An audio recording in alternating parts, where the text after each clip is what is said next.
Mysterious creature caught on home security camera. Late one evening in Costa Rica, a home security camera captured something that has since become the subject of intense speculation. The grainy footage shows a mysterious four-legged figure darting across the street in the darkness. The creature's posture appears unnatural, its limbs seem elongated, and its motion carries an unsettling fluidity that doesn't resemble any known animal native to the region. Those who have seen the footage are convinced that no human could move in such a way. The creature's posture is impossibly low to the ground, its limbs bent at angles that would be painful, if not impossible, for a person to sustain. Its speed and agility also defy logic. It moves with a fluid, animal-like grace, covering ground faster than any human could on all fours. Viewers argue that the video shows something biological, but not human. Moments before the strange figure appears, two nearby dogs can be heard barking wildly, their tone urgent and distressed, as if sensing something out of place.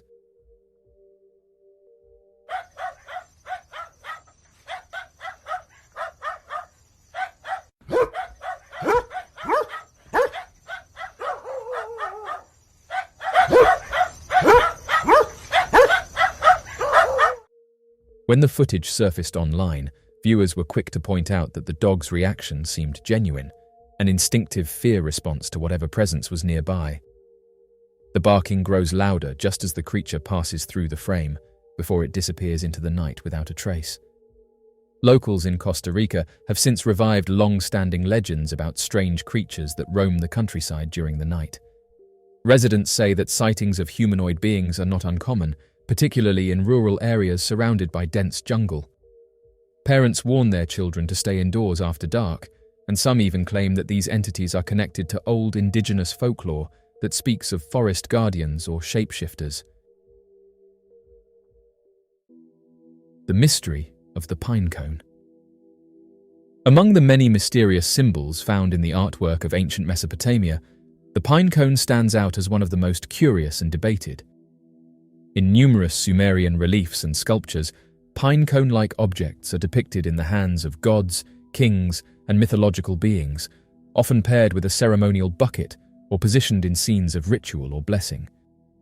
Despite their frequent appearance, the true meaning behind these objects remains shrouded in mystery, inviting a range of interpretations from scholars, historians, and esoteric theorists alike.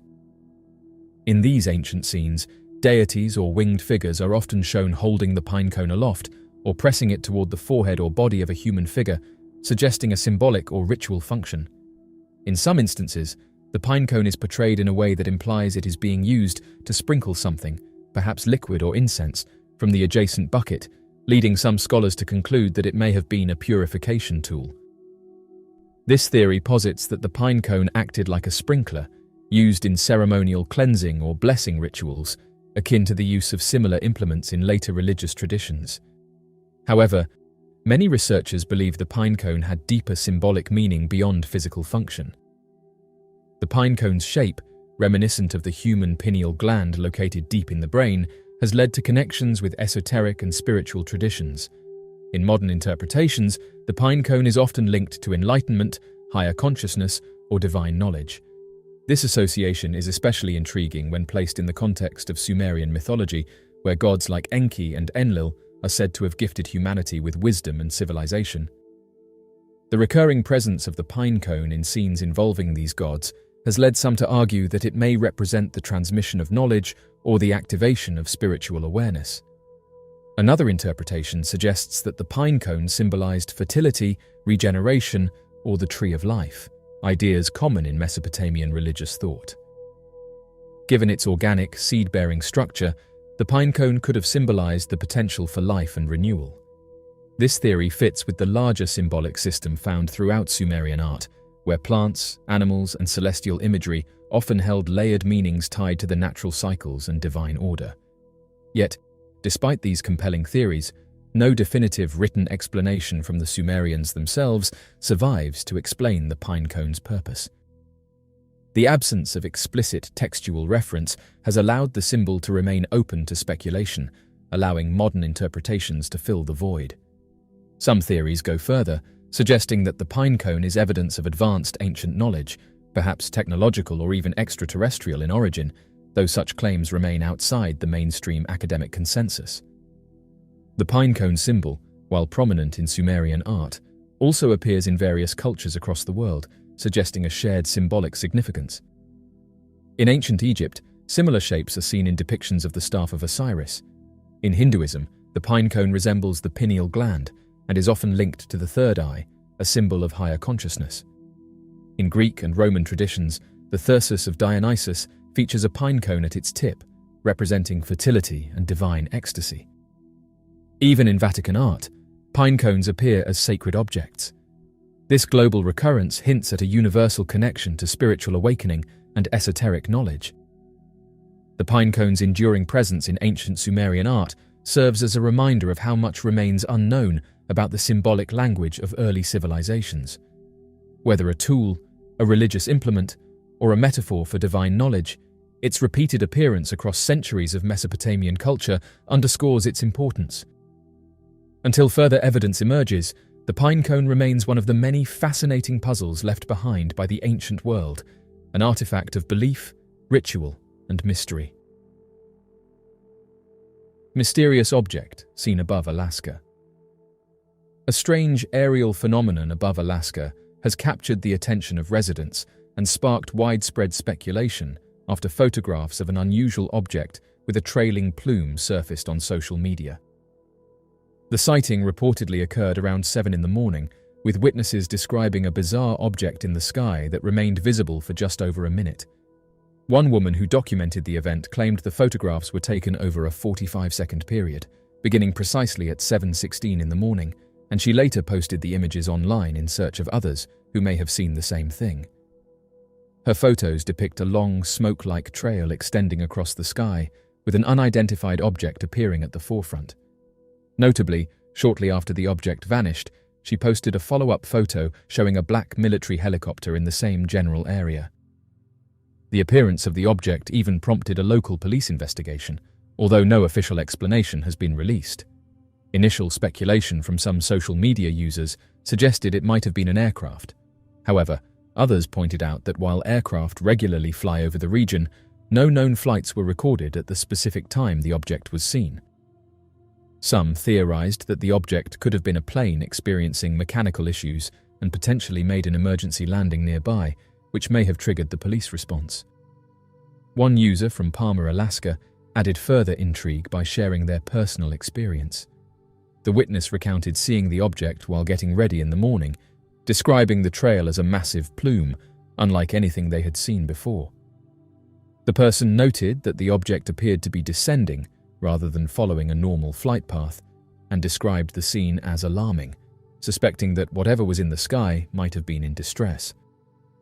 While acknowledging the possibility of morning lighting enhancing the trail's appearance, the individual expressed doubt that it was simply a normal condensation trail. As of now, the object remains unidentified. The photographs and first-hand accounts continue to circulate, fueling both curiosity and concern. Until an official statement is released, residents and online observers are left to wonder what exactly streaked across the Alaskan sky that morning, leaving a long trail of questions behind it. A British Columbia woman shares a clear Bigfoot photograph. In a remote and rugged region of British Columbia, Canada, a woman's hiking trip turned into an extraordinary encounter that has since rippled through social media and reignited discussions around the existence of Bigfoot. While navigating the wilderness of Vancouver Island, the woman recounted a chilling incident in which she crossed paths with a strange and hairy figure, one unlike anything she had ever seen before. Sharing her experience on a popular hiking group online, she described the creature's fixed, scowling expression and eerily intense gaze. It made no sound and didn't attempt any kind of communication, a silence that only intensified her growing unease. Driven by instinct and fear, she quickly raised her camera and captured a photo of the being before hastily retreating from the area, her hands shaking from the encounter. The photograph she posted soon garnered widespread attention for one specific reason. It clearly showed the creature's face. For those who have followed the long history of blurry and ambiguous Bigfoot photos, this clarity was shocking. In fact, the very clarity of the image became its own controversy. Many online users dismissed the photograph outright, claiming it must be fake or generated using artificial intelligence. Some argued that anything too blurry is written off as inconclusive, while anything too clear is instantly labeled as staged. The woman found herself at the center of this paradox, her account both praised and disbelieved in equal measure. Still, the photo triggered a renewed interest in British Columbia as a hotspot for Bigfoot sightings. Enthusiasts and cryptozoologists noted that the province's vast and wild terrain has long been considered one of the most likely locations for Bigfoot to dwell. The forests of British Columbia, rich with thick foliage, high mountains and deep valleys, offer an ideal sanctuary for a reclusive creature to exist away from human interference. The sheer scale of uninhabited land allows for natural cover, making elusive sightings all the more possible. The woman's encounter is not isolated. Over the years, countless individuals, locals, tourists, and seasoned hikers have reported similarly strange encounters throughout the region. The descriptions are remarkably consistent. A large bipedal figure covered in dark, thick hair, standing between 7 and 10 feet tall, with broad shoulders and a gait that resembles an ape more than a human. Some witnesses even report an overpowering musky odor accompanying the sighting, a detail repeated often enough to lend additional credibility to the claims. Such consistency across dozens of accounts, spread over years and wide geographical ranges, has only fueled the belief that Bigfoot may, in fact, be more than just folklore. British Columbia's connection to the Sasquatch legend also extends deep into its cultural history. Indigenous communities in the region have long spoken of wild, human-like beings inhabiting the forests. These stories, passed down through generations, describe creatures very similar to the modern concept of Bigfoot, suggesting that the myth, or perhaps the reality, predates contemporary sightings by centuries. The intertwining of oral tradition, cultural memory, and modern anecdotal evidence creates a compelling tapestry that continues to capture the imagination. The photograph taken on Vancouver Island may not offer definitive proof, but it has reopened a long-standing conversation. Whether one believes in Bigfoot or not, stories like this reveal an enduring fascination with the unknown and a deep-rooted curiosity about what may still lie hidden in Earth's vast, uncharted wilderness. The mysterious disappearance of Kevin Hicks. Kevin Hicks was just 16 years old when he vanished without a trace, leaving behind one of the most enduring missing person mysteries in the United Kingdom. On the evening of March 2nd, 1986, Kevin left his home in Addiscombe, South London, carrying only a £1 coin. His simple errand was to buy a box of eggs for a school cooking exam he had scheduled the next day. It was a Sunday evening, and his expected return time was no more than 15 minutes. Yet, Kevin never came back. What was supposed to be a brief walk to a nearby shop turned into a mystery that would haunt his family for decades. Kevin was last seen around 10 in the evening, approximately an hour and a half after he had left home. He was reportedly spotted walking in the direction of his house, but despite being so close, he never arrived. That sighting has remained one of the most puzzling aspects of the case. Why he was still out so late, and what he may have done during that time window, are questions that continue to trouble investigators and family alike. There were no signs of struggle, no clues left behind, and no activity on his bank account or any other traceable indicators to suggest what had happened to him. The case left his family devastated. Both of Kevin's parents passed away without ever learning what happened to their son. For his sister Alex, however, hope remains. She has kept the search alive for decades, driven by a strong belief that Kevin might still be out there. One event in particular has stayed with her, a mysterious bouquet of flowers left at their mother's grave in 1994, 8 years after Kevin vanished. There was no note or message, but Alex strongly believes the flowers were from her brother.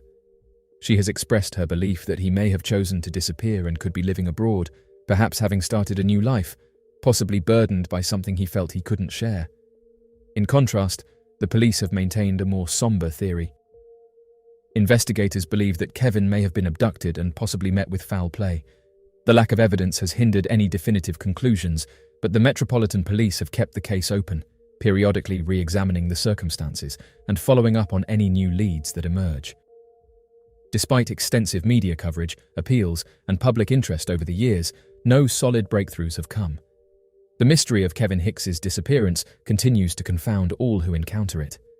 His story is a haunting reminder of how easily a life can seemingly vanish and how deeply the loss reverberates through the lives of those left behind.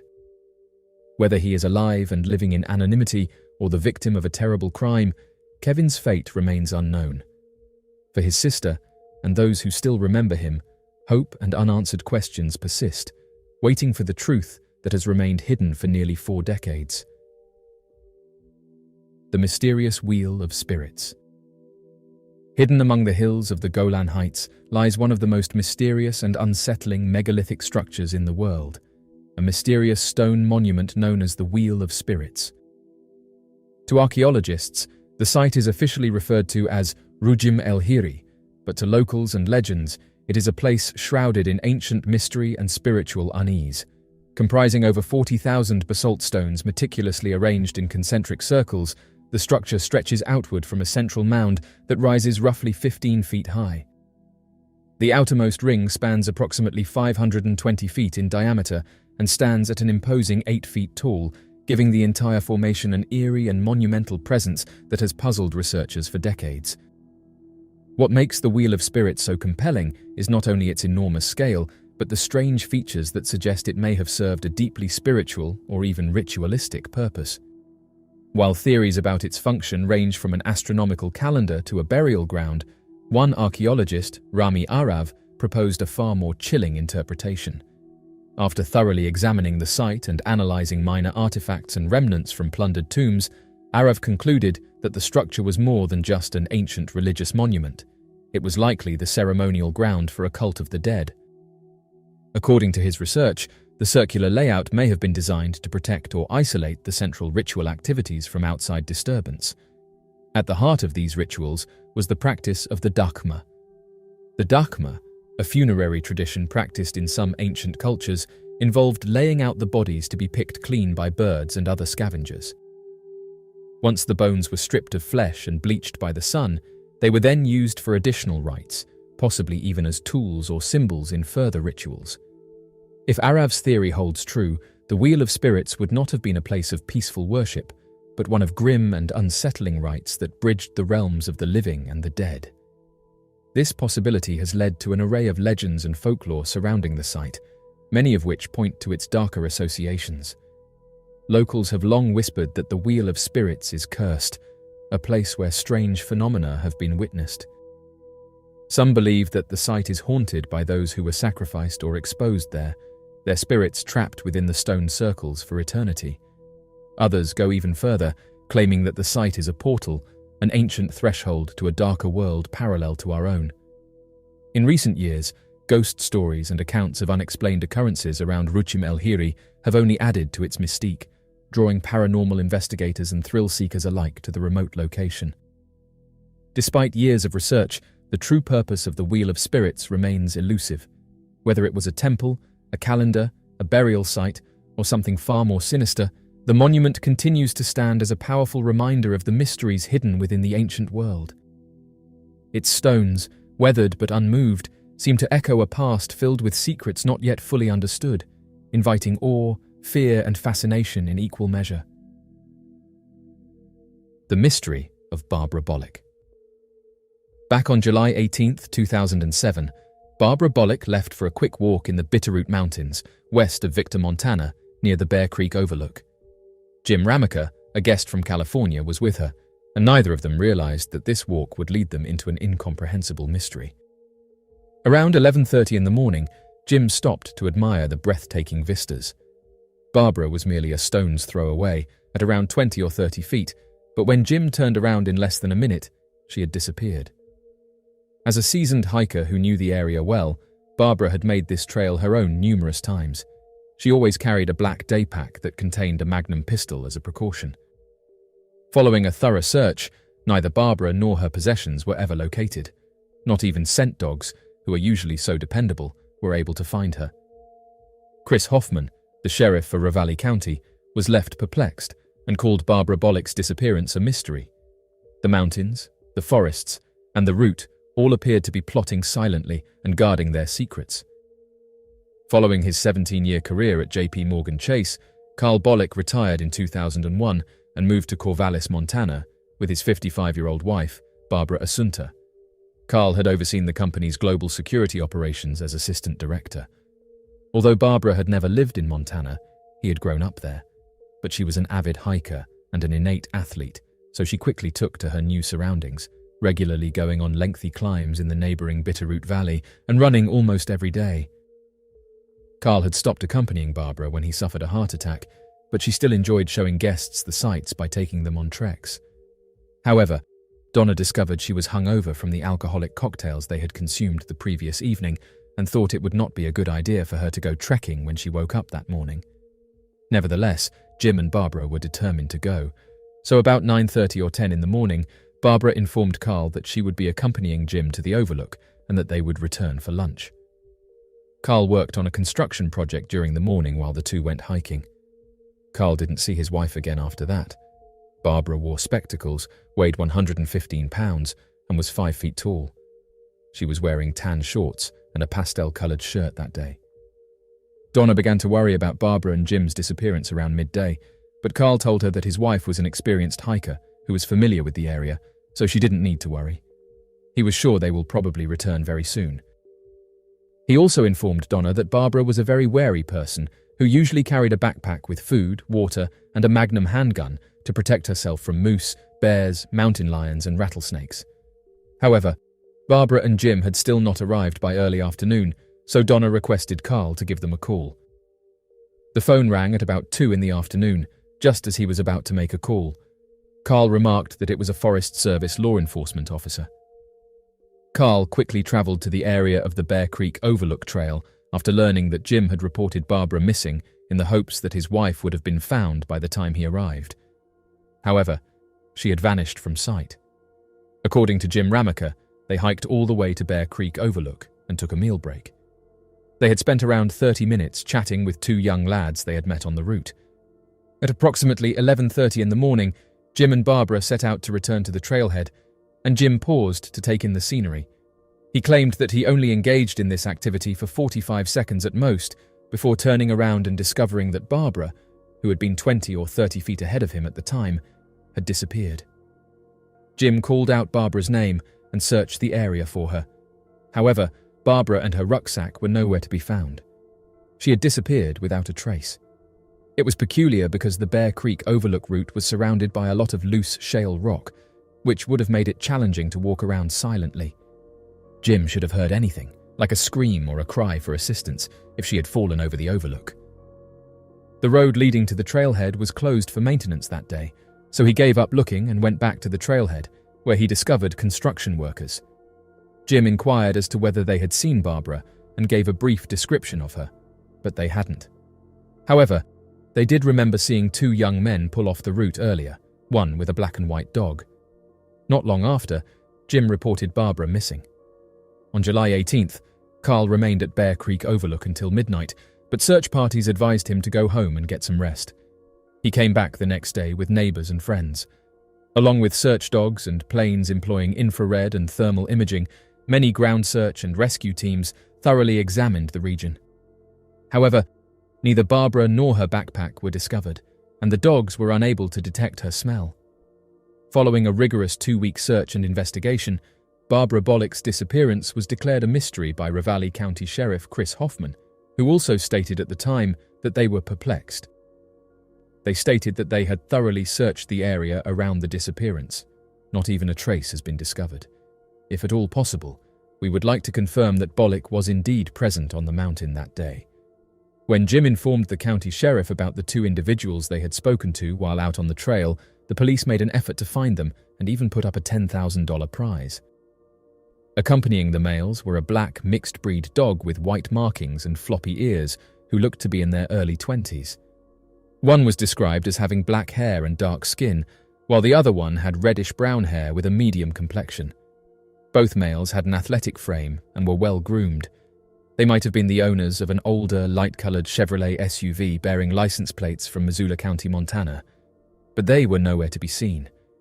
There wasn't much publicity around Barbara's disappearance, so it's possible that they were unaware of her disappearance and chose not to notify the police.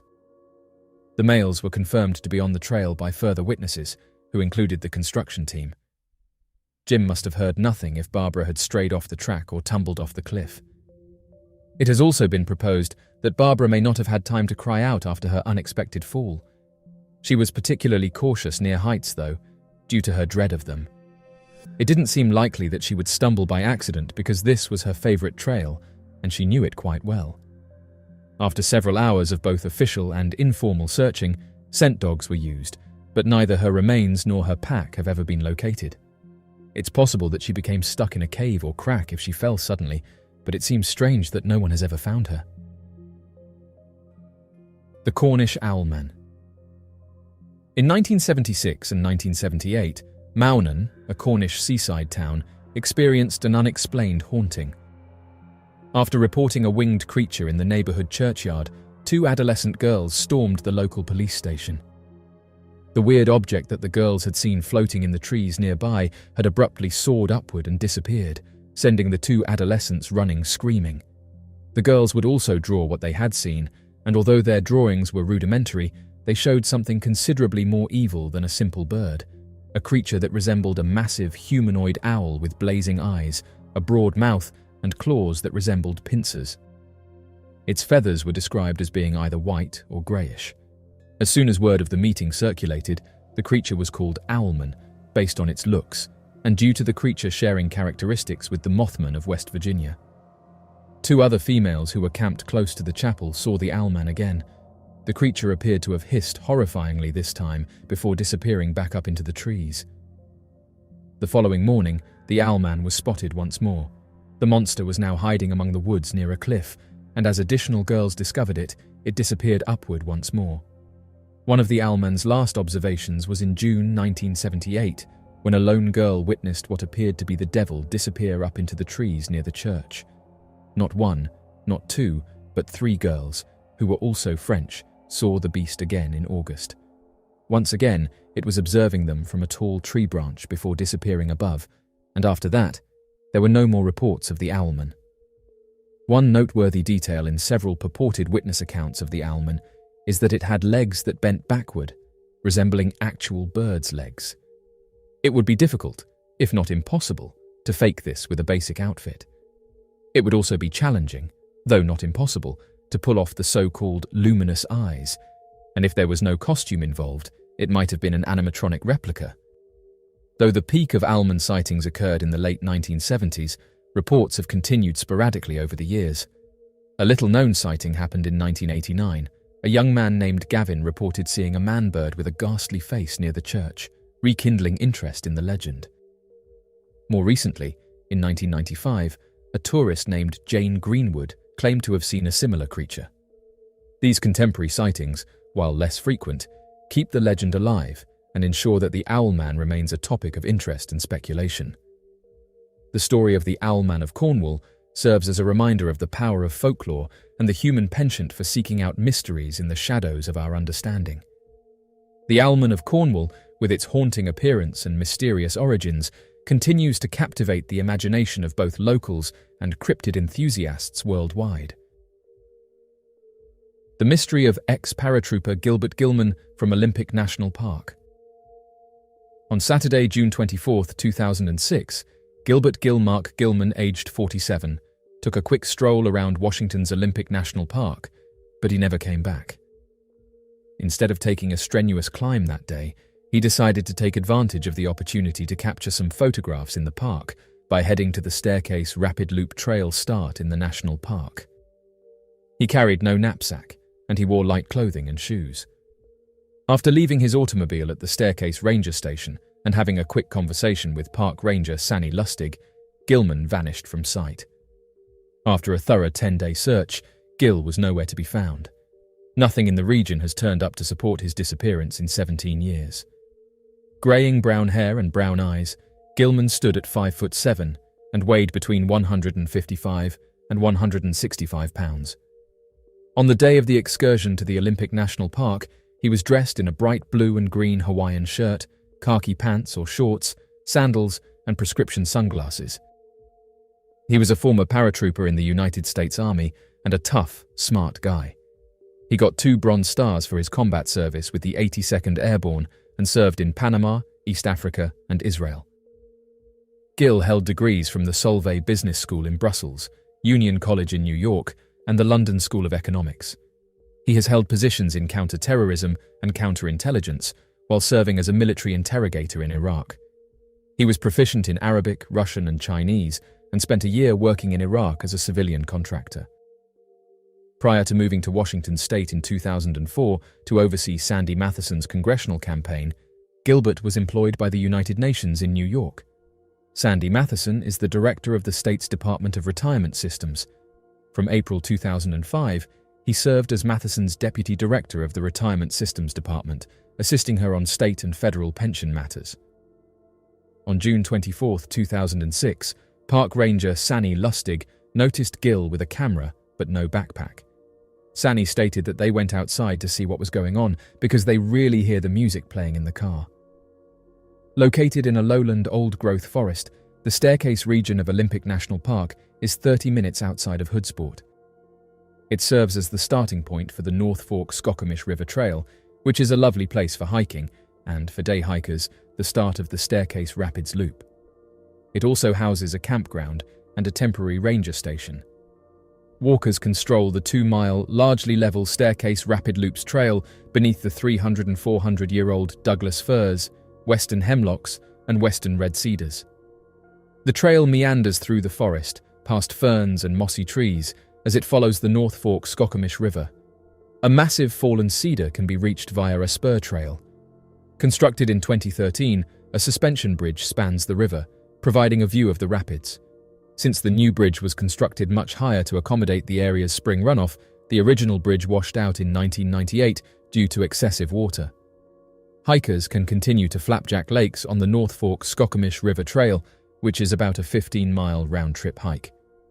The following day, Sunday, June 25, 2006, Gill was scheduled to go with Sandy Matheson to a meeting in Spokane, Washington, following his departure for the park.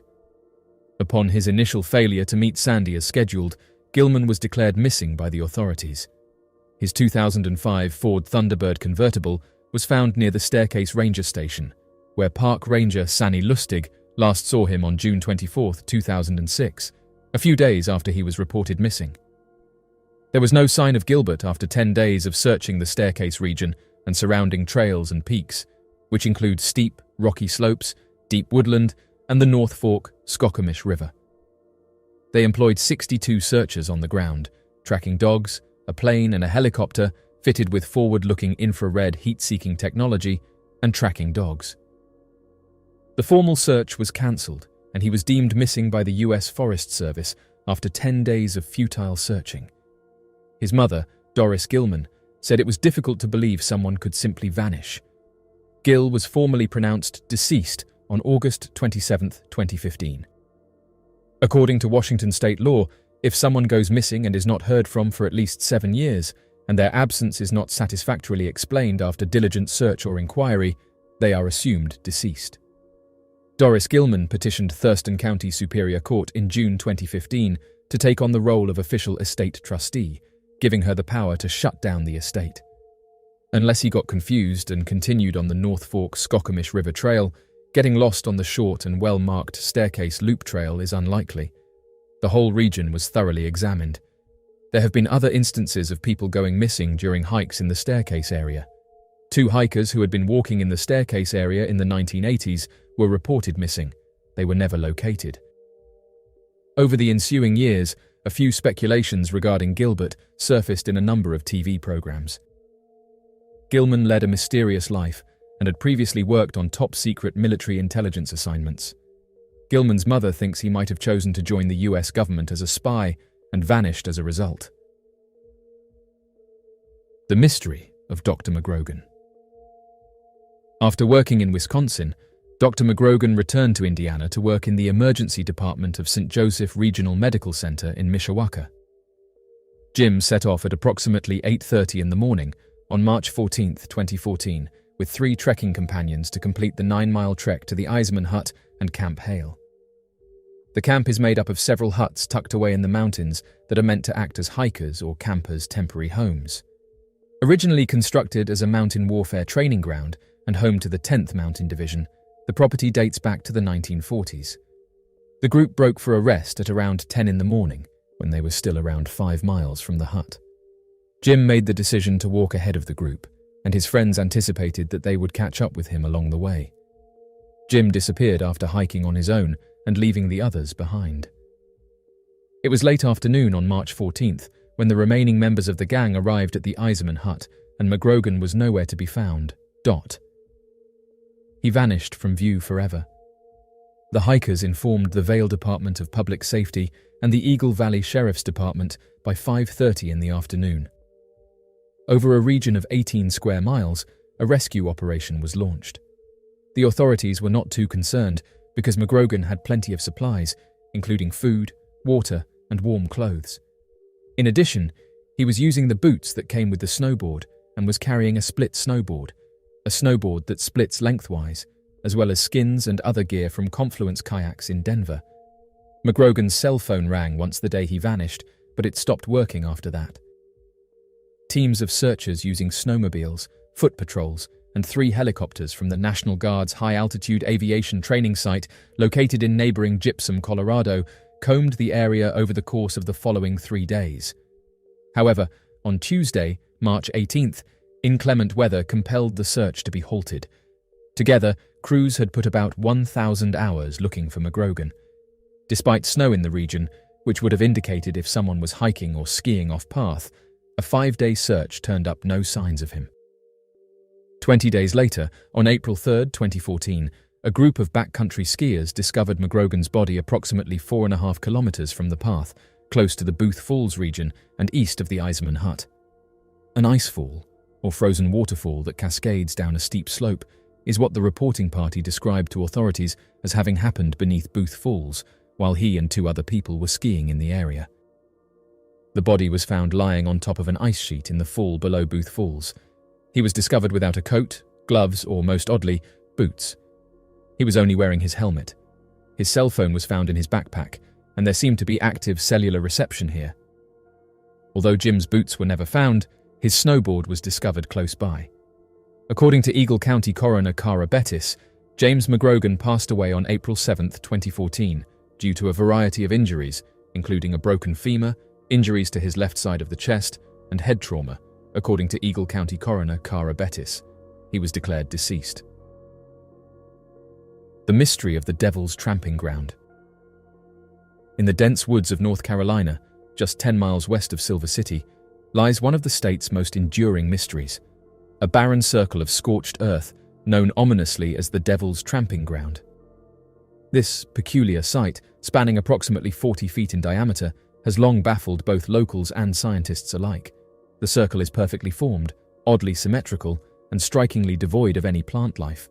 No grass grows within it, no weeds sprout, and no trees dare root.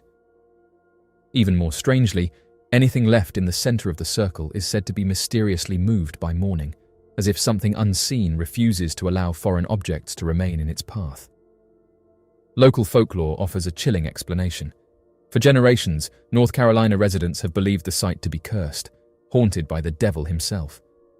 According to legend, each night the devil rises from the depths and paces this circle in anger, contemplating his next evil deed. His relentless pacing is said to scorch the earth beneath his feet, preventing anything from ever growing there. People have reported seeing a dark, shadowy figure stalking the site, and some claim to hear footsteps or whispering voices on moonless nights. These stories, passed down through word of mouth for over a century, have earned the spot its sinister name, the Devil's Tramping Ground. Despite its folkloric roots, the site has also attracted the attention of the scientific community. Intrigued by the unnatural barrenness of the soil, the North Carolina State Department of Agriculture conducted extensive tests over the years to identify any natural cause for the anomaly. Their researchers considered several possibilities, including poor nutrient content, high levels of salt, toxic contaminants, or even insect infestation. However, none of these theories held up under scrutiny. In fact, results revealed that the soil within the circle should be more than capable of supporting plant life. Its composition matched fertile soil found elsewhere in the region. Yet for reasons that remain elusive, nothing will grow. The mystery deepens with the soil's appearance. The earth within the circle is blackened and densely compacted, as though subjected to continuous unnatural pressure.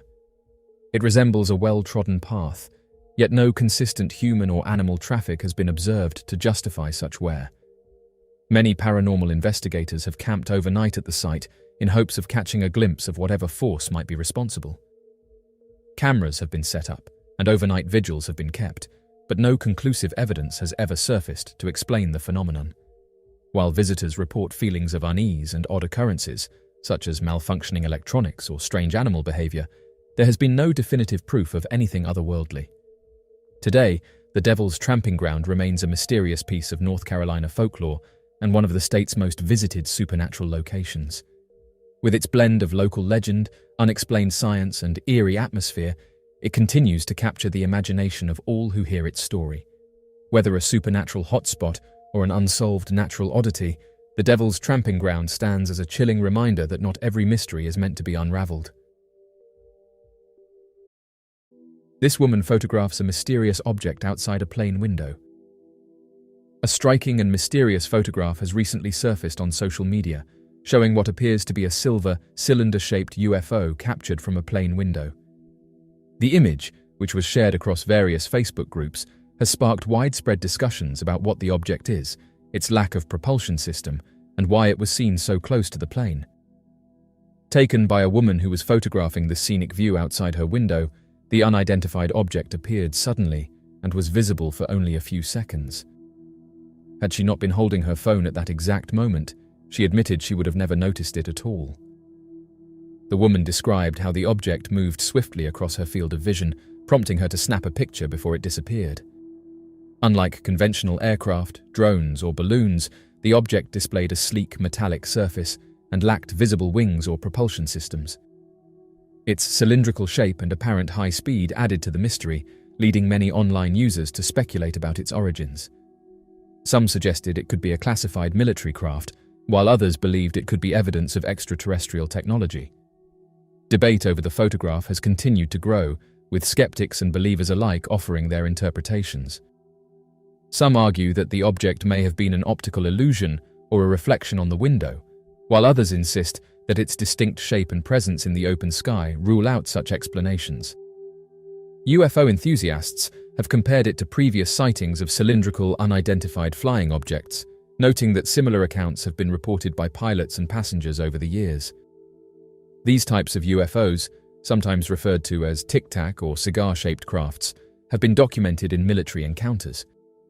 Despite the intrigue surrounding the image, the lack of additional footage or eyewitness reports makes it difficult to draw definitive conclusions. No official sources have commented on the sighting, leaving the photograph open to interpretation. The woman who took the image maintains that the object was unlike anything she had ever seen before and insists that it was not an ordinary aircraft.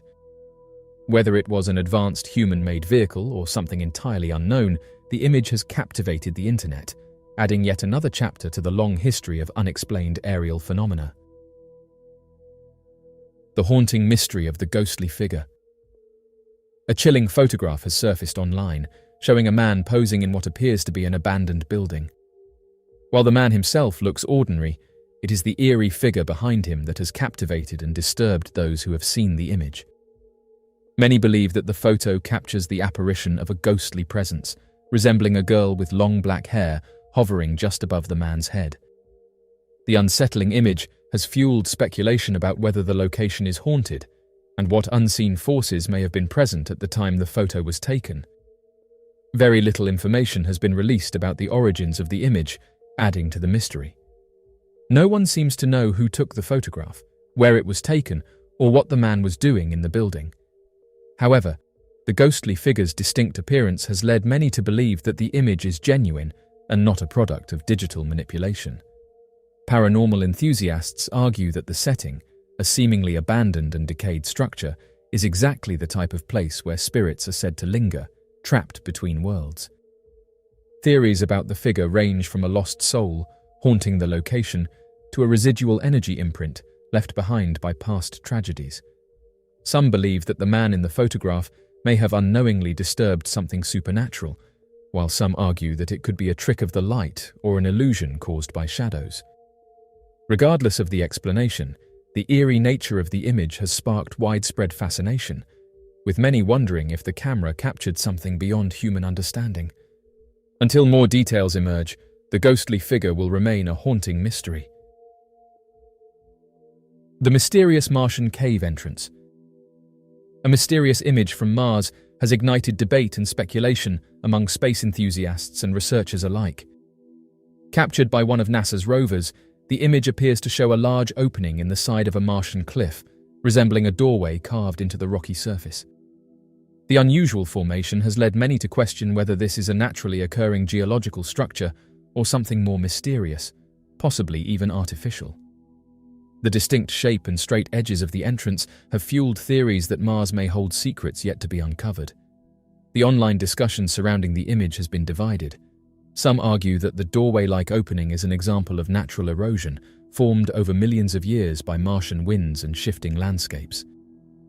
Comparisons have been made to ancient Egyptian doorways, with some suggesting that if a similar formation were found on Earth, it would immediately be assumed to be a man-made structure.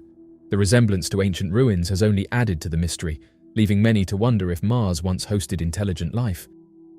A major point of contention is whether NASA should direct its rover to explore the entrance. Since the image was captured by a rover on the Martian surface, some argue that the opening must be close enough for further investigation. They question why NASA has not made any attempt to send the rover inside, considering the public's curiosity and the potential significance of the discovery. If such an opportunity presented itself on Earth, researchers would likely prioritize a closer look, leading to frustration among those who believe NASA may be deliberately avoiding certain areas. Despite the speculation, NASA has yet to release an official explanation for the strange formation. A Nevada man and his dog vanish. The unexplained disappearance of 86-year-old Patrick Carnes in April 2011 remains one of Nevada's most puzzling missing persons cases. A devoted family man and retired systems manager, Patrick was in excellent health for his age and deeply cherished his Labrador and Akita mixed dog, Lucky. In the spring of 2011, Patrick had driven from Reno, Nevada to Ohio with Lucky to visit family and explore retirement home options. He was considering relocating to be closer to loved ones and had spent several days on the road during the round trip. Nothing during the outward journey had raised any red flags. As Patrick began the return drive to Reno, he seemed to be in good spirits.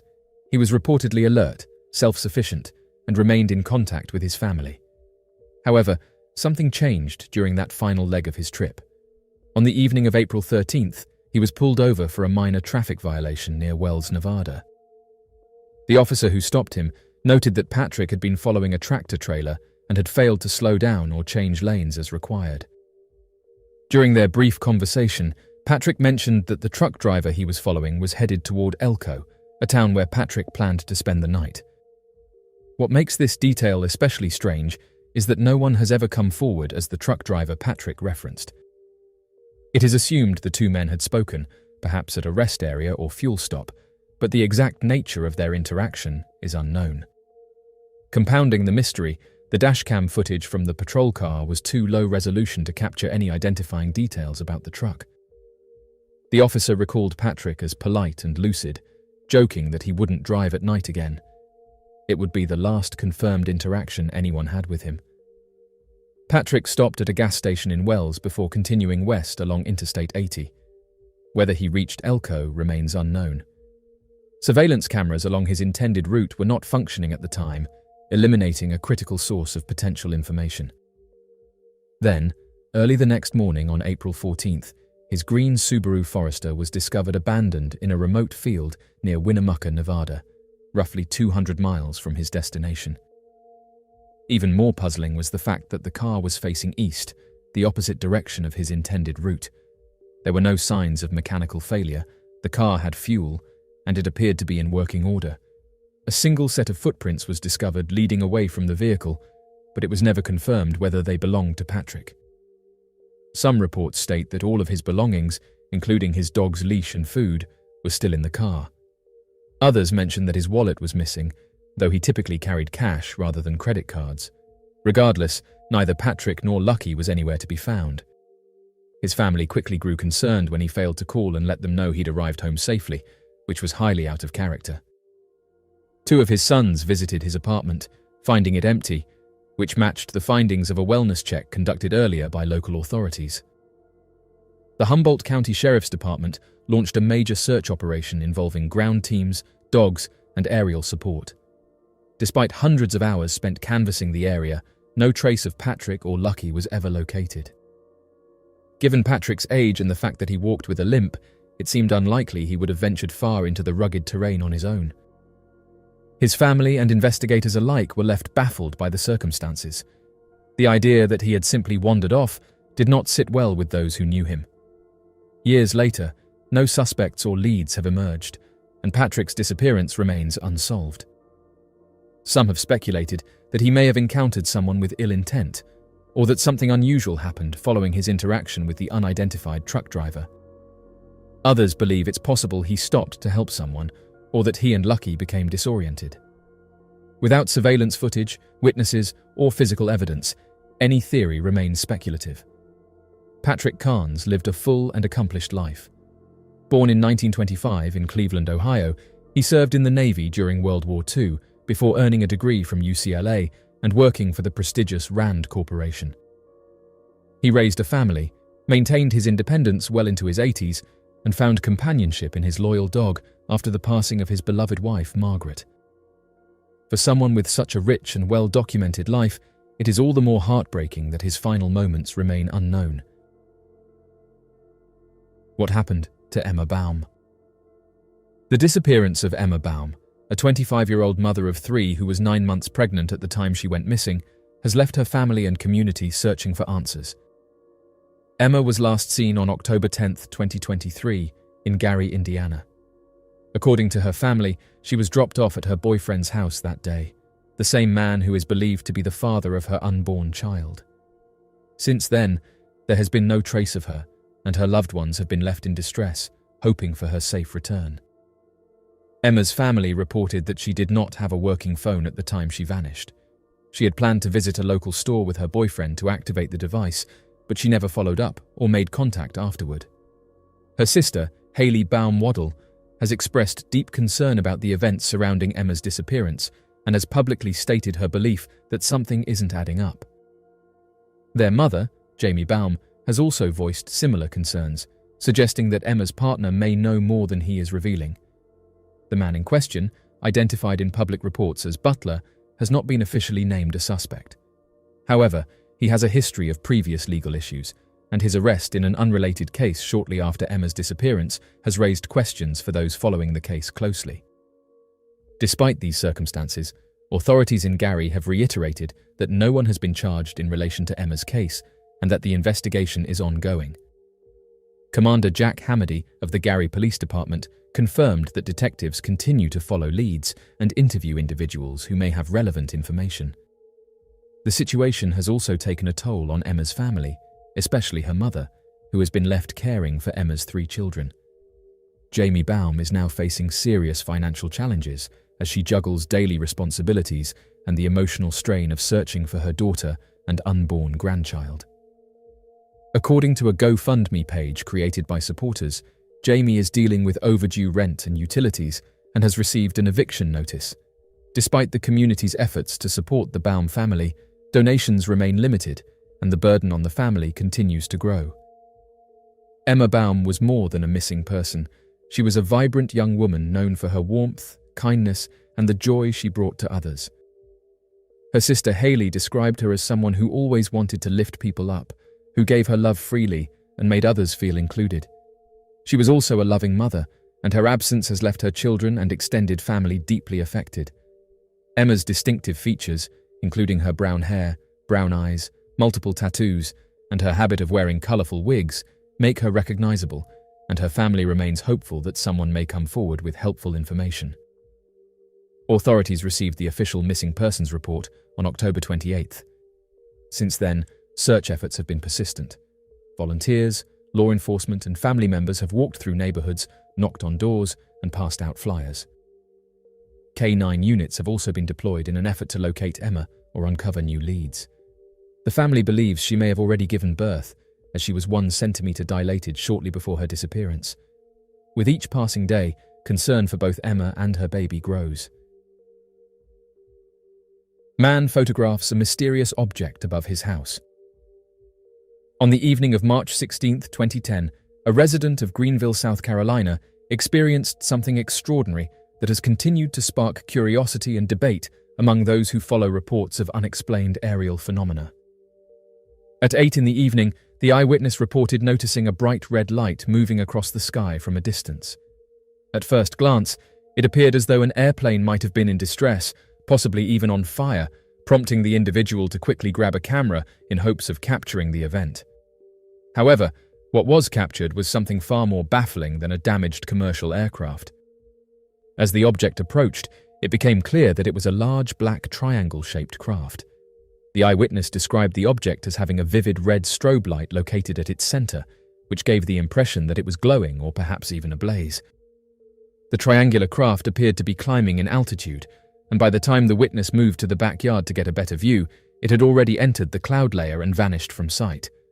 The photograph, later shared online by the observer, shows a shadowy triangular form hovering silently above residential rooftops. What sets this account apart is not only the clarity of the description, but also the fact that it aligns with decades of similar sightings reported across the world. Known as black triangle UFOs, these mysterious aerial vehicles have been described as massive, silent, and often flying at low altitudes, sometimes directly above neighborhoods or empty highways late at night. The Greenville sighting adds to a long list of unexplained reports.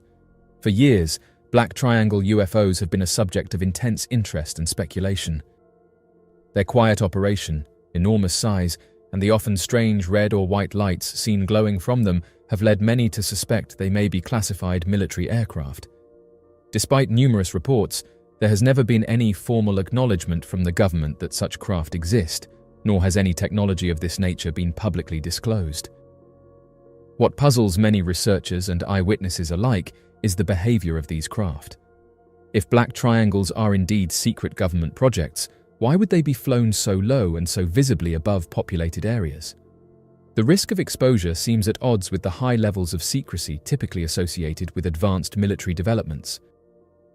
This has led some to theorize that their presence may be intentional, perhaps as a psychological operation, or that these craft may not be human in origin at all. The Greenville sighting, and the photograph that accompanies it, remains unexplained to this day. For the witness, it was a moment of disbelief and awe. For others, it serves as yet another clue in the ongoing mystery surrounding black triangle UFOs, craft that seem to exist on the edge of the known and the unknown, blurring the line between military innovation and something more otherworldly. The photograph stands as a haunting reminder that not everything in the sky can be easily explained. The mystery of Denise Kathleen Anderson. Denise Kathleen Anderson was just 22 years old when she quietly vanished from Sacramento, California, on April 13, 1971. More than 5 decades later, her case remains one of the city's enduring mysteries. A promising young woman with dreams of becoming an actress, Denise had recently moved into the auditorium apartments on 16th Street with 2 roommates. The building, located in Sacramento's theater district, was a fitting home for someone so involved in the performing arts.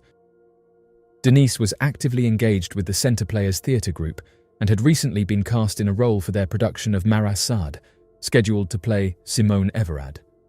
On the day she disappeared, Denise was expected at a rehearsal, but she never arrived. Her absence immediately raised concern, especially among those who knew how dedicated she was to her craft. According to reports, one of her roommates had seen her sleeping early that morning around 5:30 in the morning. The same roommate borrowed Denise's car that day and returned to the apartment at approximately 2:30 in the afternoon, only to find Denise gone. What makes her disappearance even more puzzling is that all of her personal belongings, including her purse, clothing, and other items, were still inside the apartment, except for a short wig she often wore. The circumstances led many to believe that Denise had not planned to leave for long, if at all. Her bank account remained untouched, and she never returned to her job at Wells Fargo Bank. Investigators and family members alike were left without clues. What's more, The identities of her roommates were never clearly established, making it difficult to fully reconstruct the timeline of that day. City directories from the time list Denise at her mother's home on 45th Street, suggesting she may have only recently moved into the auditorium apartments and that her presence there was not yet fully documented. This case leaves many unanswered questions. If the roommate saw her at 5:30 in the morning, what happened between that moment and 2:30 in the afternoon? Was the other roommate home during that window, and did they see or hear anything unusual? The absence of the wig could suggest she left in a hurry or intended to return shortly, but if that was the case, what stopped her? Was she scheduled to work at the bank that same day, and if so, was the rehearsal set for before or after her shift? Since her roommate had taken the car, could Denise have attempted to walk or even hitchhike to her destination? Despite the various leads and theories, none have produced concrete answers. The theatre, the bank, the apartment building, none offered the vital clue needed to piece together her steps. Denise's story has remained frozen in time, a haunting reminder of how quickly someone can disappear without a trace. For her family and those still invested in the case, the hope remains that one day, someone might come forward with the information that finally brings clarity to her mysterious absence. The strange case of Timothy McSears. The mysterious disappearance of 65-year-old Timothy McSears has left a quiet Georgia community searching for answers and holding on to hope. A dedicated volunteer, beloved family member, and respected worker, Timothy was last seen on Thursday, March 6, 2025, at Mount Zion Baptist Church on Dunwoody Road in Walker County. Since then, there has been no confirmed trace of him, prompting an ongoing investigation led by the Walker County Sheriff's Office. Despite false reports circulating on social media claiming he has been located, officials have firmly stated that these claims are not true. Timothy remains missing, and the search continues with urgency. Timothy McSears was well known in the Lafayette area, where he worked as a concrete finisher.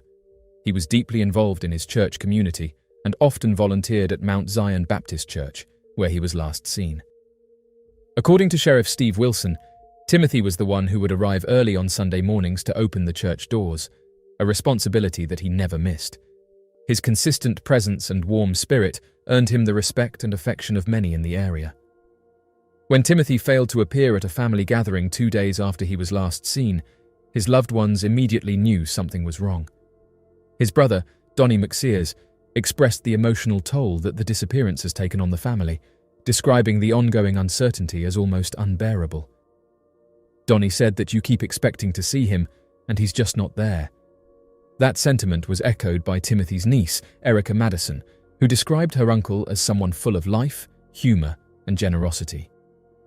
The last known sighting of Timothy came from a neighbor who saw him around 6 in the evening that Thursday, reportedly throwing away trash near the church. Since then, there have been no confirmed leads, despite investigators combing the area and conducting interviews.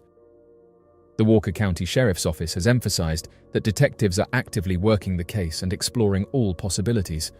A $10,000 reward has been offered for information that helps bring Timothy home, underscoring how seriously law enforcement is treating his disappearance.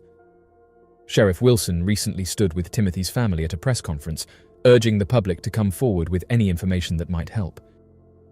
He reiterated the unusual nature of the case, noting that Timothy is not someone who would typically vanish without a trace. With each passing day, the community continues to hope for clarity and resolution. Timothy's absence has left a void in the hearts of those who knew him best. As the investigation moves forward, his family, friends, and church community remain committed to finding him, refusing to give up hope. Until then, the mystery of Timothy McSears continues to weigh heavily on all those touched by his kindness, humor, and unwavering presence. The mystery of Caleb Wells. Caleb Wells, a 31-year-old father of 2 known to those close to him as Corey, mysteriously vanished in the summer of 2021 after boarding a flight from Georgia to California. His disappearance has left his family in ongoing distress, with more questions than answers, and a continued hope that one day he will be found safe. The last time Caleb's mother saw her son was on July 2, 2021. The very next day, he boarded a flight to California, a trip that seemed ordinary at the time, But what followed has been an ongoing mystery that continues to baffle both family and authorities. Caleb was known for his consistency, especially when it came to keeping in touch with family. He never missed an important call, particularly birthday wishes to loved ones. When his mother's birthday passed without a word from him, alarm bells immediately rang. It was unlike Caleb, and his absence began to weigh heavily on those who knew and loved him. Before leaving Georgia, Caleb had told his daughter Angelia, who is now 15 years old, that he would be traveling with someone named Michael Brown, a man Caleb had known since high school. This detail became central to understanding his last known movements. In September 2021, unable to bear the uncertainty, Caleb's mother, Miss Walker, traveled to California in search of her son. She traced his steps to a Motel 6 in Rowland Heights, where both Caleb and Michael Brown had reportedly stayed. While she was able to confirm through staff that both men had indeed been at the motel, privacy policies prevented her from obtaining or recording the surveillance footage. Without a legal order, she was unable to take that investigation any further. Despite this setback, her determination never wavered. Over the next 2 years, she returned to California 5 more times, each trip driven by hope and the unwavering love of a mother searching for answers. Despite extensive personal efforts and repeated inquiries, no significant breakthroughs were made. Eventually, local law enforcement added Caleb Wells to the Department of Justice's official missing persons list in California. The listing was both a sobering confirmation of his status and a small glimmer of hope that his case would receive the formal attention it deserved. Caleb's disappearance remains a mystery. There has been no confirmed contact, no financial activity, and no verified sightings. For his family, the silence is the most difficult part. His mother continues to speak openly about her hope and her faith that her son will return. She refuses to give up on the belief that one day the door will open and she will see her son again. The mystery of Joyce Irene Cogburn and Josephine Yvette Cogburn. The mysterious disappearance of sisters.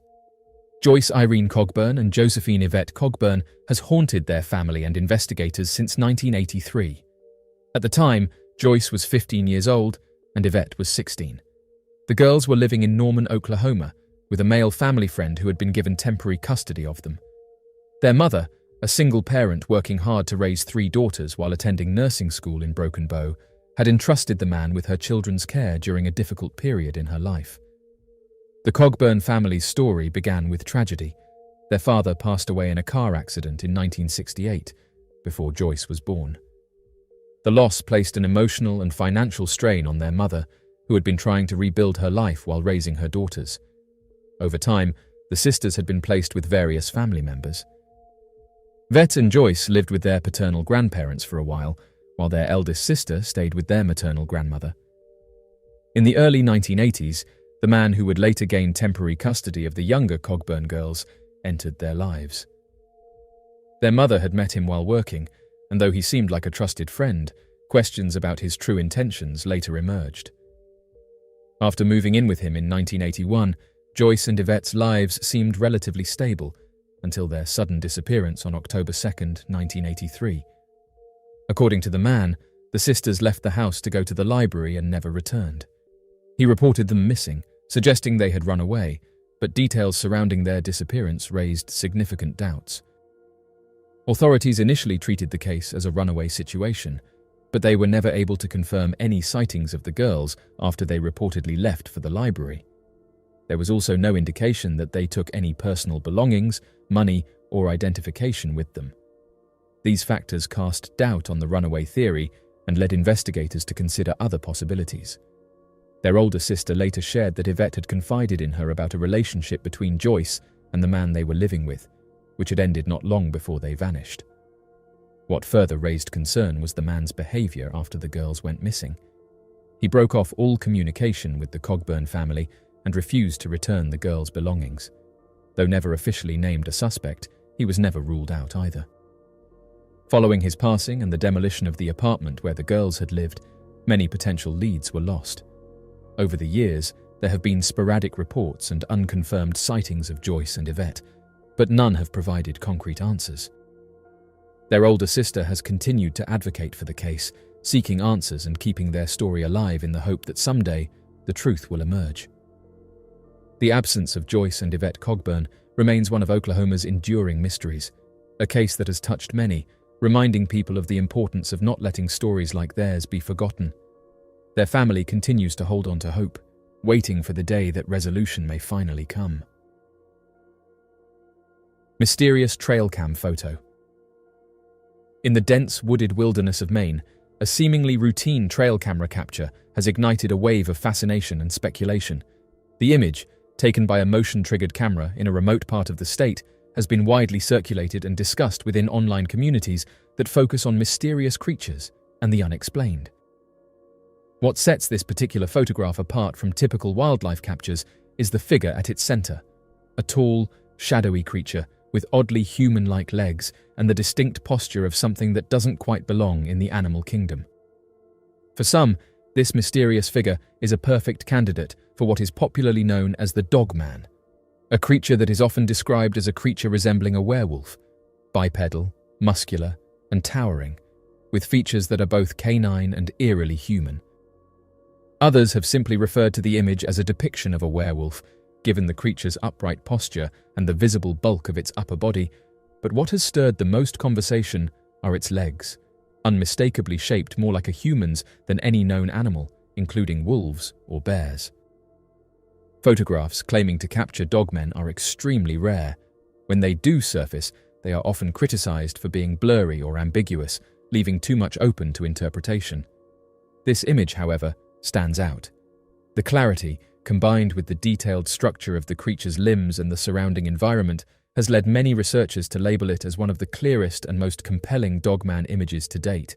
The reactions have been mixed, but passionate, with some users insisting it must be an unusually large wolf captured at a strange angle, while others believe it's something entirely different, perhaps a creature not yet recognized by modern science. What adds to the intrigue is the lack of manipulation evident in the image. Those who have studied it closely note that it doesn't exhibit the hallmarks of digital alteration or fabrication. The lighting, the position of the foliage, and the natural blur from motion all suggest the image is genuine. Still, its authenticity and meaning remain hotly debated. As the photo gained traction, it made its way to several online groups dedicated to cryptozoology and the paranormal, where it quickly went viral.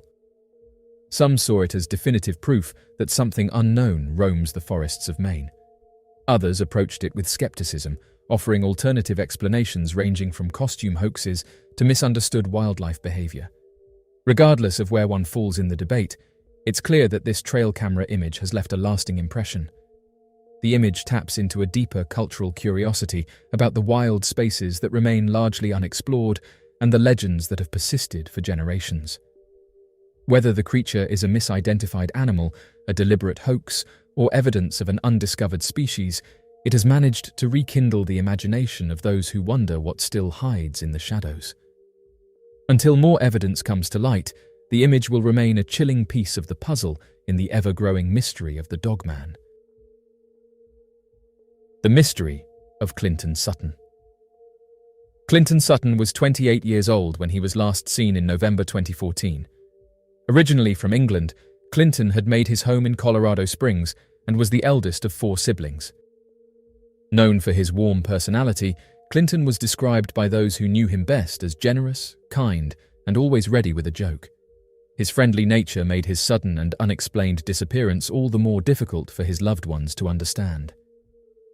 At the time of his disappearance, Clinton had been living with his mother, Victoria Jameson. However, due to concerns about his drinking habits, a disagreement led him to move out. On November 6, 2014, Clinton's stepfather, Gary Jameson, gave him and a companion a ride to the Chateau Motel on South Nevada Avenue. Gary remembers giving Clinton some money for food and to cover the motel stay, noting that Clinton didn't have his wallet or any form of identification with him at the time. When Gary later returned to the motel to follow up, the front desk staff said they had no memory of Clinton or his friend checking in. Later that same day, Clinton called his mother. During the conversation, he mentioned that he had made new friends, but also shared that he was feeling uneasy about the situation. Unfortunately, his mother was preoccupied at the time and asked him to call her back in the morning. That was the last time anyone in the family heard from him. Looking back, Victoria has often reflected on that moment, wishing she had stayed on the line with her son longer. Clinton's family immediately sprang into action, printing and distributing missing person posters throughout the South Nevada area. His sister, Chesna Malone, recalled how some of the flyers were torn down shortly after being posted, something she described as unsettling. As time passed, the case became increasingly concerning to authorities as well. The Colorado Springs Police Department now treats Clinton's disappearance as both a cold case and a missing person investigation, classifying it as suspicious due to the long absence and the fact that he never accessed the federal benefits he had applied for. The family has taken all possible steps to aid the search, including submitting their DNA to the National Missing and Unidentified Persons System. Despite this, no matches have been found and no new leads have surfaced. Still, his loved ones continue to hold out hope, clinging to the belief that one day Clinton might come back or reach out, even just to let them know he is safe. Victoria Jameson continues to speak out about her son's story, hoping to generate new leads and raise awareness. Stanley Meyer was an American inventor who claimed to have developed a car that could run entirely on water without the need for any other fuel. His invention, known as the water fuel cell, was said to use a process known as electrolysis to separate water molecules into their constituent parts, hydrogen and oxygen, which would then be used to power the car's engine. Stanley Allen Meyer, born on August 24, 1940, resided primarily in East Columbus, Ohio throughout his life. However, he relocated to Grandview Heights, where he completed his high school education. Meyer possessed a strong passion for innovation, and following his graduation, he pursued a brief military career before considering enrollment at Ohio State University. Stanley Meyer, throughout his life, possessed numerous patents in various domains such as banking, oceanography, cardiac monitoring, and automobiles. Patents serve as a type of intellectual property, granting the owner the legal authority to prohibit others from producing, utilizing, selling, and importing an invention for a specified period. In return for this exclusivity, the owner must disclose the invention publicly. Among all of Meyer's patents, the one that garnered the most attention and sparked controversy was the invention of a water-powered car. During the 1960s, Meyer created a patented device that had the capability to produce energy using water rather than relying on petroleum fuel. Meyer gave this invention the name of fuel cell or water fuel cell. In the 1970s, following a significant increase in global crude oil prices, the cost of oil in the United States experienced a threefold surge. Consequently, the consumption of fuel became much more expensive, resulting in a complete plummeting of car sales. The US government faced immense pressure due to a reduction in oil supply from Saudi Arabia. As a result, numerous companies faced bankruptcy, and the American automotive industry suffered a substantial blow. Stanley Meyer embarked on a mission to create a groundbreaking vehicle that would transform the American automotive industry. In his pursuit, he conceptualized a retrofitted automobile known as a fuel cell that had the capability to utilize water as a viable alternative to petroleum-based fuels, such as petrol or gasoline. The objective behind this innovation was to reduce dependency on petroleum resources during an era marked by difficulties and challenges. If Stanley Meyer's assertion held true, his innovative invention could potentially spark a paradigm shift in the American automotive sector, resulting in significant cost savings for the global economy. Furthermore, it would contribute to mitigating the risk of global warming by minimizing air pollution and introducing oxygen into the atmosphere. Meyer subsequently developed a crimson buggy, which served as the pioneering water-fueled vehicle. This groundbreaking hydrogen-powered automobile garnered significant attention as it toured various locations in the United States. The public's fascination with Meyer's innovative invention was evident, even earning coverage in a local television news report. During the interview, Meyer stated that his hydrogen-powered vehicle would require a mere 22 gallons, or 83 liters of water, to cover the distance between Los Angeles and New York. Stanley Meyer passed away on March 20, 1998. While having a meal with two Belgian investors at a restaurant, Meyer abruptly rushed out and uttered the words, "They poisoned me," before tragically losing his life. The Grove City Police Force conducted an inquiry in collaboration with the Franklin County Coroner's Office. According to the coroner's report, it was determined that Maya's passing was a result of a cerebral aneurysm caused by natural factors. Some have suggested that the businessman held a genuine belief that Maya had created something powerful enough to challenge the dominance of the oil industry and completely transform the world. It was evident to them that Maya's invention played a role in his untimely demise. Maya's alleged assassination was purportedly aimed at suppressing his inventions and preventing his fuel cell technology from becoming public knowledge. Consequently, potential suspects include the executive boards of prominent automobile manufacturers, oil companies, and possibly even government entities. There have been speculations that the two Belgian investors themselves may have been responsible for his passing. The actual facts are still being debated. His supporters still firmly believe that he was taken out due to his technological advancements. Nikola Tesla's last moments. Nikola Tesla, one of history's most brilliant inventors, left a legacy of innovation and ideas that continue to influence modern technology. However, Tesla's life was marked not only by scientific genius, but also by secrecy, financial hardship, and a series of inventions that, some claim, could have altered the balance of power in the world. Tesla's sudden passing on January 7, 1943, in his hotel room in New York City, has long been the subject of strange theories. Many believe that Tesla was taken out by the government and that his groundbreaking inventions and research were seized by authorities immediately after his passing. Supporters of this theory argue that Tesla's technological discoveries, particularly those involving free energy, electromagnetic weapons, and wireless transmission of power, were seen as a threat by both the US government and other global powers. They claim that Tesla's death was no accident and that it was orchestrated to prevent his work from falling into the wrong hands, or perhaps from revolutionizing the world in ways that powerful interests couldn't control. During his lifetime, Nikola Tesla envisioned and created technology that was far ahead of its time, and some of his ideas remain revolutionary even today. One of Tesla's most controversial inventions was his work on wireless energy transmission, the ability to transmit electricity through the air without the need for power lines. Tesla believed that by harnessing the Earth's natural electromagnetic forces, free energy could be made available to everyone, eliminating the need for fossil fuels and conventional power systems. This technology, if fully realized, could have disrupted the global energy industry, which was, and still is, dominated by powerful corporations and governments. Tesla's concept of free energy directly threatened the global economic system, which is heavily dependent on the control of energy resources like oil, coal, and gas. Some researchers believe that these powerful interests couldn't afford to let Tesla's ideas reach the public. His inventions, they argue, could have freed humanity from the need to pay for energy, rendering the oil industry, utility companies, and many government regulatory agencies obsolete. Such a radical shift in energy availability and control would have been seen as an economic and political threat by the elites of the time, including influential figures in the US government.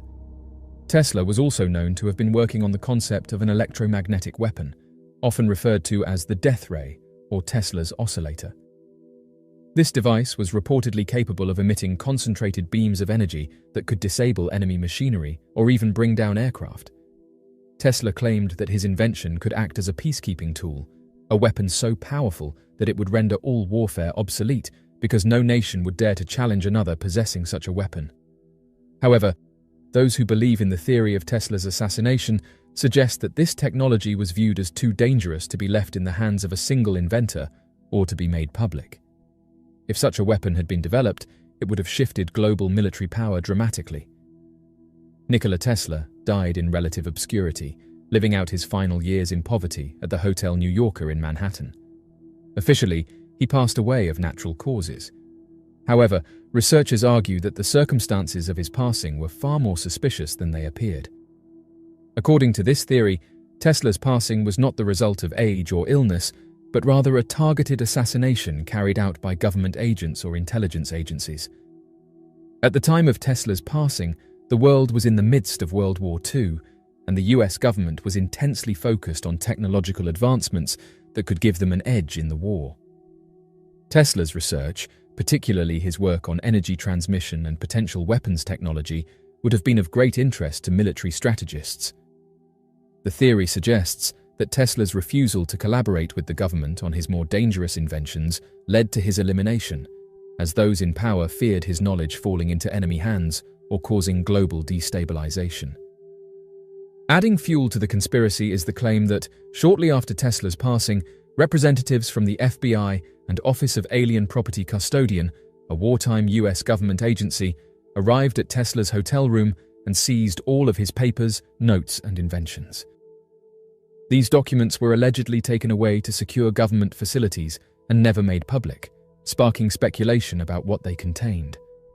Supporters of the theory argue that Tesla's research, particularly his uncompleted work on free energy and advanced weaponry, was immediately classified and used to further secret government projects, possibly influencing later developments in military technology and energy systems. One of the most intriguing figures connected to the aftermath of Tesla's passing is John G. Trump, an American electrical engineer, inventor, and physicist who happened to be the uncle of future US President Donald Trump. After Tesla's passing, John Trump was asked by the FBI to examine Tesla's papers and assess their importance. According to official reports, John Trump concluded that Tesla's work was primarily speculative and did not pose any immediate threat or potential for new technological breakthroughs. However, historical researchers argue that John Trump's assessment was a cover-up and that he was tasked with ensuring that Tesla's most important and dangerous inventions were kept out of the public eye. Some have even suggested that Tesla's more advanced ideas were integrated into secret government projects, leading to developments in fields such as directed energy weapons and wireless power transmission, technologies that are still being researched today, often under highly classified conditions. To this day, the whereabouts of many of Tesla's papers and personal research notes remain unknown. While some of his work has been recovered or made available to the public, a significant portion of his writings and inventions have never surfaced. This absence has led many to speculate that the US government continues to hold Tesla's most important work in secret archives, possibly using it for classified military or energy projects. The mystery surrounding Tesla's papers has only deepened the belief that his passing was more than just a natural passing, and that his work was far more advanced than the public was led to believe. Some even argue that Tesla's ideas were so ahead of their time that they were kept hidden to prevent disruptive technological advancements that could threaten the status quo. The Titanic Olympic switch theory. The sinking of the Titanic remains one of the most tragic and well-known disasters in maritime history. More than 1,500 people lost their lives when the unsinkable ship hit an iceberg in the North Atlantic and sank. However, amidst the many tales of heroism, tragedy, and survival that emerged from that fateful night, there lies a theory that suggests that the ship that sank wasn't the Titanic at all, but rather her sister ship, the Olympic. According to this theory, the two ships were switched as part of a scheme to collect insurance money on a ship that was already damaged beyond repair. Though this theory has been dismissed by most historians and maritime experts, it has fascinated researchers for decades. The idea that the White Star Line, the company that owned the Titanic and Olympic, would have orchestrated such a plot seems far-fetched, but proponents of the theory argue that the financial and circumstantial motivations were strong enough to justify such an audacious move. The Titanic and Olympic were two of three Olympic-class ocean liners built by the White Star Line at the Harland and Wolff shipyard in Belfast. The third ship was the Britannic, which was launched after the sinking of the Titanic. Both the Titanic and Olympic were near identical in design, though the Titanic was slightly larger. The Olympic was launched first, in 1910, and had already been in service for a year when the Titanic set sail on her maiden voyage in April 1912. However, before the Titanic's launch, the Olympic was involved in a serious accident. In September 1911, while on her fifth voyage, the Olympic collided with a Royal Navy cruiser, the HMS Hawke, off the coast of the Isle of Wight. The collision caused significant damage to the ship's hull and required extensive repairs. The fact that the Olympic was found to be at fault for the collision meant that the White Star Line could not claim insurance on the damage, leaving the company in a difficult financial position. It is this financial strain, theorists argue, that led the White Star Line to hatch a plan: switch the damaged Olympic with the brand new Titanic, and intentionally sink the ship to claim insurance money. According to the theory, the ship that hit the iceberg and sank was not the Titanic at all, but rather the Olympic, disguised as her nearly identical sister. Proponents of the switch theory suggest that the Olympic and Titanic were secretly swapped while both ships were docked in Belfast during repairs and finishing touches before the Titanic's maiden voyage.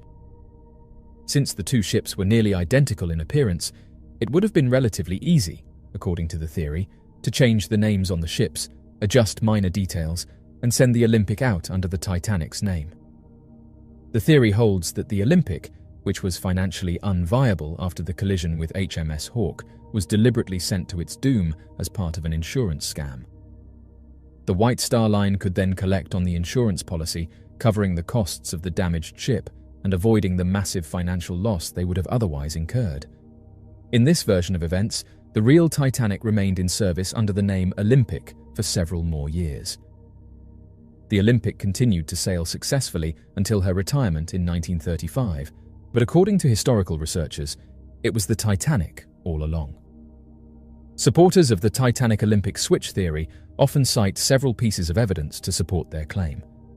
While these points are largely speculative and have been debunked by maritime historians, they nonetheless form the basis of the theory. The starting point for the theory is the collision between the Olympic and HMS Hawke. The damage to the Olympic was severe, and the repairs were costly. Proponents argue that the financial strain caused by this accident gave the White Star Line a motive to switch the ships in order to avoid bankruptcy. The Titanic and Olympic were near identical in design, which would have made it easier to swap them. The only significant differences were minor interior features, which could have been changed quickly. For example, it is claimed that minor modifications to the ship's windows and the number of portholes were made during the switch.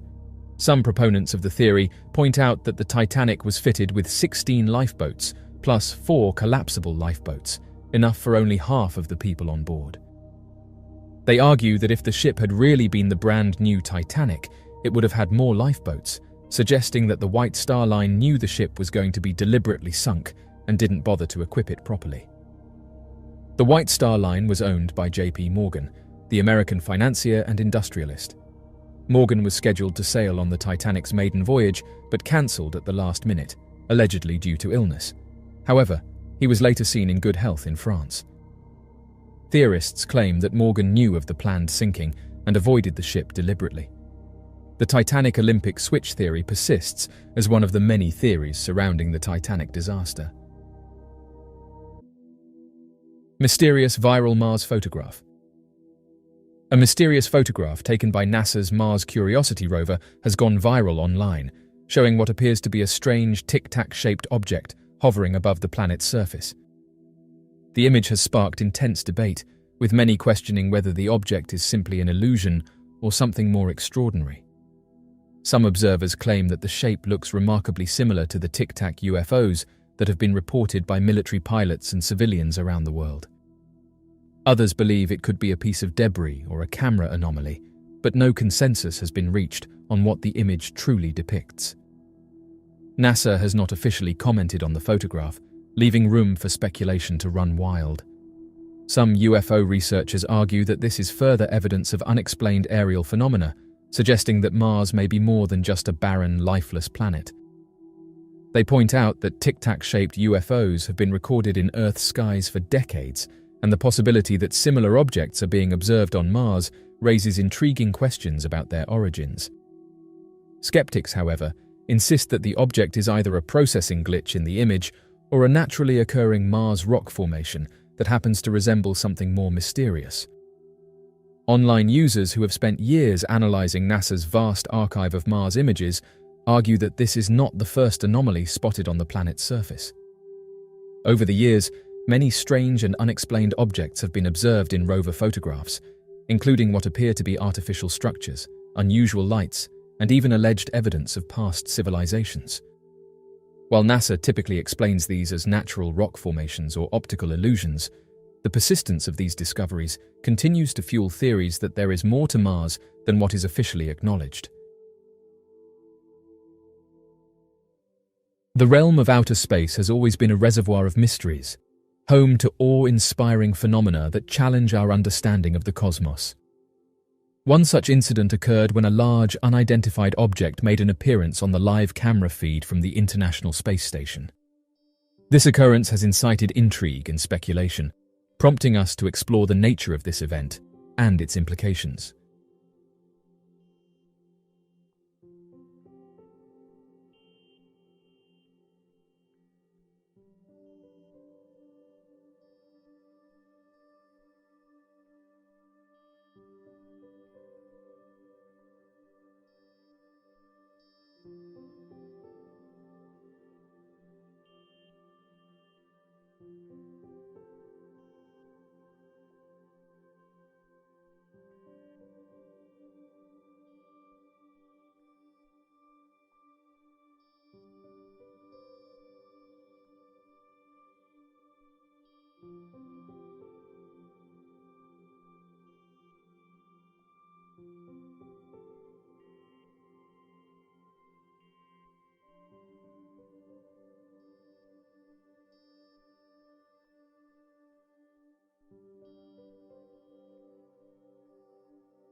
As of right now, people are struggling to explain what this object is.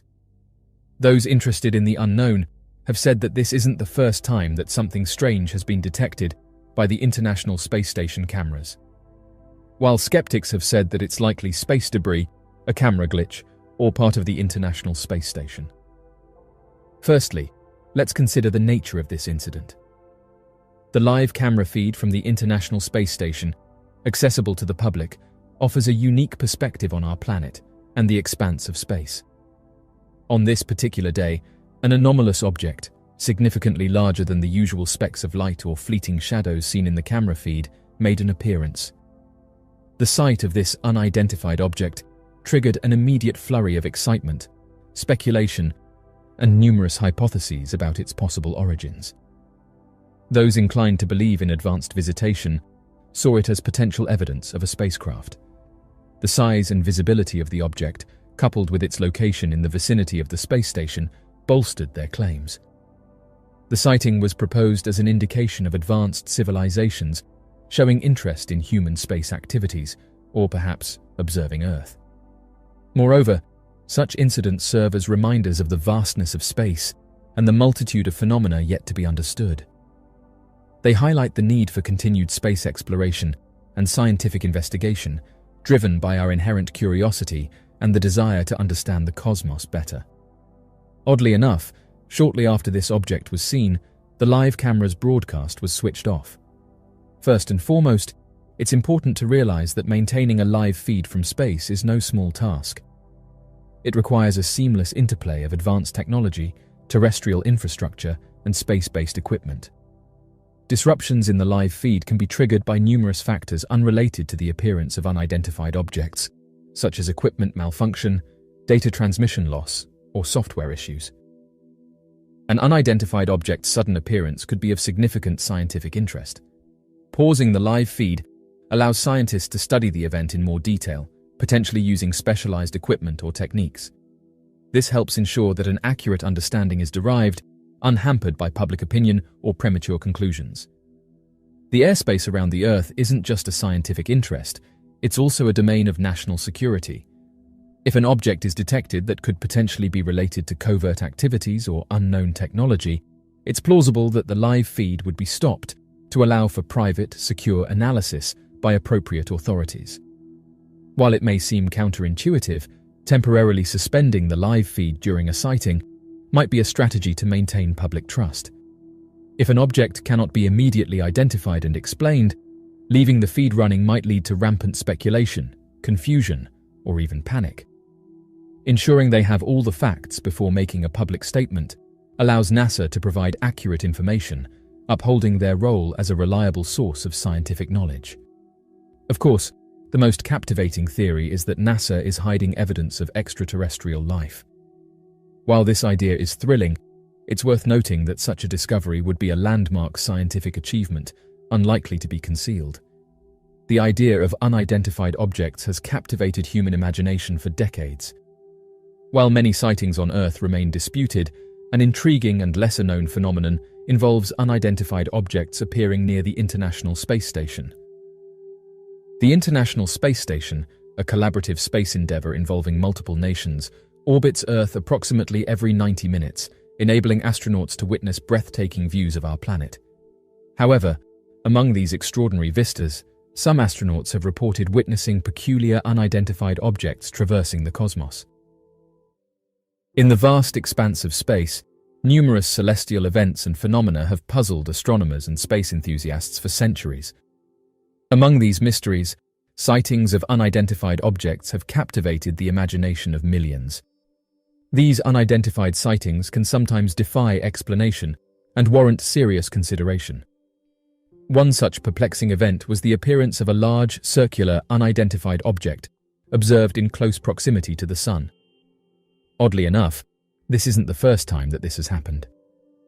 The event unfolded when a researcher into the unknown was looking through NASA's Solar and Heliospheric Observatory live feed. Interestingly, on various occasions, it's captured footage of a bright spherical object moving around the Sun. The object exhibited movement that appeared inconsistent with natural celestial bodies, sparking speculation about its origin. As more data and observations were collected, the mysterious object displayed astonishing characteristics. Its orbit around the Sun appeared to be highly irregular, defying the conventional laws of celestial mechanics. The object seemed to maintain a close proximity to the solar surface, while maintaining a stable trajectory. Additionally, it was impervious to the extreme heat and radiation generated by the Sun, raising intriguing questions about its nature and composition. Numerous scientific theories emerged to explain the enigmatic appearance of the circular unidentified object near the Sun. Some experts hypothesized that it could be a natural phenomenon, such as an enormous coronal mass ejection or an unusually shaped solar prominence. However, these explanations were quickly dismissed by those who saw the image due to the object's sustained and controlled trajectory, features not typically seen in natural solar events. Another theory posited that the unidentified object might be an advanced spacecraft sent from a distant civilization. This speculation was met with skepticism, as the concept of intelligent advanced life remains speculative and lacks concrete evidence. Nevertheless, the tantalizing possibility of advanced visitation could not be entirely discounted, spurring even more interest in the phenomenon. The sighting of the circular unidentified object near the Sun underscored the importance of solar exploration and its potential connection to understanding other celestial mysteries. In subsequent years, other solar observation missions, such as the Solar Dynamics Observatory, also recorded similar anomalies near the Sun. These sightings included objects resembling disks or spheres that seemed to traverse space with remarkable precision, sometimes seemingly in tandem with solar flares or other solar activities. The recurring nature of these sightings intrigued scientists and enthusiasts alike, driving further inquiry into their potential causes and implications. As mentioned, various theories have been put forth to explain these mysterious objects near the Sun. One explanation involves malfunctions or artifacts in the imaging equipment. Solar observation instruments are highly sensitive, and anomalies could arise from internal errors, reflections, or data processing issues. While this might explain some isolated incidents, it does not account for the consistent and coordinated movements exhibited by some unidentified objects. Another theory attributes the sightings to natural phenomena, such as coronal mass ejections or solar prominences. While these are indeed common solar events, they do not account for the precise movements and seemingly controlled trajectories exhibited by some of the observed unidentified objects. The most intriguing and controversial theory surrounding unidentified objects near the Sun is the suggestion that they could be spacecraft of advanced origin. Proponents of this hypothesis argue that advanced civilizations from other star systems may be exploring or utilizing our solar system, using the Sun's gravitational pull as a cosmic highway for interstellar travel. However, this theory encounters significant skepticism from the scientific community, primarily due to the lack of tangible evidence supporting the existence of advanced life or their ability to travel to our solar system. Moreover, the vast distances between stars and the limitations of current propulsion technologies make interstellar travel a daunting endeavor, leading many scientists to consider this possibility as highly improbable. Regardless of their origin, these sightings near the Sun have inadvertently contributed to our understanding of space weather. Solar flares, coronal mass ejections, and other solar activities can significantly impact space weather, affecting satellite communication, power grids, and even Earth's magnetosphere. By closely studying these sightings, scientists have gained valuable insights into solar dynamics and magnetic fields, enabling them to develop more accurate space weather predictions and mitigation strategies. As these sightings near the Sun continue to spark public interest and intrigue, it is crucial to approach the subject with skepticism and critical analysis.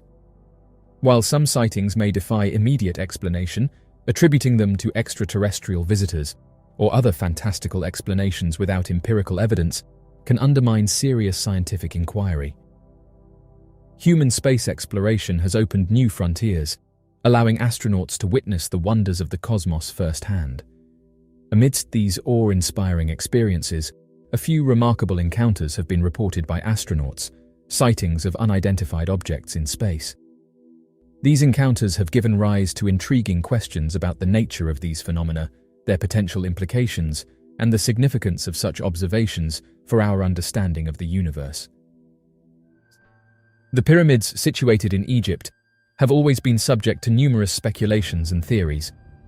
These ancient marvels stand as truly remarkable structures that have captivated our fascination for centuries. From the time they were first discovered, there has been a continuous scientific and scholarly endeavor to unravel the mysteries surrounding their construction. Researchers and scientists have tirelessly sought to gain a profound understanding of how these magnificent pyramids were meticulously built by the ancient Egyptians, despite the remarkable challenges they faced. The sheer scale and complexity of these structures, coupled with the limited technology available during that era, has fueled the curiosity of scholars worldwide. In recent times, there has been a release of KGB files containing intriguing information regarding a divine entity's visit to the ancient Egyptians. For those unfamiliar, the KGB was the primary security agency of the Soviet Union from March 1954 to December 1991.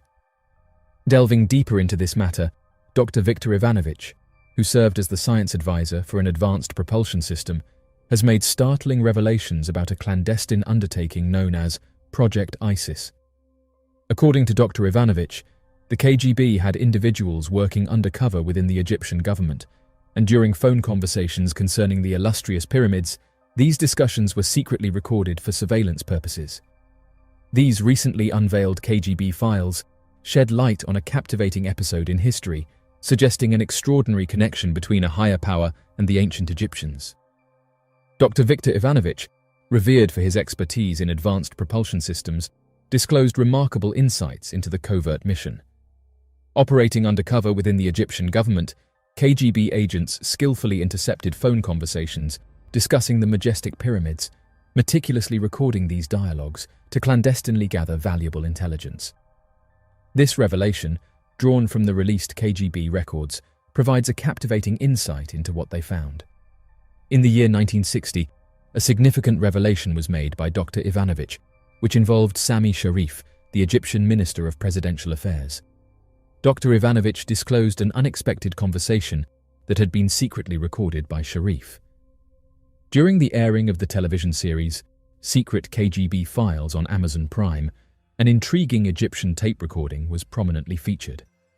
This captivating recording, which dates back to the 24th of July 1960, was unveiled to the audience, shedding light on an important piece of history.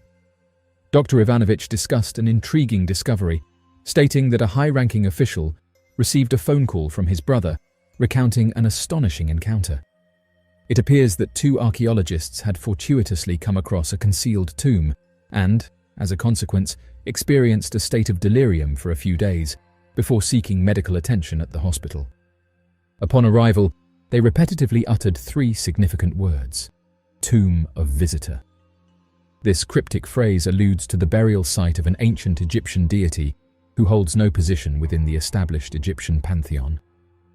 Interestingly, this deity possesses a distinct symbol, denoting their status as a god who pays visits. Dr. Ivanovich's remarks shed light on this remarkable discovery, offering a comprehensive and detailed account for those eager to delve into the depths of this enigmatic tomb. In his elaborate explanation, Dr. Ivanovich delves into a time far preceding the ancient Egyptians and their renowned pharaohs. According to his extensive knowledge as an astrophysicist and neurologist, he reveals the existence of divine entities who descended from the celestial realm along with their cohorts, imparting their unparalleled wisdom and knowledge to the inhabitants of Earth before ultimately departing. Furthermore, Dr. Ivanovich discloses a startling revelation that one of these divine beings actually met their demise on our planet. To honor and preserve the memory of this godlike entity, an undisclosed tomb of utmost secrecy was discreetly constructed within the Grand Pyramid. Astoundingly, high-ranking Egyptian officials recently disclosed this astounding fact during a confidential phone conversation. Since that time, numerous researchers have made attempts to locate the whereabouts of the concealed burial chamber. According to reports, Egyptian authorities, along with officials from other nations, have successfully extracted the entity from the pyramid and safeguarded it in a highly secure site. As a result of these developments, a multitude of individuals have begun to conjecture that the remarkable construction of these awe-inspiring structures was aided by external assistance during the reign of the ancient Egyptians. When examining the structural aspects of the Great Pyramids of Giza, purely from a mathematical perspective, it becomes apparent that they consist of approximately 2.3 million stone blocks. These blocks vary in weight, with each ranging between 2.5 and 15 tons. According to ancient Egyptian documents found in nearby tombs and areas related to the pyramids, the pharaoh documented that a mere 20,000 workers were responsible for constructing the pyramids over a 20-year period. If we consider these Egyptian records to be accurate, it would mean that each worker had to cut a block with impeccable precision from a quarry and transport it to the pyramid independently. However, this task alone would be an immense challenge for a single individual. Furthermore, each block would need to be hoisted and placed in its designated position on the pyramid without any assistance, all within a 30-day time frame. In order to achieve this feat, each worker would have had to place a block approximately every 2.5 minutes, with all 20,000 workers synchronizing their efforts flawlessly throughout the entire month. This remarkable demand for absolute precision and non-stop labor raises intriguing questions about the feasibility and logistics of such a massive construction project. It prompts us to question the methods, techniques, and resources that might have been employed by these ancient workers to accomplish this monumental task. Furthermore, it also sparks curiosity about the organizational and managerial skills required to orchestrate the synchronized efforts of such a large workforce, operating ceaselessly for 2 decades. However, it is essential to approach these records with a critical mindset, recognizing the potential limitations of ancient documentation and the possibility of discrepancies or inaccuracies over time. Acknowledging the incredible physical and logistical challenges faced by the builders of the pyramids invites further exploration into the engineering prowess, societal dynamics, and cultural context of ancient Egypt. In 2017, a group of scientists conducting extensive research on the pyramid made an intriguing announcement. They revealed the existence of a hitherto unknown cavity within the pyramid, estimated to span an impressive length of approximately 30 meters. The detection of this newfound void was made possible through the implementation of an innovative scientific technique known as muon radiography, which utilizes cosmic rays to meticulously examine and identify empty spaces or chambers concealed within architectural structures. The recent discovery has sparked considerable interest within the scientific community, and comparisons have already been made to the renowned Grand Gallery located within the same pyramid. The Grand Gallery, a remarkable corridor extending a staggering 150 feet in length, serves as a direct passageway leading to the burial chamber of the revered pharaoh Khufu. The identification of this newly unveiled void within the pyramid has been heralded as a significant milestone, ranking alongside the prestigious status accorded to the Grand Gallery. In addition to its height of approximately 26 feet, this corridor is situated beneath the recently unearthed section. However, the contents and purpose of this area remain shrouded in mystery. It could possibly comprise multiple smaller chambers or a singular expansive space, yet this knowledge has eluded us thus far. This enigma begs us to ponder its significance and speculate about its potential functions. Further exploration and investigation are required to unravel the secrets concealed within this intriguing corridor. This remarkable finding represents a significant breakthrough that brings us closer to unraveling the enigmatic complexities of this awe-inspiring structure. The discovery was made through the collaborative efforts of the Scan Pyramids project in conjunction with the Egyptian Ministry of Antiquities. It is widely acclaimed as an extraordinary feat in the realm of archaeological techniques, specifically muon tomography, utilized to detect and uncover this monumental marvel. Furthermore, this groundbreaking revelation holds vast potential for enhancing our understanding and knowledge of the structure's intricate details. It offers a compelling opportunity to delve into the depths of its mysteries, exploring its hidden secrets and shedding light on its historical significance. While many believe that the capstone of the pyramid was crafted from gold and removed in ancient times, the idea of someone removing a solid gold capstone seems implausible to some.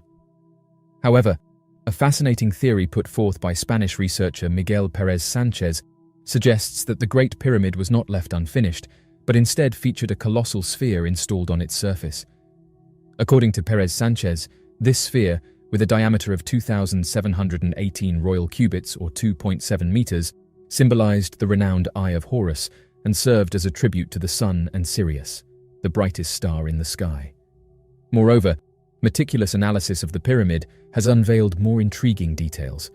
Researchers have been able to determine the inclination angle of 51.84 degrees, the presence of a platform supporting the sphere with a perimeter of royal cubits in a perfect representation of Pi, and the height of the pyramidal vertex, which measures 277,778 cubits. Pérez Sánchez emphasizes that the exploration of the Great Pyramid's original form and dimensions, as well as its reconstruction and subsequent analysis, have revealed an architectural masterpiece rooted in pure mathematics, geometry, and astronomy.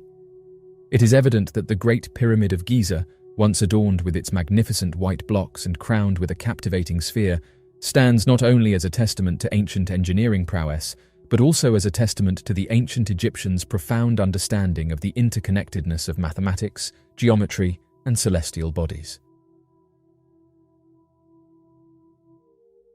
The disappearance of Paula Jean Weldon. On December 1, 1946, Paula Jean Weldon, an 18-year-old sophomore at Bennington College, informed her roommate, Elizabeth Parker, that she intended to embark on an extensive walk. However, she never returned to their shared living quarters. It was later discovered that several eyewitnesses had spotted her along Vermont's Long Trail, a 270-mile hiking route that traverses the picturesque landscapes of Vermont and extends all the way to the Canadian border. Concerned about her safety, a search party was promptly organized, but unfortunately, no significant clues could be gleaned from the trail itself. This mysterious disappearance sparked widespread speculation and prompted fervent efforts to uncover the truth behind Paula Jean Weldon's fate. Shortly after, an article published by the Bennington Banner revealed the emergence of tantalizing and undoubtedly peculiar leads in the investigation. Among these leads, one stood out. A Massachusetts waitress reported serving a visibly anxious young woman who bore a striking resemblance to Paula. This lead sent shockwaves through Paula's father, who disappeared for a staggering 36 hours, purportedly in relentless pursuit of this crucial information. However, the authorities found his behavior peculiar, ultimately resulting in him becoming a prime suspect in Paula's baffling disappearance. Whispers started circulating, shattering the illusion of Paula's perfect family life portrayed initially to the police. It came to light that Paula had not returned home during the week leading up to Thanksgiving, raising suspicions and fueling speculation about a potential disagreement with her father. While vehemently asserting his innocence, Paula's father put forth a theory that his daughter's emotional turmoil may be rooted in an unrequited affection for a boy at school, suggesting that this boy possibly warranted consideration as a suspect. This comprehensive retelling of events delves into the intricate details surrounding Paula's disappearance, shedding light on the chain of events and expanding upon the evolving narrative. During the 10-year period following Paula's disappearance, a resident of Bennington local community boasted on 2 separate occasions to his acquaintances that he possessed knowledge about the exact location where Paula's remains were concealed. Despite his claims, he failed to provide the police with any substantial leads. Regrettably, due to the absence of concrete evidence, the lack of a body, and the scarcity of forensic clues, the case gradually turned into a cold investigation, leaving the fate of Paula Jean Weldon forever shrouded in mystery. The mystery of Cynthia Anderson. Cynthia Anderson, a young woman of 20, grew up in a highly religious family that adhered to a meticulously structured lifestyle governed by their church. This religious household was known for its strict routine, which encompassed a plethora of activities, such as prayer gatherings, swimming competitions, camping expeditions, festive celebrations, and weekly Sunday worship. These events were meticulously organized by the church that Cynthia and her family faithfully attended. In describing his daughter, Michael Anderson, Cynthia's father, portrayed her as a quiet and compliant individual who preferred to keep a low profile, but was still able to cultivate numerous friendships within her social circle. Cynthia, a young and appealing woman, managed to captivate others with her charm, despite being raised in a household with strict rules. Despite adhering to her parents' regulations, she found companionship in a boyfriend who shared her religious beliefs within the same church community. As the summer unfolded, Cynthia's father expressed concern about her increasingly investing time in her appearance, seemingly embracing a debutante-like persona. Although she worked diligently as a legal secretary in Toledo, Ohio, Cynthia had made the decision to leave her job behind to pursue her education at the Bible College, the very same institution attended by her boyfriend. The anticipation of her final day at work grew, as her dedication to preparing for this new chapter in her life left her yearning for a fresh start. Last year, in a peculiar twist of events, a striking display caught Cynthia's attention from her desk. Positioned on a wall opposite her window, which was easily visible from the outside, was an intriguing graffiti that read, "I love you, Cindy," in bold, imposing letters, accompanied by a modest GW in the corner. Of notable importance was the fact that Cynthia was the solitary Cindy in the entire strip mall vicinity where this graffiti emerged. Its placement seemed intentionally orchestrated, designed to exclusively capture Cynthia's gaze. Nevertheless, a perplexing mystery remained as Cynthia found herself utterly clueless about the identity of the enigmatic GW. For 6 long months, This heartfelt inscription lingered on the wall, an enigmatic and thought-provoking tribute. Eventually, time took its toll, and the message was begrudgingly concealed. However, fate had other plans in store for Cynthia. As if scripted in a morose twist of fate, the message resurfaced, now boasting even larger and bolder letters. An ominous foreboding permeated the air, as if to suggest that the haunting graffiti was the mere tip of the iceberg for Cynthia's mounting troubles. In the summer of 1981, Cynthia found herself subjected to a distressing situation whereby she received a multitude of menacing phone calls from unidentified individuals. The explicit content of these messages instilled great fear within her, leading to a series of recurring nightmares where she envisioned herself being violently assaulted by an unknown man. The intensity of her anxiety grew to such an extent that her workplace took proactive measures to ensure her safety, including the installation of an emergency buzzer at her desk and the enforcement of strict office security protocols, such as keeping her doors locked at all times. Regrettably, despite these precautions, the ongoing harassment and intimidation persisted, leaving Cynthia in a constant state of vulnerability. On the morning of August 4, 1981, Cynthia deviated from her usual routine by skipping breakfast and departing from her parents' house around 8:30 in the morning with the intention of heading to work. Arriving at the office, she was spotted as late as 9:45 in the morning, which suggests that she had indeed made it to her workplace. However, by the time her employer, James Rabbit, arrived at the office around lunchtime, an unsettling scene unfolded before his eyes. Despite the lights being on and the radio playing, there was no trace of Cynthia. The atmosphere was tinged with the pungent scent of nail polish remover, permeating the air. No note had been left behind, and incessant ringing from the phones echoed through the stillness. There were no apparent signs of a struggle, adding to the mystery of Cynthia's sudden disappearance. Intriguingly, the office door remained locked from the inside, which only deepened the perplexity surrounding her absence. Interestingly, although her car was parked in its usual spot in the parking lot, her purse and keys were nowhere to be found.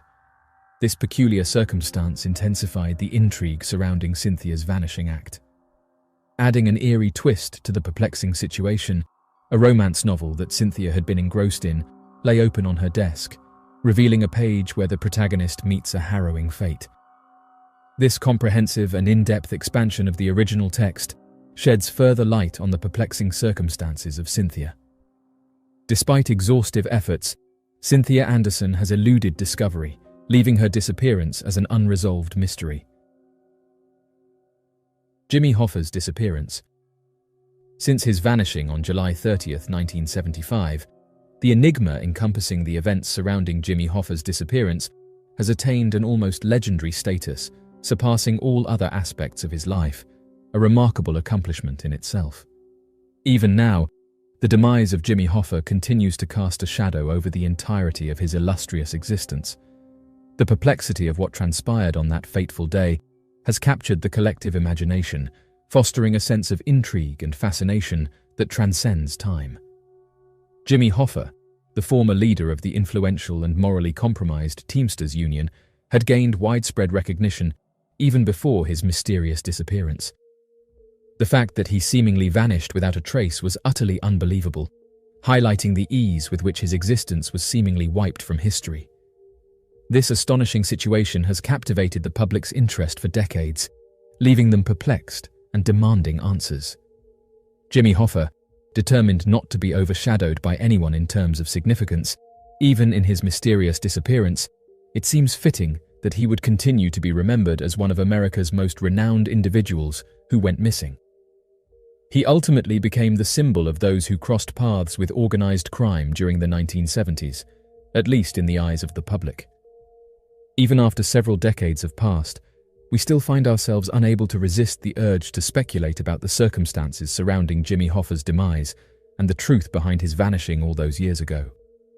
Through this enduring fascination, Hoffa's legacy continues to captivate our collective imagination. James Riddle Hoffa, who was born on February 14, 1913, was brought up in Detroit and considered it his lifelong home. During his teenage years, while working at a Kroger grocery store warehouse, Hoffa's exposure to low wages, oppressive supervisors, and the absence of job stability fueled a deep resentment among the employees. This was the catalyst for his foray into union organizing at a young age. In his quest to address these issues, Hoffa embarked on a path that would shape his future and cement his role as a prominent figure in the labor movement. Hoffa's early experiences laid the groundwork for his unwavering determination to fight for fair wages and improved working conditions. James R. Hoffa, a person with an approachable and courageous demeanor, showcased his exceptional leadership potential at an early stage of his career during a tumultuous wildcat strike involving warehouse workers. This strike not only brought about improved pay and working conditions for the workers, but also served as a defining moment for Hoffa. Recognizing his abilities, the Teamsters local swiftly recruited him as an organizer in 1932. Henceforth, Hoffa's life became intricately intertwined with the Teamsters, lasting for more than 5 decades. This enduring association became a substantial and defining aspect of Hoffa's personal and professional journey, outlining his unwavering dedication to the labor movement. Throughout his extensive tenure in the Teamsters, James R. Hoffa emerged as an iconic figure, serving as the organization's most prominent public representative. With a fervent and combative approach, Hoffa passionately advocated for the rights of American trade unions. His captivating televised clashes with Senator Robert Kennedy during a Senate committee inquiry into corruption within the nation's labor unions propelled Hoffa into the spotlight and etched his name into the consciousness of everyday Americans. In doing so, he garnered the unwavering support and admiration of millions of hard-working individuals who viewed him as an unwavering champion, dedicated to advancing their collective interests and ideals. Throughout his life, there were extensive records and widespread coverage of Jimmy Hoffa's connections to criminal figures. These associations played a significant role in his ability to enhance and fortify the Teamsters Union, ultimately transforming it into one of the nation's most influential labor unions, if not the outright most dominant. The depth and breadth of Hoffa's relationship with organized crime enabled him to amass considerable power and influence within the Teamsters, shaping the course of union affairs and exerting a formidable presence in the labor landscape of the United States. The pact that Hoffa made with the mob eventually proved to have dire consequences for him. As the 1970s unfolded, a discord arose between the interests of the Teamsters members and those aligned with the mafia, leading Hoffa and the mob to find themselves in conflict with each other. This conflict stemmed from the fact that their goals and purposes had diverged over time. The repercussions of this clash were far-reaching and had a profound impact on the trajectory of Hoffa's life and the dynamics between the Teamsters and the mafia. Given the stubborn stance of both sides, neither showing any willingness to compromise, the prospect of widespread violence erupting across the nation among rival mob factions became a genuine and imminent concern. The escalating tensions and unresolved conflict between these groups created a precarious situation where a violent confrontation seemed almost inevitable. It never actually reached that point, as Jimmy Hoffa mysteriously vanished on July 30th, 1975, leaving no trace or communication thereafter. This puzzling disappearance has remained an enduring enigma, captivating the public's curiosity for decades. The information available suggests that on July 30th, 1975, the last known sighting of Jimmy Hoffa took place in the parking lot of the Machu's Red Fox restaurant in Bloomfield Township, Michigan. It is noteworthy that Hoffa had agreed to meet with a select group of influential individuals associated with organized crime, specifically the mafia families who were at the center of the ongoing disagreement between himself and the Teamsters locals across the nation. These families had been gradually gaining control over numerous Teamsters locals, creating a significant conflict of interest. The ostensible purpose of the meeting appeared to be a resolution of the leadership and control dispute within the Teamsters Union.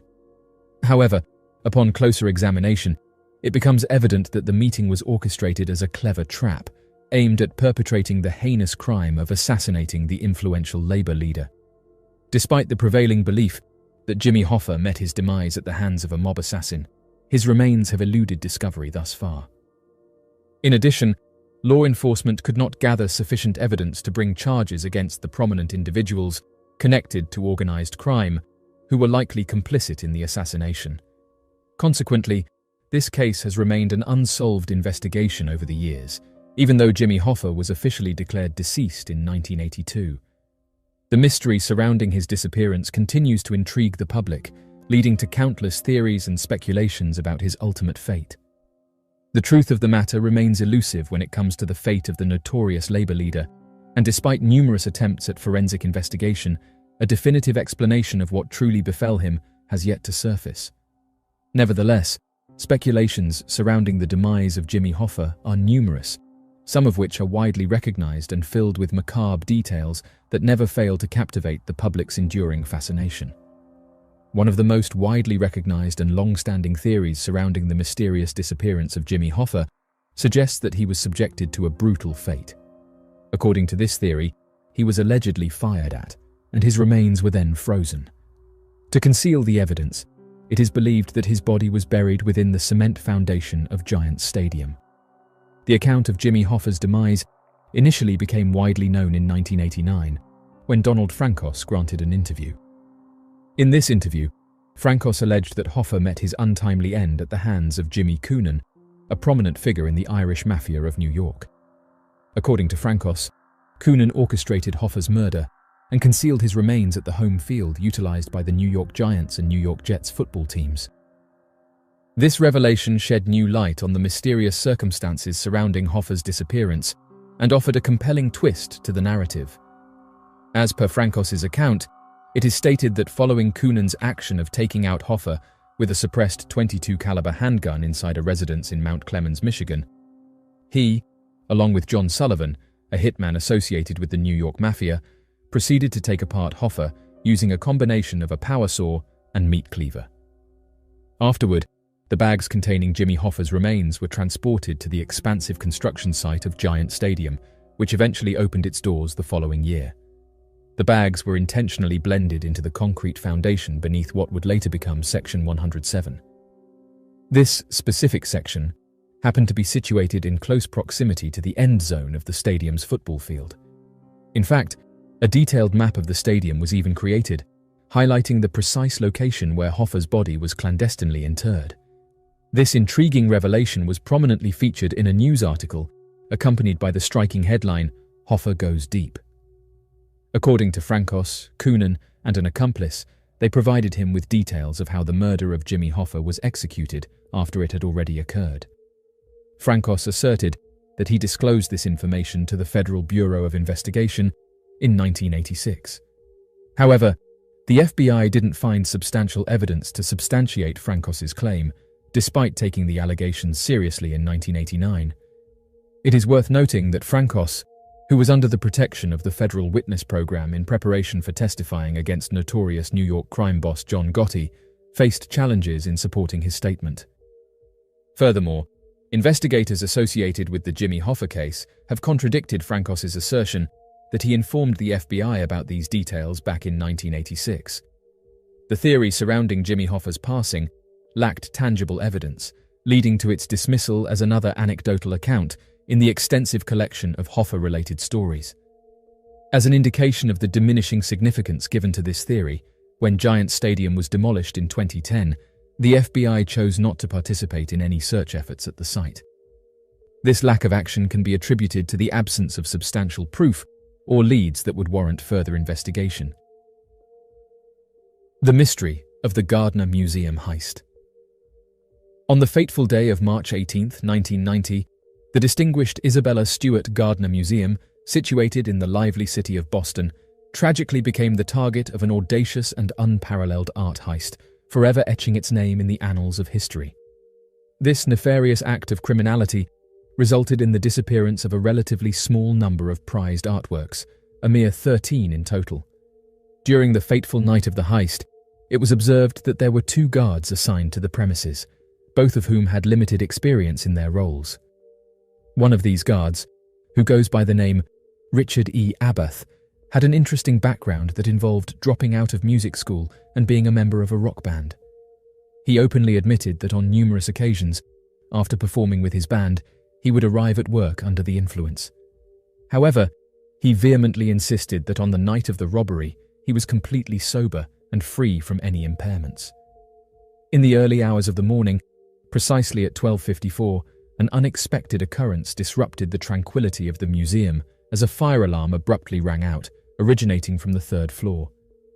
Acting promptly, Abath, the vigilant security personnel, promptly went to investigate the situation, only to discover that there was no sign of any fire hazard or smoke. The nature of this incident, and its potential connections to the nefarious intentions of the thieves, remained shrouded in uncertainty. Approximately half an hour later, precisely at 1:24 in the morning, a peculiar incident unfolded that further intensified the intrigue surrounding the museum. Two individuals, skillfully disguising themselves as Boston police officers, appeared at the security desk where Abath was diligently stationed, buzzing for attention. Claiming to be responding to a disturbance call, they forcefully demanded entry into the premises. The security guard at the museum, against museum protocol, allowed the two men to enter through the employee entrance. As they approached Abath, who was stationed behind the desk, one of them recognized him and falsely claimed that there was a warrant out for his arrest. Deceived by this information, Abath was coerced to step away from his control desk, which held the vital silent alarm button. Subsequently, he was instructed to face the wall and subsequently handcuffed. Another guard appeared and was similarly apprehended. When the perplexed second guard questioned the reason for his arrest, one of the men clarified that this was not an arrest, but a planned robbery. They explicitly warned both guards against causing any trouble, assuring that their cooperation would guarantee their safety. Approximately 81 minutes elapsed before the culprits successfully absconded with a collection of 13 invaluable masterpieces. Not stopping there, they cunningly acquired a petite yet significant self-portrait etching by Rembrandt, which had been discreetly affixed to the side of a chest. Today, the Isabella Stewart Gardner Museum bears witness to empty frames, purposefully left as a poignant reminder of the stolen artistic treasures. As of now, the elusive thieves have managed to evade capture, and the whereabouts of these exceptional masterpieces remain shrouded in mystery. Eager to recover their invaluable possessions, the museum has offered an astounding $10 million reward to anyone who can provide credible information leading to their retrieval. Why were medieval knights depicted fighting snails? The hand-drawn illustrations discovered in the borders of ancient texts can be just as captivating as the texts themselves. A notable instance of this is the bizarre and recurrent depiction of knights engaging in battles against snails. During the period spanning from the late 13th century to the 15th century, depictions of knights engaging in combat with snails can be found in various unexpected contexts throughout medieval literature. These images provide intriguing glimpses into the perceptions and beliefs of medieval society regarding the world they inhabited. During the late 13th century, around 1290, depictions of knights battling snails began to appear in illuminated manuscripts from North France. Subsequently, these illustrations also surfaced in Flemish and English manuscripts, albeit with slightly less frequency. Surprisingly, these drawings of snails often seem to have no connection to the nearby illustrations or written content. In various French folktale manuscripts, doodles frequently portrayed a knight armed and facing off against a snail, whose horns were elongated and resembled arrows. The illustrations depicted the knights wielding a range of weapons, such as sticks, maces, flails, axes, swords, and even forks. Snail attackers are predominantly male warriors, but there is a solitary recorded case of a female challenging a snail armed with a spear and shield.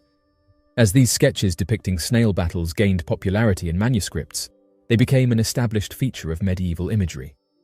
Subsequently, they extended their influence to various aspects of medieval society. The decorative carvings found on Lyon Cathedral's main entrance in France, dating back to around 1310, provide an intriguing glimpse into medieval art.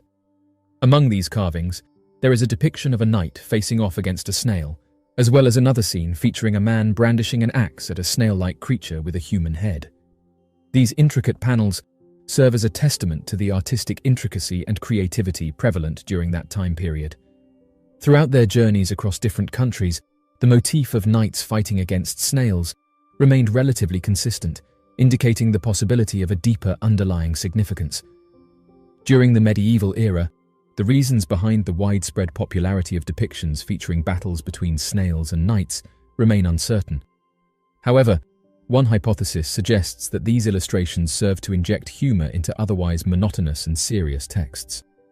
Numerous doodles depict knights relinquishing their swords or humbly kneeling before their small-shelled adversaries, thereby enhancing the satirical undertones.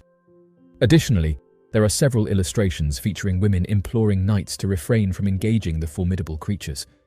Snails were acknowledged during the medieval era for their exceptional strength, as they possessed the ability to transport their dwellings on their backs. Consequently, encountering a snail could serve as a trial to assess an individual's physical resilience and psychological toughness. The snail, which was once seen as a symbol of false bravery, now faces the threat of being pursued and eliminated as a way to demonstrate power and valor. During the 1300s, just like other subjects depicted in illuminated manuscripts, the representation of the snail and knight gradually declined and became less popular over time. Interestingly, there was a temporary resurgence of interest in the snail and knight duo towards the late 15th century in medieval manuscripts. A discovered 1.8 billion-year-old nuclear reactor. Back in 1972, when a large amount of uranium ore was mined from the Oklo mine located out in the country of Gabon, a small nation found in Central Africa, scientists began to test the uranium deposits to catalogue the amount of recovered uranium-235 that was gathered from the site and could be used for ongoing efforts of nuclear fission and nuclear reactors. Unfortunately, they quickly realised that a substantial amount of uranium-235 was missing from the ore deposits, as uranium-235 naturally forms a solid concentration of 0.072%, but found a significant amount lacking from the mined minerals. As they investigated the situation, believing that perhaps more than 200 kilograms had been stolen, they quickly realised that located near the mined location was the perfect conditions to form a believed to be naturally forming nuclear reactor that is dated to be roughly 1.8 billion years old. Scientists claim that the uranium ore was used up when a naturally formed cavern using groundwater to help stabilise the nuclear reaction was discovered underground. Theorists, however, have an alternative explanation. Given the fact that the specifications required to form a naturally made nuclear reactor require specific storage of the uranium-235, the continued influx of water and a number of steps to prevent the compounds from becoming superheated, it is believed that the location is not naturally formed and rather the use of a primitive nuclear reactor by time-travelling humans needed to create a substantial amount of energy. Today, the claim is widely debated as one of the key pieces of evidence of time-travelling humans and their influence on the past. Andrew Basiago claims the US sent him on time travels. Our next mysterious individual is none other than an attorney who claims he was part of a time travel program as a child. Andrew Basiago has been publicly claiming that he participated in Project Pegasus from the ages of 7 to 12. The secret project was said to be run by the government and it worked on teleportation and time travel. Basiago explains that they were training children among adults to test the mental and physical effects of time travel on both children and adults. He claims that children were at an advantage to adults because they could adapt to the moving between the past, present and future much more easily than adults could. Ever since publicly announcing his so-called experience with time travel, there have been many skeptics. Many physicists, such as Hong Kong's Sheng-Wang Du, had stated that time travel is impossible at this time because nothing can move faster than the speed of light. With that being said, there have been some claims that support Basiago's story, such as that of Alfred Webre, who is a lawyer that specializes in exopolitics. Exopolitics consists of the political implications of the extraterrestrial presence on Earth. He strongly believes that time travel has been around for over 40 years, but the Defense Department is hoarding the technology instead of putting it to good use. Webre further explains that this mode of transportation is inexpensive and environmentally friendly, which leaves us questioning why it would not be used if the technology was available. He claims that it was used years ago to send troops to battle, but no one has yet to prove that theory. Returning to the life of Basiago, he apparently experienced 8 different time travel technologies during the program. The main device he used was a teleporter that was based on the drawings found by Nikola Tesla after he passed away in 1943. He describes the machine as two grey elliptical booms about 8 feet tall that were separated by 10 feet. In between, there was a shimmering curtain of radiant energy. Radiant energy is a form of energy that Tesla discovered and used to bend the properties of time and space. By jumping through the field of radiant energy, participants would enter a tunnel, and when they felt the tunnel close, they would be at their destination. He said it felt as if they were moving very quickly, or not at all. With so much to say about time travel, Basiago must have had some proof to go along with it. However, he claims that he can be seen in a photograph of Abraham Lincoln in 1863 and speaks to his experience being there. When asked about returning back to present day, he says that if he were a hologram for 15 minutes or less, the hologram would collapse, and he'd find himself back in the present about a minute later. Does this mean that he truly time-travelled, or was it all a figment of his imagination? With apparently about 100 people working on this secret project, no one else has yet to step forward and confirm what Basiago is saying to be true. It appears as if we may never know the truth, but maybe one day that will change. Siwil, possible uncontacted tribe. Siwil are considered to be a race of wild humanoids, a species that closely resembles humankind but with notable significant differences. Thought to be similar to known humanoid species in Indonesia, Siwil lives in the jungles of Java, also in Indonesia, mostly surrounding Meru Batiri National Park. Siwil is derived from the Japanese word meaning little, so it should come as no surprise that the distinctive differences between the human race and Siwil tribe is size. A physical account of the Siwil tribe describes them as reaching less than a meter in height, travelling unclothed and in groups, with a fair amount of body hair and hair that reaches to their shoulders. These humanoids often frequent areas surrounding water in order to access seafood such as fish, crab and shrimp, which we believe composes the main basis of their diet. Fishing often takes place using handcrafted tools such as spears, as well as small bags in order to carry their food and supplies. While us humans appear keen to interact and increase our sightings, the Siwil tribe have been known, so far, to run from humans or jump in order to flee from us. These humanoids have a reputation for their agility, being able to jump to both impressive heights and lengths when you consider their relative height. What makes these humanoids unique is how advanced they appear to be. The tribe seems to be remarkably close to human life, like ourselves. Siwil live and function as part of a community, and their relatively advanced tools indicate a higher intelligence than other known humanoid tribes. For example, the Orang Pendek tribe is referred to as being similar to small gorillas, and the Ibu Gogo having a close resemblance to orangutans. Heri Budi Ermawan, a municipal council member, explored the jungles of Java to aim to find the Siwil. He saw them, but, in keeping with expectations, the men ran. Strangely, when Ermawan took some covert photos from a distance, the photos were developed to reveal only background, with the Siwil tribe members being absent from the frame. Anang Retano ventured with the mysterious tracks team in order to find the Siwil people in 2011, and they saw tracks they had left.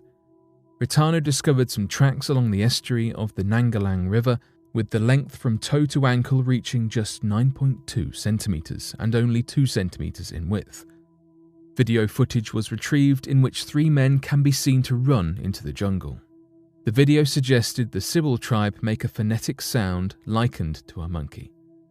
For now, we remain unable to contact this tribe, though hopefully this can change in the near future. Plenty of animals, humanoids and monsters live on the brink of discovery, and while for now we watch from a distance, reporting encounters and taking photos, perhaps one day we can truly understand the other life that lives amongst us on Earth. The Black-Eyed Children of Cannock Chase. The Black-Eyed Children are contemporary legends, first referenced in American folklore. If you've never heard of them, you would probably be wondering what and who they are. However, this eerie entity seems to be anything but human. Some think that black-eyed children are creatures of the supernatural, and it's reported that they are often found hitchhiking or in strange places alone. In 2014, residents of a small area of green countryside and quaint villages in Staffordshire, England, allegedly had an experience with these strange beings. Lee Brickley, a paranormal investigator from the local area, received a letter from a resident of the area who believed she'd seen a black-eyed girl in Cannock Chase. The investigator took one look at the description and immediately realised that this specific sighting had occurred before in the area. However, this was 30 years earlier. Lee released a description which his own aunt provided of the girl she'd seen in the 1980s, and locals immediately drew comparisons between the two figures. He described his aunt's encounter. My aunt was only 18 years old at the time. In the summer of 1982, herself and a friend would frequently meet on Cannock Chase in the evenings. An evening, just before the darkness approached, we heard a small child hysterically yelling. We couldn't work out whether she was in danger or not. Nevertheless, rushing to find the yells, we stumbled upon a footpath and caught sight of a girl, about 6 years old, sprinting in the opposite direction. When they caught up, the girl turned around and stared into my aunt's eyes, then proceeded to run off into the pitch-dark woodland. She described her eyes as being entirely black, with no trace of white. A police search was conducted but was unsuccessful. At the time, no one had any reason to believe anything paranormal was going on. The girl certainly appeared to be of flesh and blood. The latest description of the black-eyed girl of Cannock Chase was provided by a woman under the name of Mrs. Kelly. My daughter and I were walking through the Birches Valley, an area well known for its impressive sightings. However, we stopped in our tracks when we heard the screams of a young girl. Unsure if the noise was a boy or a girl, they undoubtedly gave the impression they were in a state of turmoil. However, they sounded close, therefore we immediately started to run towards the noise. Unsure of the whereabouts of the child, we stopped to catch our breath and tried to relocate where the noise was. That's when I turned around and saw a girl stood behind me. No older than 10 years old, she had her hands over her eyes, like she was scared or hiding something. I asked if she had been the one shouting. She then put her arms by her sides and opened her eyes. That's when I saw they were completely black. It was like looking into the state of nothingness. I jumped back and grabbed my daughter. I blinked and the child was gone. It was strange and bizarre. Lee Brickley, the investigator, believes that black-eyed children, like those found in Cannock Chase, are actually demonic beings and exist for evil purposes. He also recognizes that, of many of the sightings of black-eyed children, it seems as if the creatures are leading others towards some sort of danger. One thing has been recognized. The Cannock Chase sightings are the only sightings that occur during the daytime. Whether these sightings are false or actually credible, we do not know. However, you definitely wouldn't want to stumble across a black-eyed child at any time of day. The disappearance of George Smith. George Allen Smith was on board the Royal Caribbean International cruise ship Brilliance of the Seas with his wife Jennifer, both celebrating their honeymoon, having married in Connecticut just 10 days previously. They were a young couple in their 20s and adamant their marriage would get off to a luxurious start, and one where they could continue to party and celebrate their marriage vows. The newlyweds boarded at Barcelona on Wednesday the 29th of June 2005, and the cruise was due to stop in Greece, France, Turkey and Italy, amongst other stunning locations along the way. By all accounts, George and Jennifer appeared to be having a wonderful time in those first few days of their honeymoon. After dinner on the evening of July the 4th, the couple continued their night with drinks at the ship's disco. George noticed his wife flirting with a man on the dance floor and attempted to intervene. The couple were last seen together when a fiery argument broke out between them, culminating in Jennifer kicking her new husband in the groin and storming out of the disco. The next day, a 16-year-old girl stepped onto her balcony looking to take photos of the spectacular sunrise. Instead, she was greeted with something far more sinister on the overhang of the lifeboats, a huge blood stain on the lifeboat canopy. Security quickly determined that the only people unaccounted for were the Smiths, and moved to find out where they were. Jennifer was found having a massage. She had no memory of what had happened after the casino and awoke in their cabin with no sign of George. She assumed he had gone to sleep in another room, something he had done before. Further searches of the ship revealed no clues as to George's whereabouts. However, bloodstains were found in his cabin as well as on the side of the ship. Foul play was suspected, and the FBI were brought on board to start their own investigations. The matter was referred to the Mafia Division of the FBI with an initial theory that this was a robbery gone bad, with the unfortunate newlywed subsequently thrown from his room over the side of the ship and into the watery depths below. Indeed, Smith's family, citing accounts of other men with him in his cabin and the sounds of arguing before a thud was heard between 4 and 5 a.m., when detectives believed Jennifer had returned to their room, said they believe he was murdered. The FBI investigated for 10 years before telling the family they couldn't prove his death was a homicide and not an accident, a decision that outraged and disgusted Smith's relatives. His body was never found. Cindy Song. Kyung-Yong Cindy Song was a senior college student at Pennsylvania State University when she went missing. On Halloween of 2001, she attended a costume party with 2 of her friends dressed as a bunny. The 3 stayed at the party until 2 a.m., stopping at a friend's house to play video games before going home. At 4 a.m., Cindy's friends dropped her off at her apartment.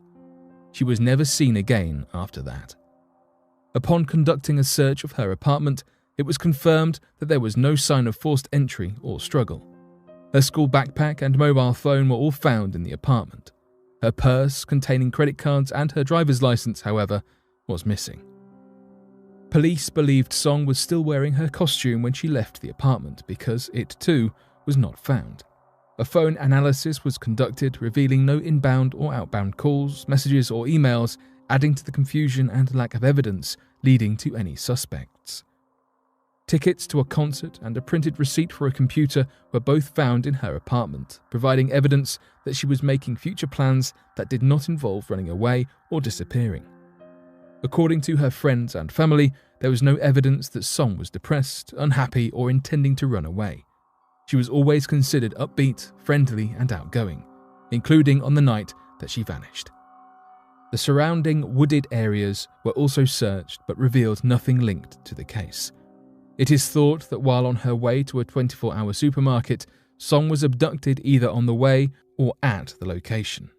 Others believe that she may have left her apartment with someone close to her that she trusted, and her life was taken.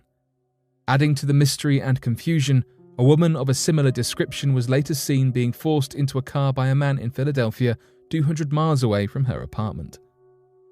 It was reported that she was screaming and resisting, crying for help, but finding none. The man remains a possible suspect, although police do not know who he is. The man has still not been found. A few more suspects were discovered about 2 years later, in 2003, including Hugo Selensky. A co-defendant in his case told police that he and an accomplice, Michael Kukowski, had abducted and taken the life of a woman from Pennsylvania State College that matched Song's description, although nothing was ever confirmed. The report led authorities to 5 bodies, which were all DNA tested for identification. None of them, however, were found to be Song. Even recently, in 2014, 7 more bodies were discovered on Selensky's property. Again, authorities hoped that perhaps Song's body would be found and the case would be solved.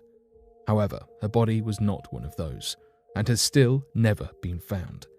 This case remains unsolved, as no new evidence has surfaced regarding what may have happened to Song after that Halloween night. The Willis Tower Sighting. Back in Chicago, our final humanoid sighting story comes from the Willis Tower, a breathtaking skyscraper standing at 527 meters tall.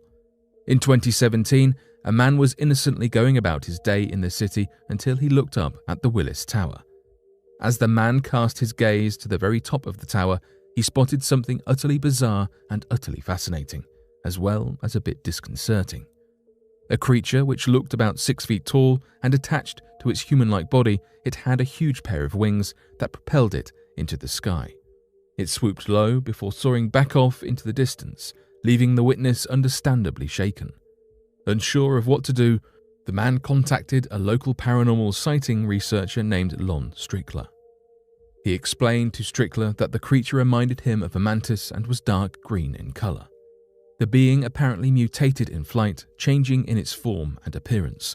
Strickler himself was well aware of humanoid sightings in the area and is one of the most prominent researchers in this field, but even he admitted it was unusual to see a humanoid of this type.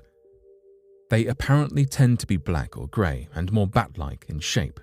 This was the 22nd sighting in Chicago in 2017 alone, and it's been noted that humanoids tend to appear at dusk or during the night, especially in the Lake Michigan area. But despite the flurry of activity in 2017, Chicago's flying humanoid sightings seem to have gone a little quiet. Whatever paranormal goings-on are occurring near Lake Michigan, they sure make terrifying stories. 3 rather strange but somewhat intriguing and mysterious flying creature stories. These so-called humanoids might seem ridiculous for the majority of us, but for a handful of people out there, they're simply all too real. Yet, all of those who have witnessed these somewhat incredible creatures will agree on one thing. They definitely aren't the product of somebody's imagination. And given the number of sightings in one area over the course of a year, it's understandable why interest in humanoids grew. Adam's Bridge. Structures made by early humans are understandably uncommon. Years of wear and tear, as well as intentional damage over the centuries, means that many of our ancestors' humble buildings have been lost to time. Because of this, you might be surprised to learn of a supposedly man-made structure that you very well may never have heard of. Pamban Island, a small island situated in the peninsula of India. Nearby is Mannar Island, which belongs to Sri Lanka. You've likely never heard of these islands, let alone spotted them on a map, but in these islands lies one of the most fascinating pieces of local geography in all of Asia, and possibly the entire world. Between Pamban and Mannar Island is a series of shoals made out of limestone.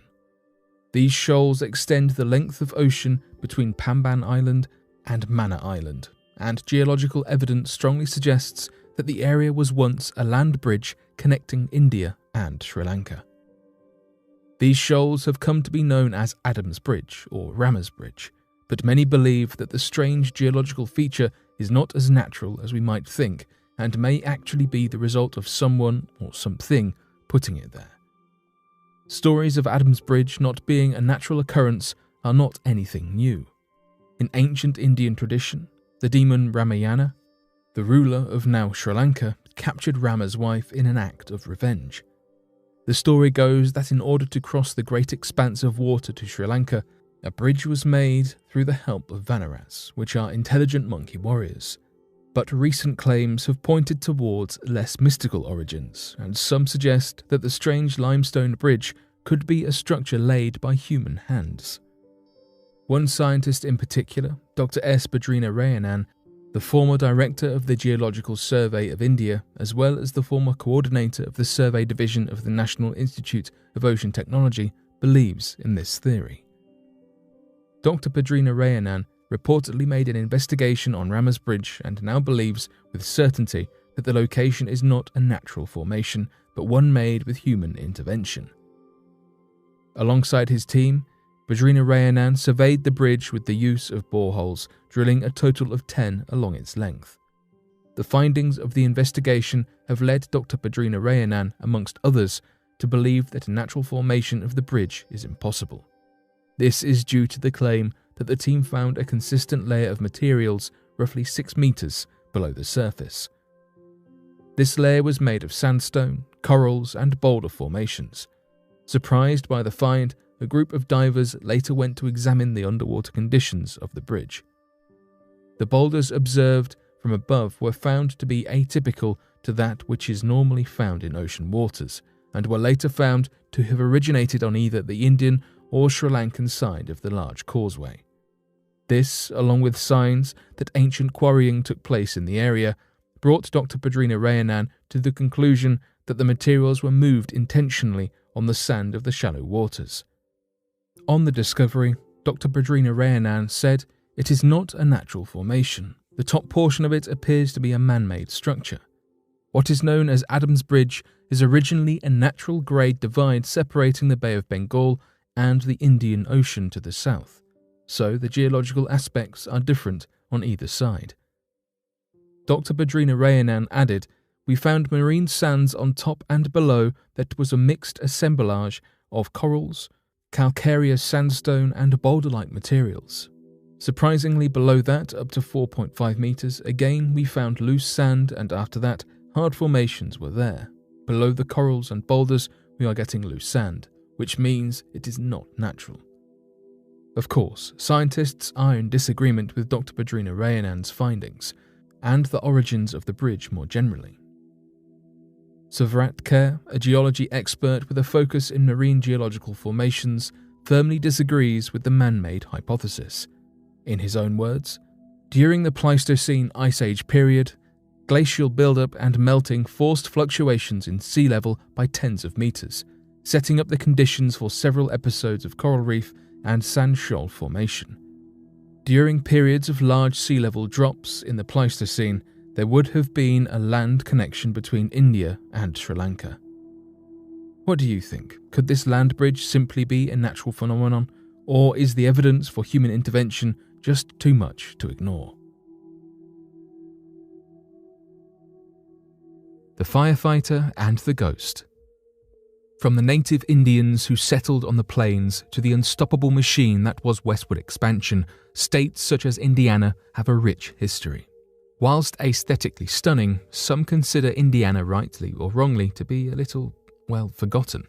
Although this assumption is not exactly true, something that is undisputable is that the state has had its fair share of terrifying supernatural encounters. Much of the superstition in Indiana is based on folklore, and in the town of Gary, a belief in the paranormal perhaps now runs a little deeper after a spine-chilling event that took place in 2015. An abandoned and dilapidated town, Gary's population is small and crime rates are high. As such, old buildings are prone to setting ablaze, and the city's fire brigade are often busy. But one call-out to battle a small wooden shack that had caught fire was one that the firefighter in question will likely never forget. After taking a few photographs of the blaze for training purposes before posting the pictures on Facebook, the firefighter's family spotted something strange in the window of the fiery abode. Standing in the flames was the horrifying figure of a man dressed in black. The bizarre thing was that the house was known to be long empty, and the firefighters had not heard any signs of distress coming from the building as they put out the fire. As such, residents of Gary came to the only conclusion that they thought fitted the strange event, that the malevolent man in black could only be something from another world, namely a ghost or spirit of some sort. Of course, this cannot be verified, but in a town that has been largely abandoned, even the strangest things are not out of the realms of possibility.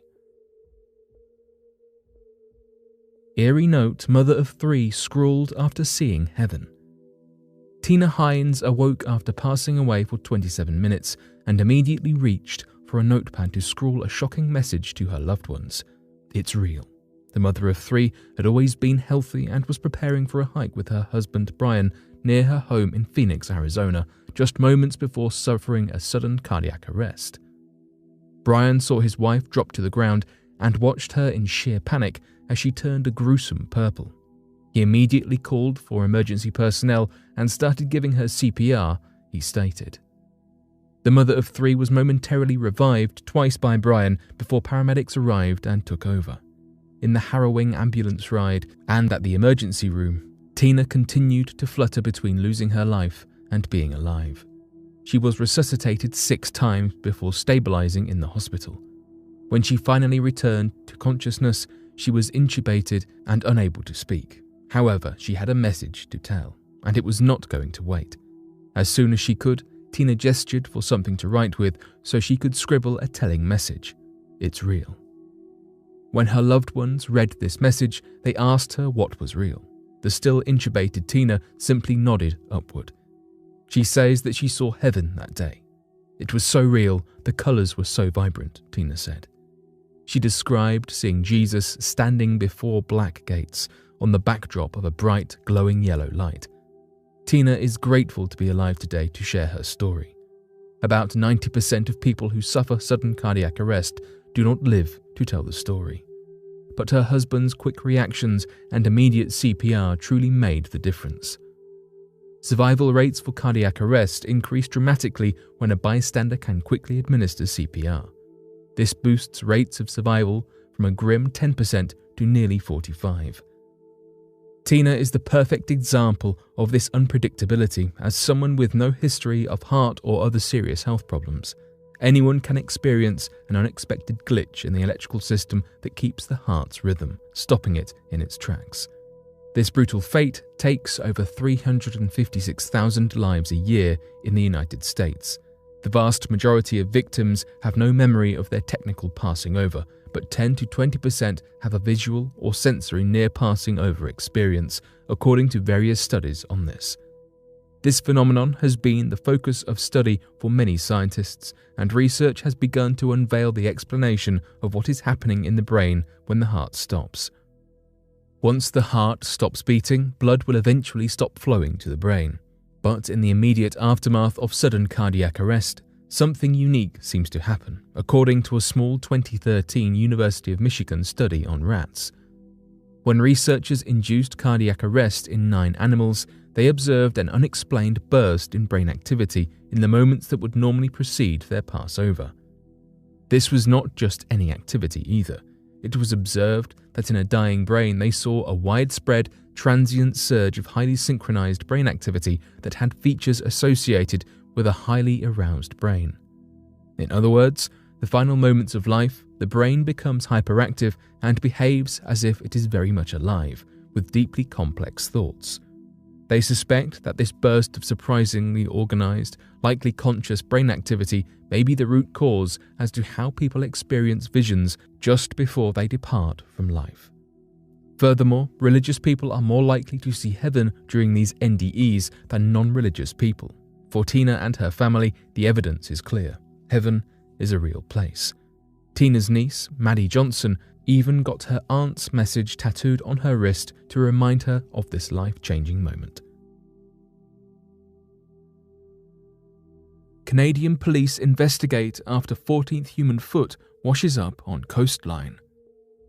If you are familiar with unsolved mysteries and true crime stories, you might just have heard of the strange phenomenon of human feet washing up on coastlines around Canada's British Columbia. To make the story even stranger, these feet were all wearing running shoes, and some of the bodies have never, ever been found. This instance is actually the 14th such occurrence of feet washing ashore. The Royal Canadian Mounted Police made the discovery of the 14th foot, but the pattern first emerged in 2007 and has yet to be solved.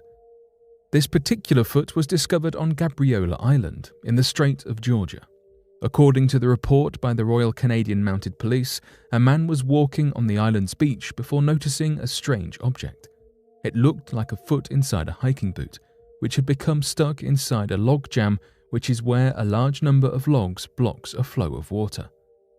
Some theorists have suggested that the feet are the result of accidents at sea, such as shipwrecks or plane crashes. Another explanation is natural disasters, such as tsunamis. Another, more sinister theory is that it could be the work of organized crime groups or even the plot of a serial attacker.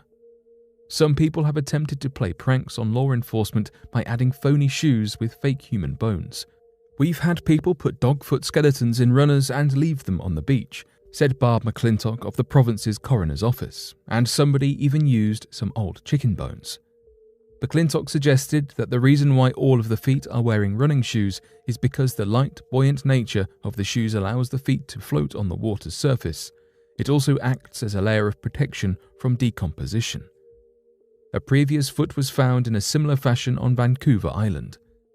In December 2017, a dog walker found a shoe tangled in seaweed after his dog led him to it. That specific foot was identified as belonging to a 79-year-old man from Washington State, United States. That particular man was listed as missing but later found washed up. there is still no explanation for his passing of life. Despite the spooky circumstances, the British Columbia Coroner's Office does not believe the feet are related to anything untoward. A number of the feet have been identified, and the coroner states that the individuals who the feet belong to either passed away accidentally or ended their lives themselves. The feet then separate from the body due to decomposition, but their shoes protect the feet until they eventually wash ashore. Still, the story is yet to be solved, as are the identities of multiple owners of the washed-up remains. Scientists suggest that octopus could be aliens. When talk turns to potential extraterrestrial life on Earth, most minds immediately jump to conspiracy theorists and science fiction plots. Few expect to read findings from the scientific community hinting at alien life. Yet that is exactly what has recently come to light, and not in the way that you would think. A scientific paper published in 2018 in the journal Progress in Biophysics and Molecular Biology attempts to explain the origins of life on Earth, and makes some startling hypotheses about the octopus, suggesting that the unusual creature possesses a genome that may have gotten its start from somewhere outside of Earth. When studying the development of species, the octopus presents a unique set of problems, which is what has prompted scientists to look beyond Earth for answers. For most species, distinctive and especially unusual features evolved slowly over millions of years, and this progression can be more or less tracked through the species. However, the striking features of cephalopods, such as their large brains and sophisticated color and shape-changing abilities, arrived relatively suddenly in the evolutionary gene pool. A huge leap such as this is especially unlikely in the more advanced characteristics of a highly developed species. These traits burst onto the scene hundreds of millions of years ago in what is known as the Cambrian explosion, where several modern-day animal groups suddenly began to exist in a form recognizable today. Nobody knows what exactly led to this event, although there are several theories. One possible explanation, specifically mentioned in the paper with regards to cephalopods, revolves around the cryopreserving ability of space and suggests that a piece of space rock or comet hurtling towards Earth could have contained viable specimens of an early form of fertilized squid or octopus eggs, and released its contents as it crashed into our atmosphere, effectively merging extraterrestrial genes with the genomes on Earth. Another hypothesizes that alien viruses crashed to Earth in a similar manner and infected the genomes of a primitive version of the squid and caused the strange evolution into what we know as octopus today. This is not the first time such a theory has been suggested with regards to the evolution of life on Earth, as it is occasionally brought up as a potential explanation for the currently genetically unexplainable. However, such a theory rests entirely upon the assumption that life does exist elsewhere in the cosmos and that these life forms could have been transported across the vastness of space on a comet until they reached Earth. Understandably, hypotheses of this nature are impossible to prove, and will likely remain just a hypothesis for the years to come. But the idea that we could be sharing our planet with creatures evolved from extraterrestrials is fascinating. Sightings of the Zimbabwe merfolk. Unlike the cute, animated portrayals of the mythical creature, the mermaids of Zimbabwe have been a recurring problem for those living nearby large waterways in the country, as the humanoid creatures have reportedly been at the center of a variety of random attacks, terrifying vandalism, and delays in construction efforts. Back in 2012, while working on the Gokwe and Osborne dams, the Zimbabwe construction company claimed that nearly every employee had left the construction site in fear for their lives after having been attacked by a strange humanoid river monster known as the Mamba Muntu. It was believed that the Mambu Muntu used the rivers as natural outlets to the ocean, and that they had become terribly angered by the construction efforts. Debates were made on whether or not construction should continue before a full report on the environmental impact was made. However, under pressure of contracts and health standards, construction continued regardless. This forced the local council to hire entirely new workers from out of the country to work on the dam, as the locals refused to continue working on the construction of the project due to their superstitions. Oddly enough, after several weeks, even the foreign workers resigned after claiming to have been attacked by humanoid sea creatures and regarded the entire river as being cursed. In an effort to appease these strange creatures, the council was forced to perform cleansing rituals and make offerings to the creatures before construction began again with no further issues. Although most do not make the connection, Zambia, the closest country to Zimbabwe, built the Kariba Dam in the same waterways within their borders. The project was determined to be a necessity in the region, as the water from the river would not only be able to power all of the electrical requirements for that region, but it would also prove to be a major work program that would allow a number of locals to generate income while working on the projects to be used to help spur the local economy of the region. Unfortunately, many of the religious figures already suffering under the oppressive hand of the government felt that the construction of the dam was a violation of the principles of their god, known as Nyaminyami. Nyaminyami was, more specifically, the god of the river Zambezi, and was believed to reside within the river. Religious figures argued that if the dam was built, then Nyaminyami would curse them for messing with the natural ecosystem and bring on a terrible tragedy, urging the locals to defy the government and refuse construction. Despite this sentiment from the religious leaders, many of the locals would still go on to work on the construction of the dam, assisting in the government's tactic to force the native Batonga people to move from their homes and live elsewhere. Almost as if directly predicted by the religious leaders, shortly after the Batonga people were moved, a devastating flood tore through the region, and due to the half construction of the dam blocking the only direction for water to flow, it led to the entire dam becoming destroyed, killing every single worker that was working on the construction of the project. Oddly enough, however, not a single body has been recovered. Given the fact that the majority of those who died were locals, this led to many of the relatives begging the religious leaders to help lift the curse and allow the dam to be constructed without any future problems. Religious leaders then gave instructions to the people for the only way that the curse would be lifted. They must sacrifice a calf and offer it to the river. For some inexplicable reason, after the ceremony was completed, the bodies of the workers appeared where the calf was placed in the river, allowing the souls to finally be put to rest. New details emerge. The Shroud of Turin's authenticity has been hotly debated since its first appearance in 1390, while also holding firm the position as one of the most well-known relics of the Catholic Church.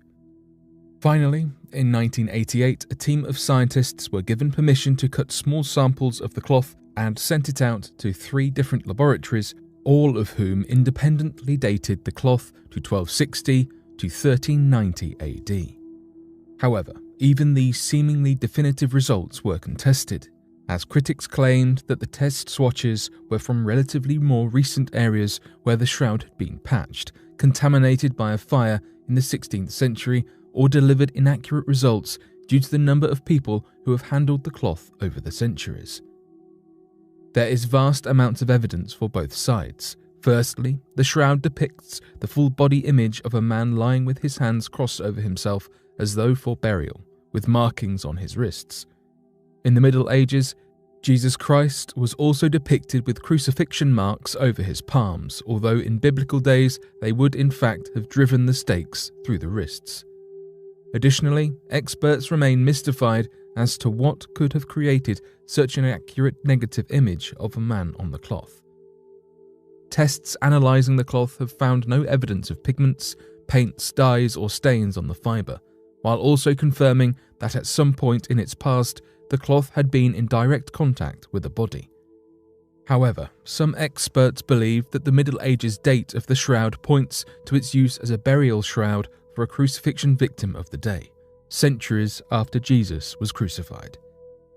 Adding to speculation, in 2018, a bloodstain pattern analysis was performed on the shroud and concluded that the faint blood flow stains came from different angles and were not produced by one body as it was being laid out for burial. Believers in the shroud have also pointed out that the Middle Ages radiocarbon date could have been based on years of the shroud being on public display for believers to touch, kiss and pray over after its reveal in the 14th century. As well as possible carbon monoxide contamination, both instances which could conceivably cause a 1st century artifact to be inaccurately dated as Middle Ages. The Devil's Pool Haunted. The Devil's Pool is one of the most haunted places in all of Australia. It's located just outside of Cairns in the state of Queensland and has been a popular tourist destination for some time now. The Devil's Pool can be found amid an untouched rainforest near large boulders in the town of Babinda. To those who are unaware of the Devil's Pool's dark history, they may find the crystal clear water and streams to be a majestic spot to enjoy and take in the natural beauty. Unfortunately, it has been deemed by the Australian Aborigines as a dark and dangerous place where only bad things happen. The Aboriginal legend explains that a beautiful woman that came from the Yidinji tribe was married to a tribal elder. At some point during their marriage, the woman fell in love with a younger man and they began an affair. They ran off into the woods to start a life together in the hopes that no one would find them.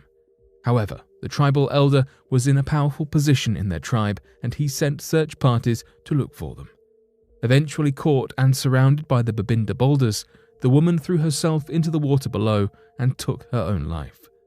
She couldn't bear a life without her true love and saw no other way out.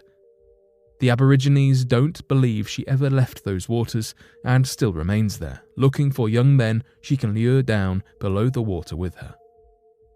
What was first seen as a harmless legend or tale has gained some traction over time, due to the number of young men that have gone missing and mysteriously passed away at the Devil's Pool. All but one of the missing or deceased have been men. It's also believed that the pool is more aggressive towards men that disrespect the area. One young man kicked a sign that was placed to warn tourists and he slipped, falling into the pool and lost his life. While the number of deaths is still debated, there have been at least 17 young men that have gone mysteriously missing or lost their lives since 1959. But what does that mean? How could they have mysteriously lost their lives? For starters, onlookers have witnessed victims being pulled forcefully and held underwater. There have been other mysterious ways these men have lost their lives. A 24-year-old man named Peter McGann climbed up the boulder and jumped through a small gap into the water below. Police divers were only able to uncover his body after 5 weeks of searching through the murky water of the bottom of the pool. Another young couple was also taken by the Devil's Pool during a flash flood. The woman ended up surviving, but the man was never heard from after that. One of the most recent disappearances was a 37-year-old man, Mr. Hoffman, whose body was found in October 2020, 48 hours after he was last seen. The man was there with another young man who successfully escaped the pool unharmed. A strong current ran through and swept Hoffman away. With so many horrible incidents, the area has been boarded up with railings and large signs have been placed around the Devil's Pool to warn people from swimming or getting too close. So why do people continue to explore the Devil's Pool, despite its large sum of disastrous events?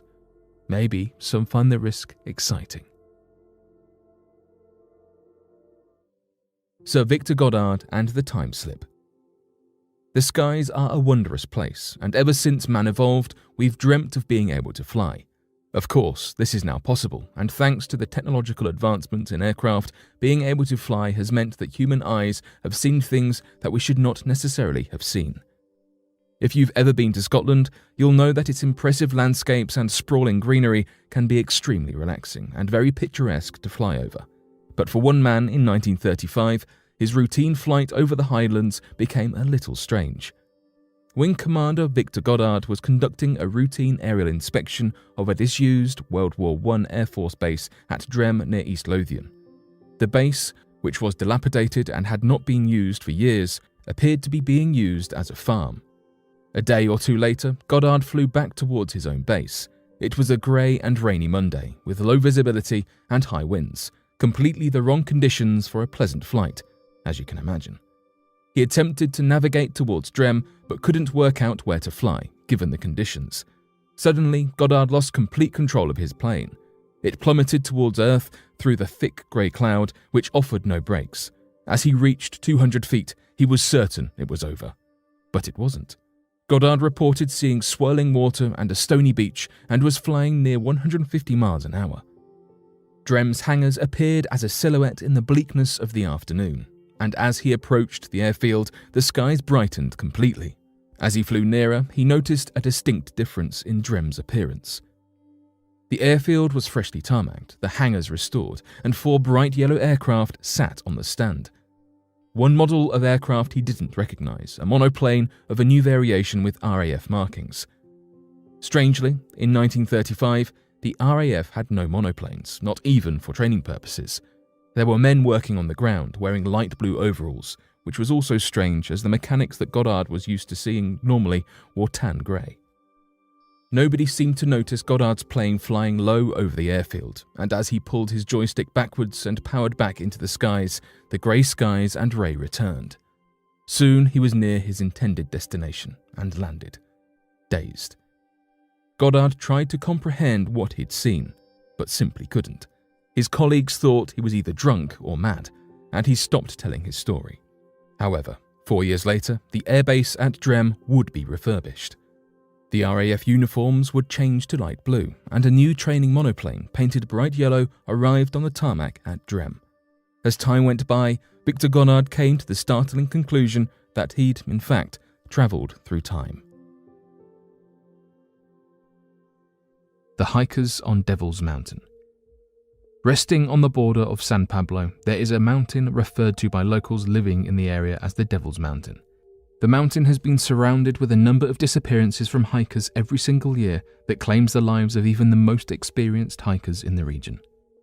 One such story from the locals tells of that of a married couple that went on a hike to the mountain and stayed there for a few days. After they had met others and told them they would be taking a forked path, they were never seen from again, leaving many people wondering which path they had taken, since there seemed to have been no forked path in the area. This story would later come up once again after a group of boys went to the mountain on a hiking trip and came across a married couple that fit the look and description of the couple that had went missing a few years prior, and so followed the couple believing that they might be ghosts or strange manifestations of the lost couple.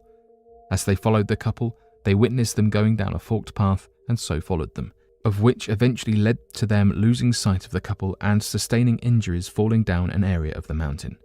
This has led some to believe that the lost people of whom went hiking on the mountain are still there, stuck in a possible time loop or warped reality in which they are jumping through time and encountering other people of whom have went missing on the mountain years prior.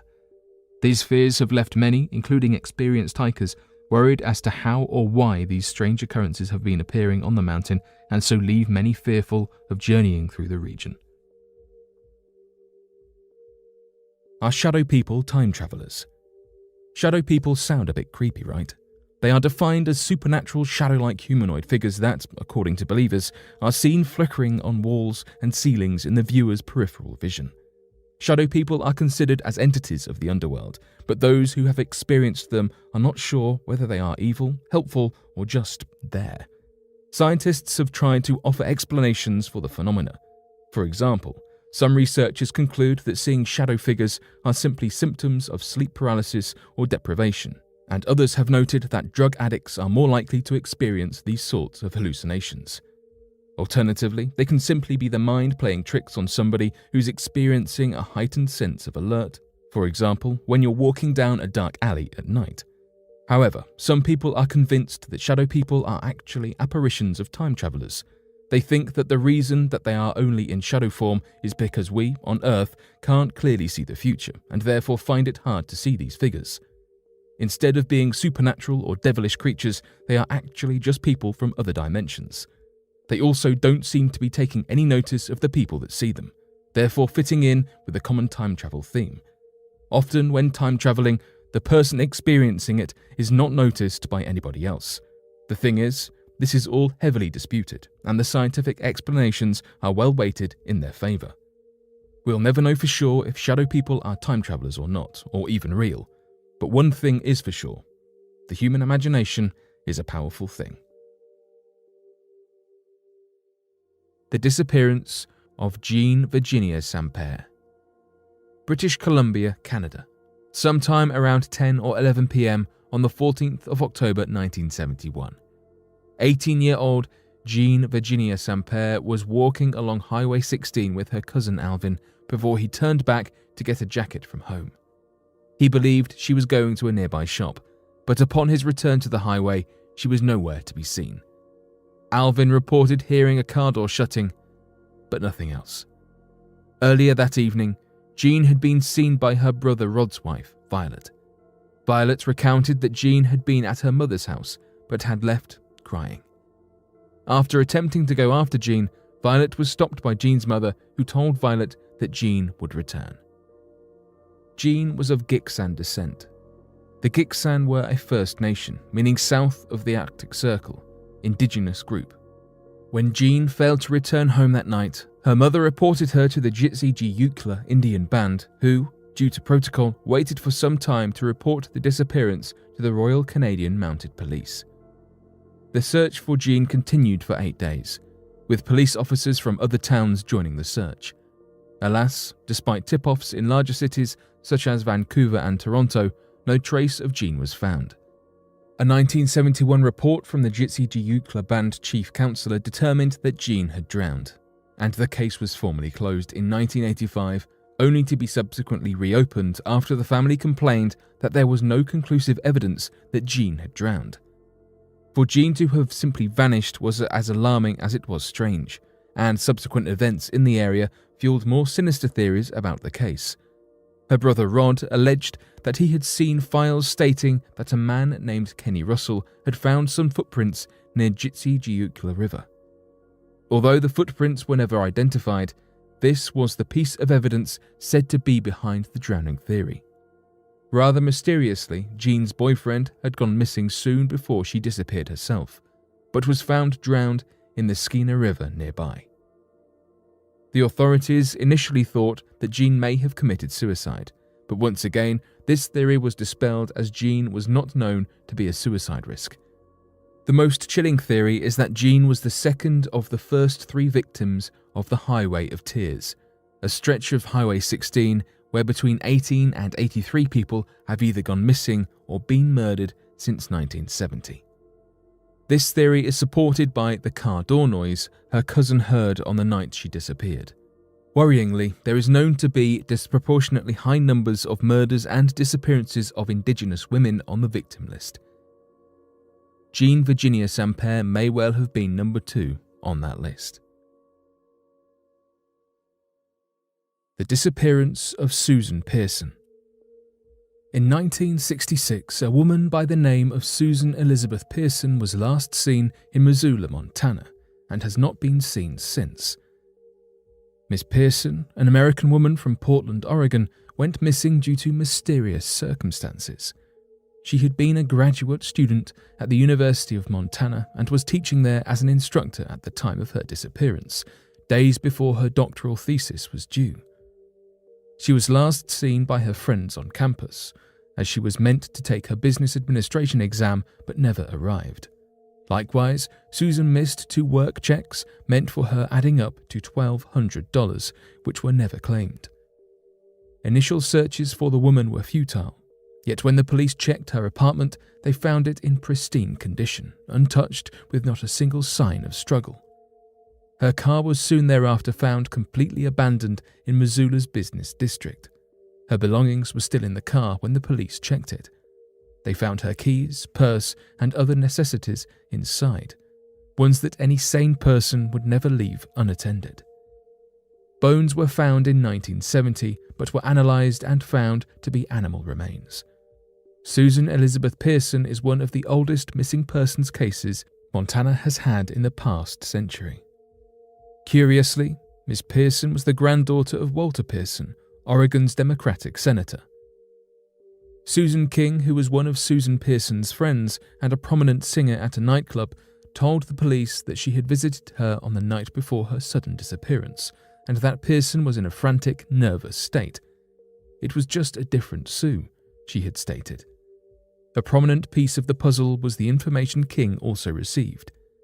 Pearson mentioned leaving her life behind to begin anew in her frantic state. Later, she added that 2 delinquent boys from the course she was teaching threatened her with physical violence. Pearson's brother, David, added that it appeared his sister rushed out of her apartment and the tea kettle was left to boil on the stove.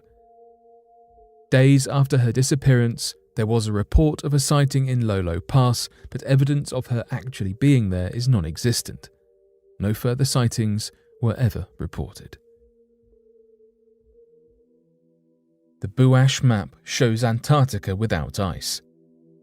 For over 40,000 years, Antarctica has been covered by glaciers and snow, making it one of the most inhospitable places on the planet. The ice makes it impossible for Antarctica to be a home to any humans. However, there are some thinkers who believe this wasn't always so. The Buash map was drawn by French geographer Philippe Buache. Buache drew his maps by combining his geographic knowledge, research from contemporary explorers, and astronomical observation. The map he produced in 1739 was titled in French. However, when translated, it means Map of the Southern Lands contained between the Tropic of Capricorn and the Antarctic Pole, where the new discoveries made in 1739 to the south of the Cape of Good Hope may be seen. The biggest discovery on Buache's map was that it appeared to depict Antarctica before it was buried by ice, leading some explorers and geographers to use it as evidence that Antarctica was inhabited by an ancient civilization before being rediscovered in the 19th century. The most famous proponent of this theory was Charles Hapgood, who published Buache's map in his 1966 book Maps of the Ancient Sea Kings. However, the arguments of Hapgood and others have been met with criticism. Firstly, many argue that Hapgood did not take care in translating Buache's annotations on the map before publishing it, and if he had, he would have realized that Buache did not mean to depict an ice-free Antarctica. For example, there are multiple annotations over Antarctica on the map where Buache has written conjecturé and soupçonné, which translate as conjectured and suspected, showing Buache himself was not sure that human life could survive on Antarctica. What's more, the annotations also make frequent references to icebergs, freezing temperatures, and glaciers over Antarctica. Icebergs are even drawn on the map. Therefore, for many, the argument that Buache was using the map to claim Antarctica was ice-free would be ludicrous. Secondly, two versions of Buache's map were created, one which shows Antarctica with ice and one without. This has led some to suspect that the latter version of Buache's map might have been drawn by another cartographer or even forged. Thirdly, there is every possibility that Buache was mistaken.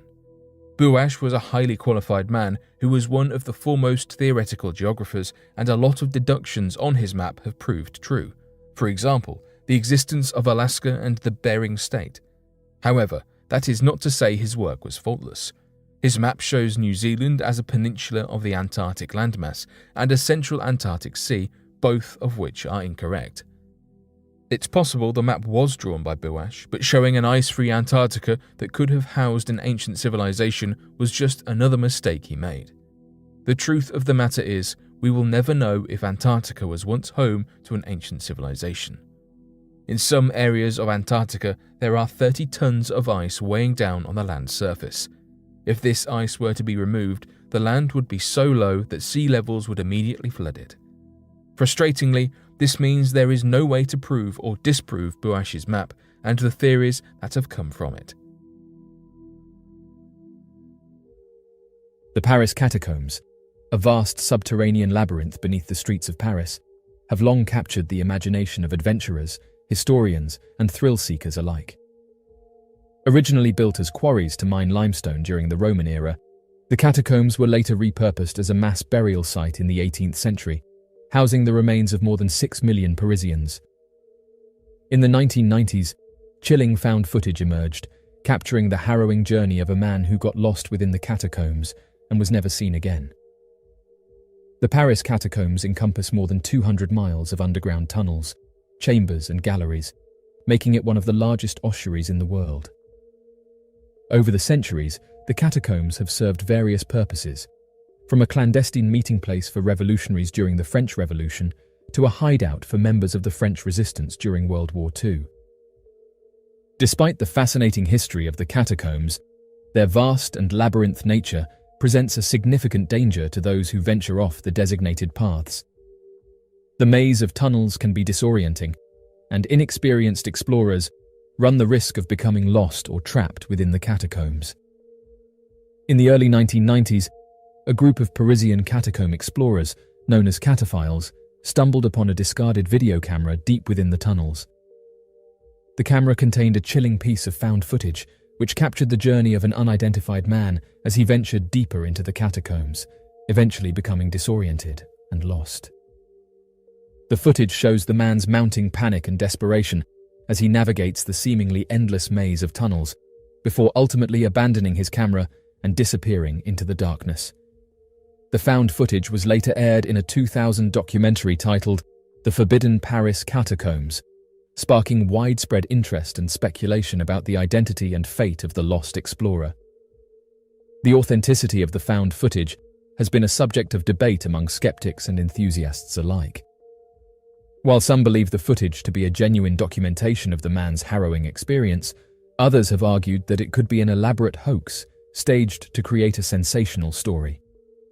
Nevertheless, the footage has prompted numerous investigations and search efforts to uncover the identity of the lost explorer and determine his ultimate fate. Despite these efforts, the man's identity remains unknown, and no trace of him has been found within the catacombs. Several theories have been proposed to explain the man's disappearance, ranging from the possibility that he succumbed to hypothermia or dehydration in the tunnels, to the more sinister notion that he was intentionally led astray by malicious individuals or supernatural forces. Nonetheless, the existence of the footage can be supported by an argument, given that no one has come forward to claim the ownership of it ever since it was initially broadcasted almost 2 decades ago. Even those involved in the documentary haven't made much noise around it, leading many to believe that it's unlikely that they're benefiting from it financially. Assuming the authenticity of the found footage, the main concern is to uncover the fate of the individual. Investigating this specific topic has posed difficulties in terms of reliable sources, given the scarcity of information available. Although various sources have linked paranormal activity to the video, researchers who live close to the area believe that a more plausible explanation can be derived. The catacombs consist of tunnels that extend for 150 to 200 miles, making it easy to become disoriented and lost. As evident from past rescues of stranded teenagers, it's not uncommon for people to lose their way amidst the catacombs.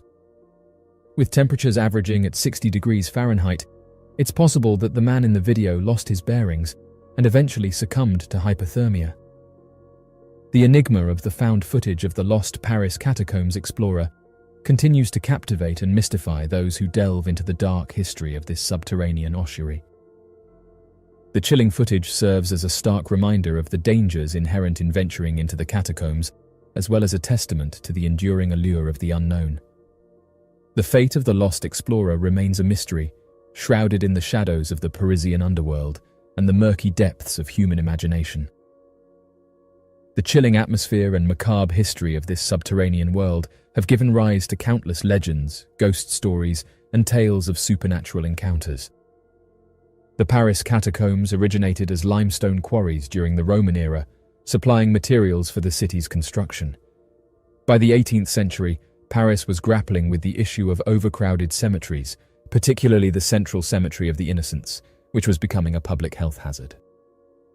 To address this problem, authorities decided to convert the abandoned quarries into an ossuary, a process that began in 1786 and continued until the mid-19th century. The bones from the overcrowded cemeteries were transported to the catacombs with great ceremony, blessed by priests and carefully arranged in artistic patterns. The dark, labyrinthine nature of the catacombs, combined with their macabre history, has fostered an atmosphere ripe for supernatural speculation. Over time, numerous legends have emerged, with some claiming that the tunnels are haunted by the spirits of those whose remains lie within, while others speak of the ghosts of revolutionaries and members of the French resistance who once sought refuge in the tunnels. Many visitors have reported inexplicable occurrences, such as sudden drops in temperature, unexplained noises, and even apparitions. Some believe that the spirits trapped within the tunnels are restless and tormented, drawn to the living who venture into their realm. In addition to ghostly encounters, there are also tales of mysterious creatures dwelling in the depths of the tunnels, further fueling the supernatural aura that surrounds this subterranean world. These legends have been perpetuated and amplified by popular culture, with the tunnels serving as the setting for numerous novels, films, and television shows that explore the theme of the haunted and the unknown. The Paris catacombs continue to captivate and intrigue visitors from around the world, drawn to their chilling history and the potential for supernatural encounters. The legends of the haunted catacombs also serve as a source of inspiration for those seeking to delve into the realms of the paranormal. Many ghost hunters and paranormal enthusiasts have ventured into the tunnels, armed with equipment designed to detect and document supernatural phenomena, in the hope of capturing definitive evidence of the spirits that are said to dwell within. The haunting history of the Paris catacombs is a testament to the enduring fascination with the unknown and the supernatural. The chilling atmosphere, combined with the macabre history of this subterranean world, has given rise to countless legends and ghost stories that continue to captivate the imagination. As a site of cultural and historical significance, the catacombs serve as a powerful reminder of the mysteries of the afterlife, drawing visitors from around the world. Today, the tunnels house the remains of an estimated 6 million people, making them one of the largest ossuaries in the world. The tunnels are a significant cultural and historical site, offering a unique window into the city's past. They serve as a stark reminder of the fragility of human life and the passage of time. Each year, thousands of tourists descend into the depths of the catacombs, eager to experience the eerie atmosphere and learn about their history. In recent years, there has been a growing interest in cataphiles, urban explorers who venture off the designated paths to explore the forbidden sections of the catacombs. While these adventures can be thrilling, they are also dangerous, as the tunnels can be disorienting and treacherous. Many who've explored the tunnels have said that there's evidence of residual haunting.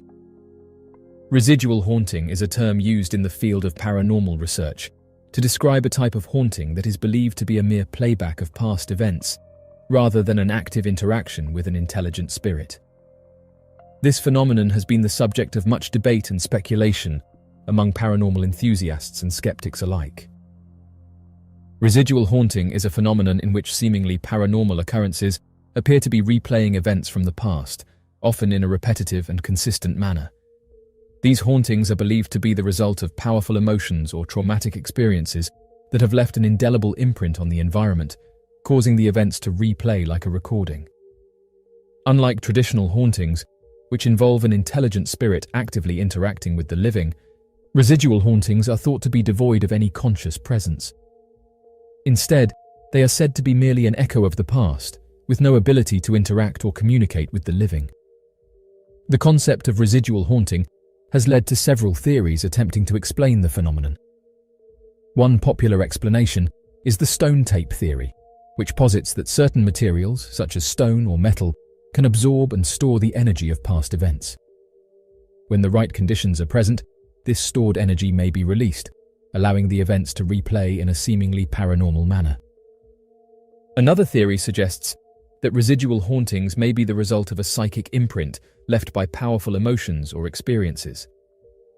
This psychic energy may become embedded in the environment and can be perceived by individuals who are sensitive to such energy, resulting in the perception of a haunting. It is important to note that these theories, while intriguing, remain speculative and have not been empirically proven. Critics argue that the concept of residual haunting may be an attempt to rationalize seemingly inexplicable phenomena, attributing them to natural or psychological causes rather than supernatural intervention. The concept of residual haunting has found its way into various forms of popular culture, including literature, film, and television.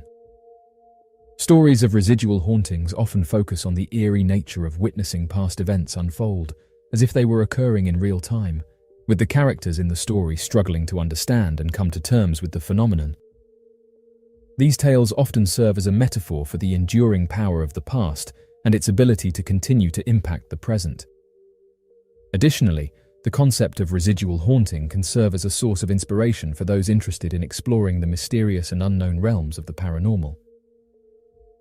The existence of residual hauntings remains a contentious issue, with skeptics arguing that such phenomena can be more readily explained by psychological factors, such as suggestibility and the power of expectation, rather than supernatural intervention. However, proponents of the residual haunting theory point to the consistency and specificity of reported experiences as evidence of a genuine paranormal phenomenon. While definitive proof of residual hauntings remains elusive, the concept continues to fascinate and captivate those interested in exploring the mysteries of the paranormal world. Residual haunting is a captivating concept that offers a unique perspective on the nature of paranormal phenomena. While the existence of residual hauntings remains a topic of debate and speculation, the concept continues to intrigue and inspire those interested in the paranormal world. Whether seen as echoes of the past, psychic imprints, or a mere figment of the imagination, residual hauntings serve as a powerful reminder of the enduring fascination with the unknown and the mysterious world beyond our understanding. The Madison County Sheriff's Office posted the following on social media. The Madison County Sheriff's Office is investigating the passing and mutilation of cattle along TXOSR. Ranchers reported that a 6-year-old Longhorn Cross cow had been found lying on her side, deceased and disfigured on their ranch. A straight, clean cut, with apparent precision, had been made to remove the hide around the cow's mouth on one side, leaving the meat under the removed hide untouched. The tongue was also completely removed from the body with no blood spill. It was noted there were no signs of struggle, and the grass around the cow was undisturbed. No footprints or tire tracks were noted in the area.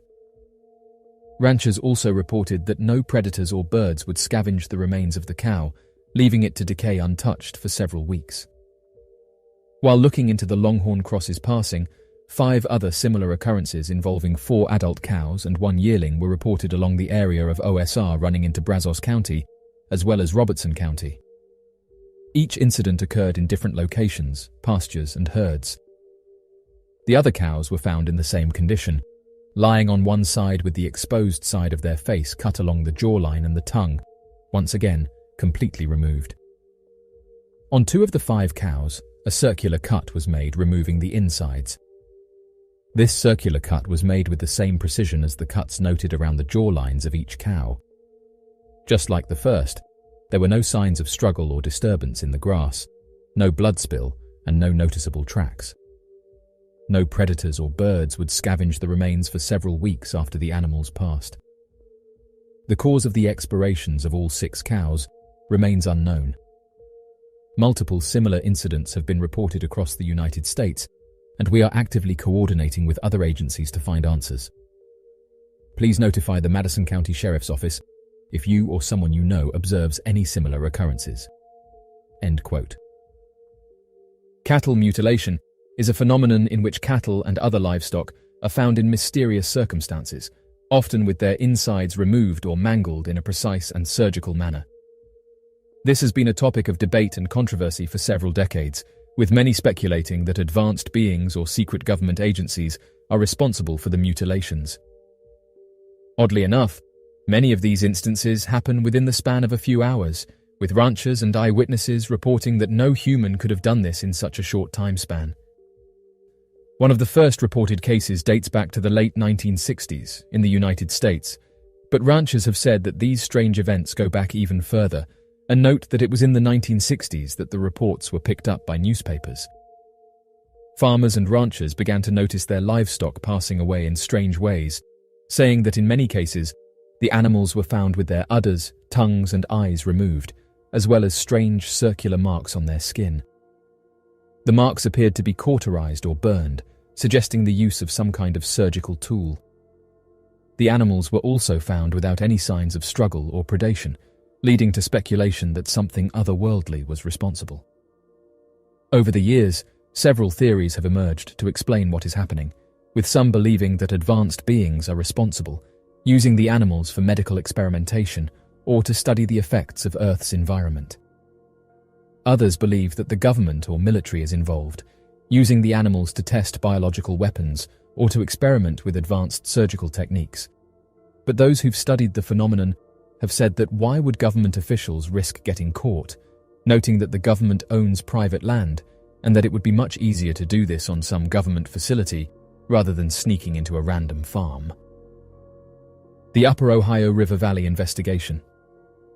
The earliest known study into sudden cattle expirations of the modern day began in the state of Ohio back in 1966, when an investigator known as John Keel began to look into a series of unexplainable cases that were recorded around the upper Ohio River Valley.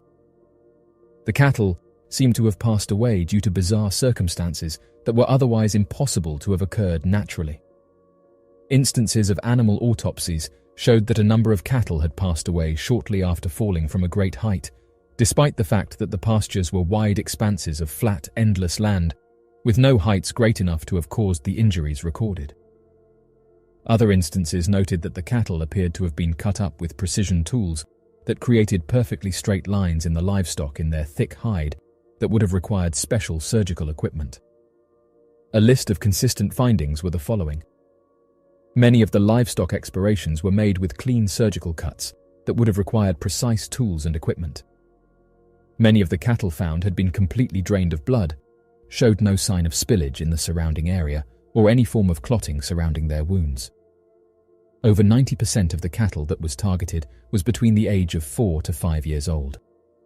No footprints, spillage, tracks, or evidence of any other animal nearby could be found, including the tracks of the animal that had been found. These discoveries and subsequent livestock investigations stayed within the farming communities for several decades, without the general public aware of the events. One theory as to why mysterious aircrafts might be interested in cattle is related to the idea that they are using the animals for scientific research. Many of the body parts that are removed in cattle expiration cases are similar to those that would be taken in a scientific study. For example, the eyes might be removed to study the retina, or the organs might be taken to study the effects of radiation on cells. Some researchers also believe that the expirations are a form of biological sampling in order to study the effects of environmental toxins on the animals, with ranchers saying that strange burn marks have sometimes been found etched into the ground, and that there's been high levels of radiation measured after one of these expirations has happened. Another theory is that the cattle expirations are part of a larger agenda. Some people believe that mysterious aircrafts are interested in cattle because they are using them as a food source. Others believe that the expirations are part of a program where the animals are being genetically altered in some way. Although scientists and researchers have said that there is no concrete evidence to support these claims, as of right now, they remain popular among enthusiasts. Some researchers have also proposed that the expirations may be related to experimentation or surveillance. They suggest that some unknown agency may be testing new technology on cattle or using the animals as part of a surveillance program. While this theory is also largely unsupported, it is not outside the realm of possibility given the history of government experimentation on both animals and humans. The mystery of the Skinwalker Ranch encounter. Skinwalker Ranch is no stranger to the supernatural.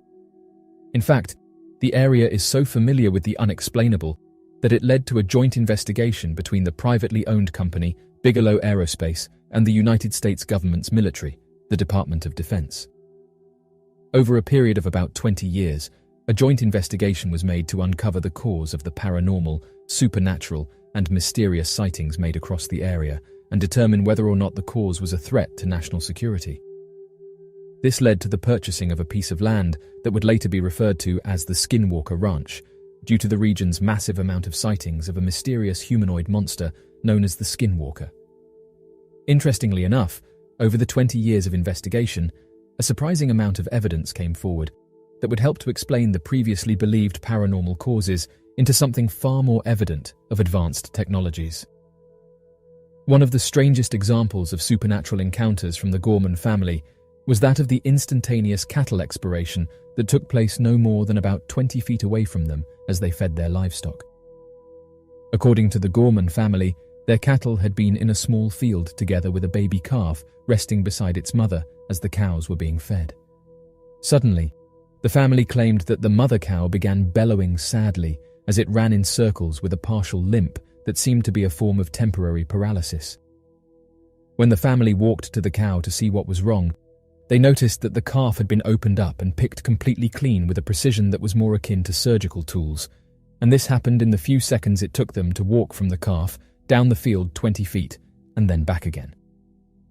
When the researchers investigated the expiration, they found that the hide of the calf was too thick to have been cut by a knife and would have required surgical tools and a large amount of time to have performed the procedure, leaving behind nothing but an untouched head and a skeleton picked completely clean. It's for this reason that some have suggested that a time slip might be happening within this area, pointing out that it's impossible for something like this to be carried out in such little time, saying that the area where this is located is completely open and that they would have seen vehicles or people running away.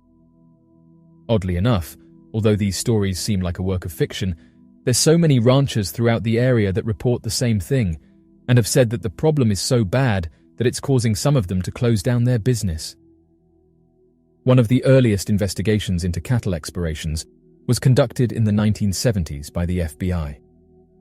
The agency was brought in to investigate the expiration of a cow in New Mexico, which was found with its udder removed and completely drained. The FBI conducted an extensive investigation, including collecting physical evidence and interviewing witnesses. However, they were unable to determine the cause of the expiration and concluded that it was likely the result of natural causes or predators. Since then, many other investigations have been conducted into cattle expirations, with various organizations trying to find an explanation for the phenomenon. Many prominent organizations have investigated these mysterious events and have concluded that hundreds of cases of cattle expirations are not caused by people playing pranks, and that many of their investigations have suggested that advanced activity may be involved. According to these investigations, many of the cattle expirations they have investigated exhibit strange characteristics that suggest the involvement of advanced beings. These characteristics include the surgical precision of the cuts made on the animals, the apparent lack of blood at the scene, and the absence of tracks or footprints near the site of the expiration. In some cases, witnesses have also reported seeing strange lights or objects in the sky around the time of the expiration. Despite these claims, there is still no conclusive evidence linking cattle expiration to advanced activity or any other cause. Some skeptics suggest that the expiration are simply the work of human pranksters, while others believe that natural causes or predators are responsible. In some cases, it has been suggested that the expiration may be the result of animal testing by private organizations. As investigations into cattle expirations continue, it is clear that there is still much that is unknown about this strange phenomenon. However, the interest in and attention given to these cases have helped to raise awareness of the importance of investigating unexplained phenomena and the need for scientific rigor in such investigations. The ongoing search for answers also underscores the importance of keeping an open mind and considering all possible explanations, no matter how unlikely they may seem. As of right now, cattle expirations remain a mysterious phenomenon that has intrigued and puzzled investigators for decades. While many investigations have been conducted into these cases, the cause of the expirations remains unknown. The involvement of advanced activity has been suggested, but no conclusive evidence has been found to support this theory. As investigations into cattle expirations continue, it is important to approach the phenomenon with an open mind and a commitment to scientific rigor in the hope of one day unraveling the mystery behind these bizarre occurrences. The mysteries of the cosmos have captured the attention of humanity. Among these enigmas, few are as captivating as the phenomena involving unidentified objects seen in proximity to celestial bodies. One such remarkable event unfolded when a huge unidentified object was allegedly captured near the Sun through NASA's HelioViewer, a solar observatory tool. NASA's HelioViewer is a state-of-the-art solar observatory that allows scientists and enthusiasts to explore the Sun's activity in unprecedented detail. Through high-resolution images and videos, the HelioViewer provides insights into solar phenomena, including solar flares, prominences, and coronal mass ejections. This sophisticated tool inadvertently turned its gaze towards an unexpected and intriguing subject, an unidentified object in the vicinity of the Sun. In the realm of astronomical mysteries, the sighting of an unidentified object near the Sun adds another layer of intrigue. The footage purportedly captured by the HelioViewer shows an unidentified object hovering to the right of the Sun. The object's close proximity to the Sun and its apparent size raise questions about its nature, origin, and its ability to withstand the sun's intense heat and radiation. As with many sightings, explanations range from natural phenomena to advanced encounters. Oddly enough, this isn't the first time that an object of this size has been observed close to the sun. The idea of an unidentified object venturing close to the sun holds a certain allure for those fascinated by the possibility of advanced life. The sun, as the source of energy for our solar system, might also be an attractive point of interest for advanced civilizations seeking to harness its immense power. If such civilizations exist, their curiosity about celestial bodies like the sun could lead them to venture into uncharted territory, potentially revealing themselves through anomalous sightings like the one captured by the helioviewer. The encounter with an unidentified object near the sun raises several challenges and controversies. One major challenge is the extreme conditions near the sun, including intense heat and radiation. Earth-based technology, as we understand it today, would struggle to withstand such conditions. The theoretical capabilities of an advanced civilization, capable of navigating such a hostile environment, would surpass our current understanding of engineering and physics. The scientific community is no stranger to these sightings and claims.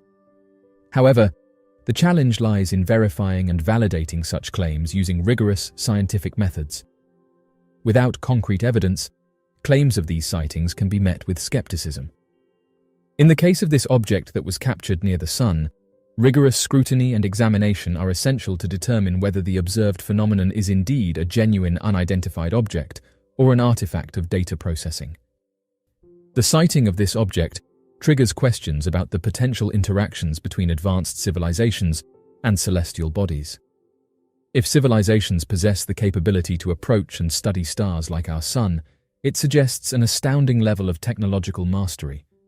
Furthermore, such an encounter could hold implications for our own understanding of space exploration, the search for advanced intelligence, and our place in the cosmos. Mysterious sightings, whether near the sun or within our own atmosphere, fuel curiosity and inspire exploration. They challenge our perceptions of reality, encouraging us to question the limits of human ingenuity and the possibility of encountering life beyond Earth.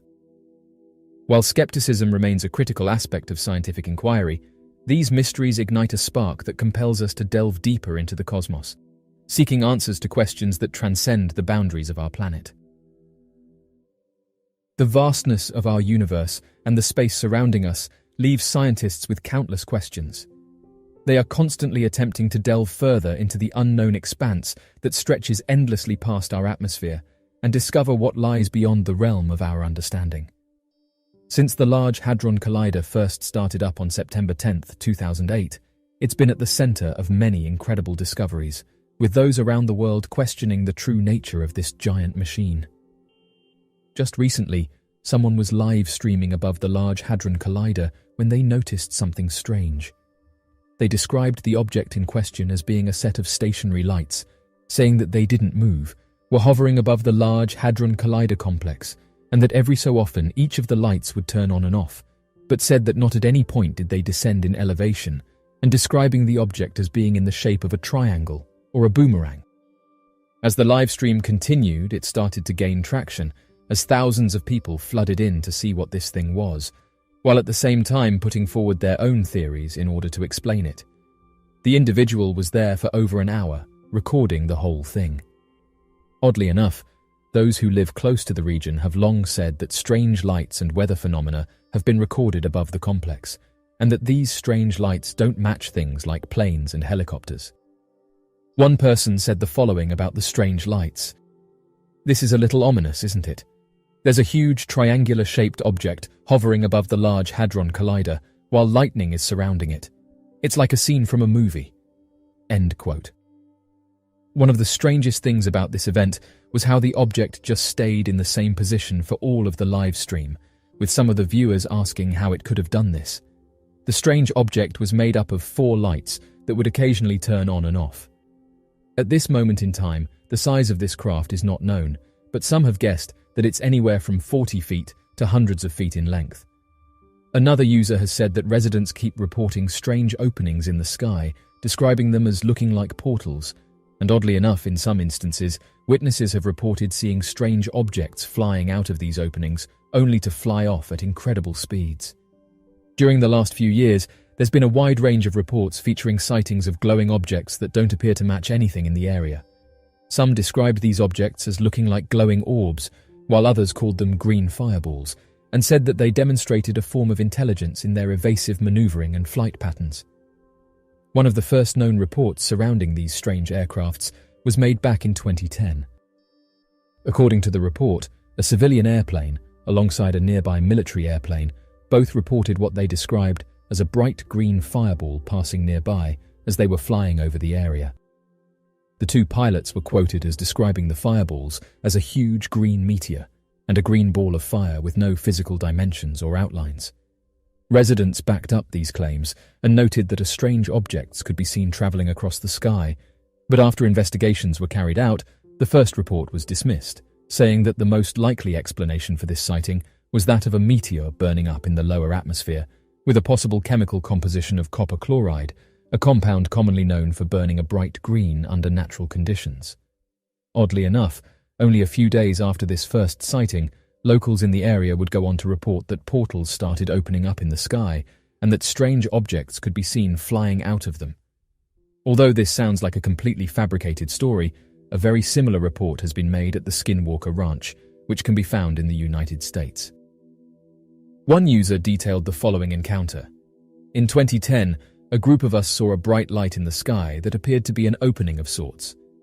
At first, we thought that it may have been a new kind of technology that was testing out company logos in the sky, but as we were watching this strange spiral in the sky, an object then flew out of it. After around 10 seconds, the strange spiral closed, and the object that flew out of it was nowhere to be seen.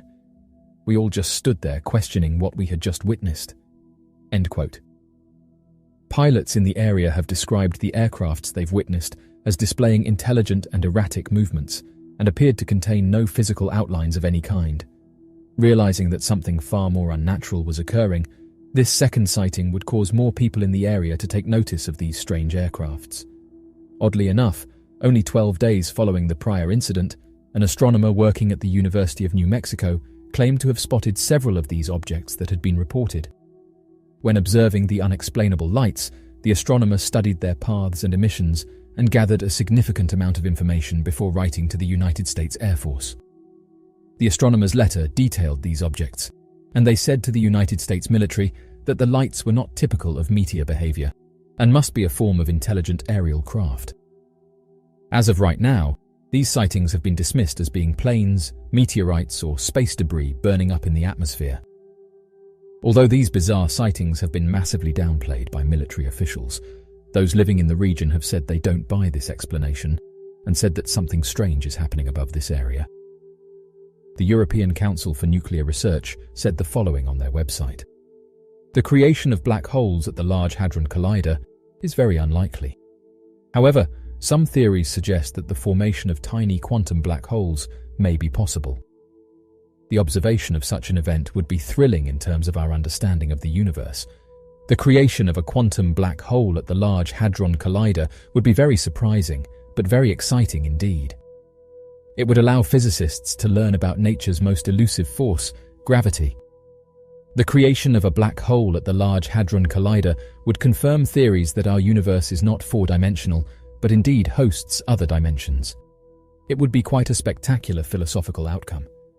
In the same way that the theory of relativity or of quantum mechanics revolutionized our way of thinking, discovering the existence of extra dimensions would be a major new milestone in our understanding of the universe. There is no obvious application for knowing this. Many people will start speculating about using these extra dimensions for space and time travel, or as a source of clean energy, and who knows what else. End quote. Interestingly, these triangular-shaped aircrafts haven't just been seen above the Large Hadron Collider. For years now, they've been reported in pretty much every country around the world. What they are, though, is still heavily debated. Some argue that these crafts are part of the latest stealth fleet of either the United States or United Kingdom's military, while some users have questioned how we would have such a thing. Another thing that's been picked up on by amateur researchers is how these aircrafts are never usually seen during the daytime. Although there have been a few photographs taken during the day, it still hasn't helped us to come to a definitive answer for what these things are, along with how they are able to achieve some of the things that they do. There have been around 4,000 reports of these triangles since 1990 in the United Kingdom alone. There have also been waves of triangle sightings in Belgium, France, Holland, and Germany. According to databases that keep track of mysterious aircrafts, the Black Triangle is one of the most commonly sighted crafts that gets reported by eyewitnesses, and most of the people who have seen these crafts describe the same thing: a dark black triangle hovering silently in the sky.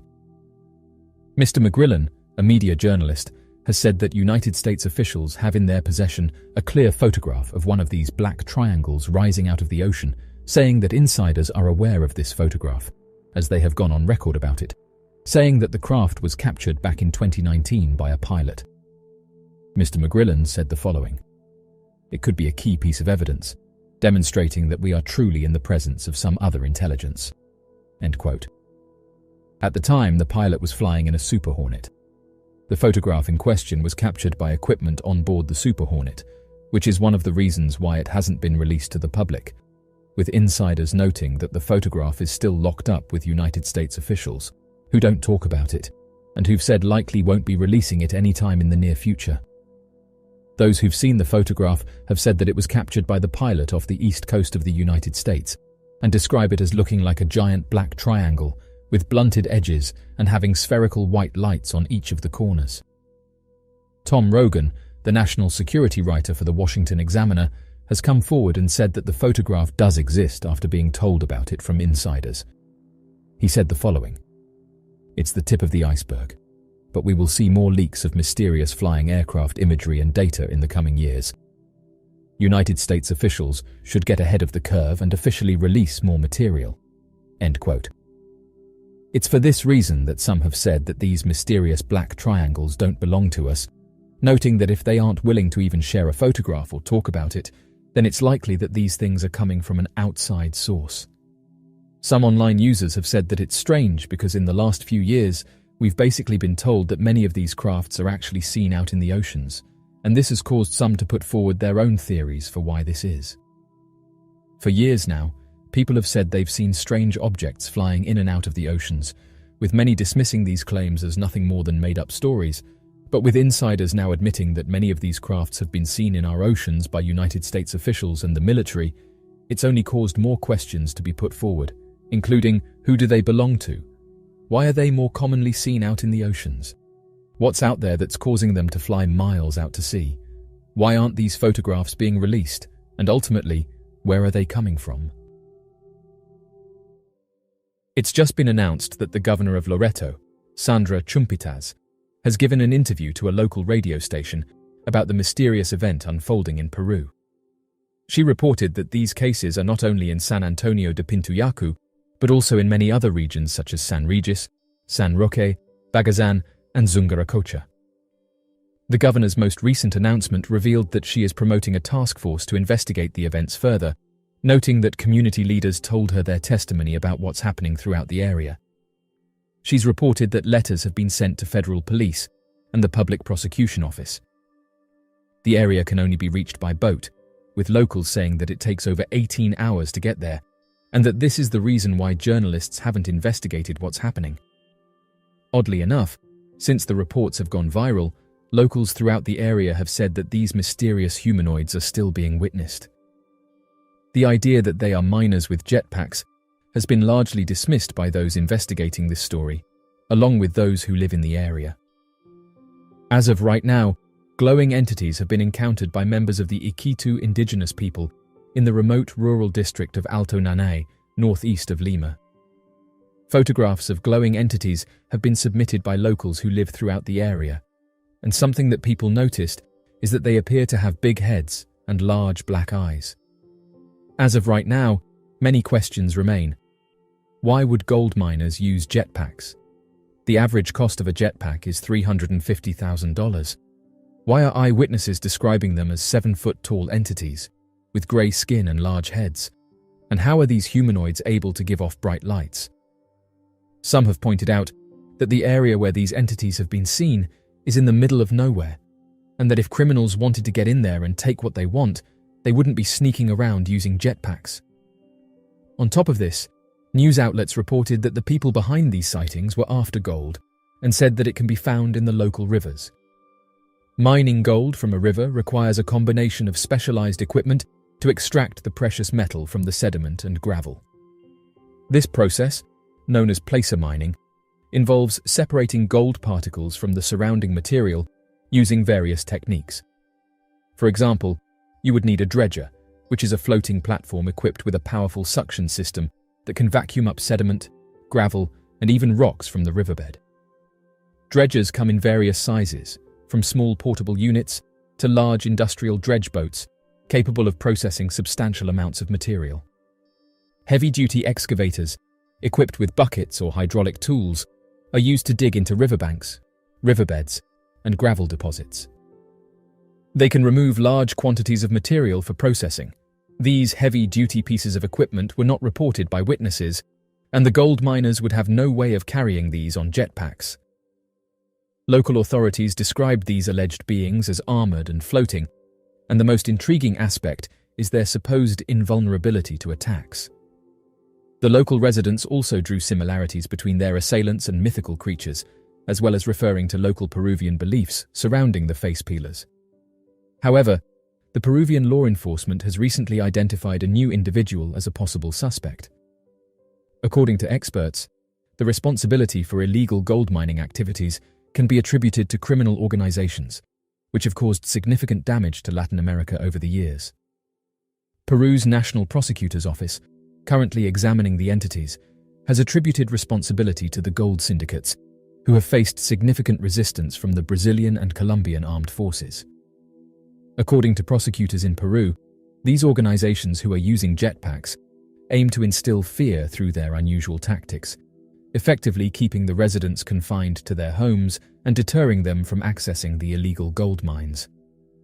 Prosecutors have suspicions that these unauthorized mining organizations initially utilized their jetpacks to explore for gold in the remote and harsh jungles surrounding Peru's Nanay River. The Iquitu people in rural Alto Nanay, Peru, live in close proximity to thick rainforests. In this area, gold has accumulated in the riverbeds of the Nanay River's tributaries, as if it were sediment.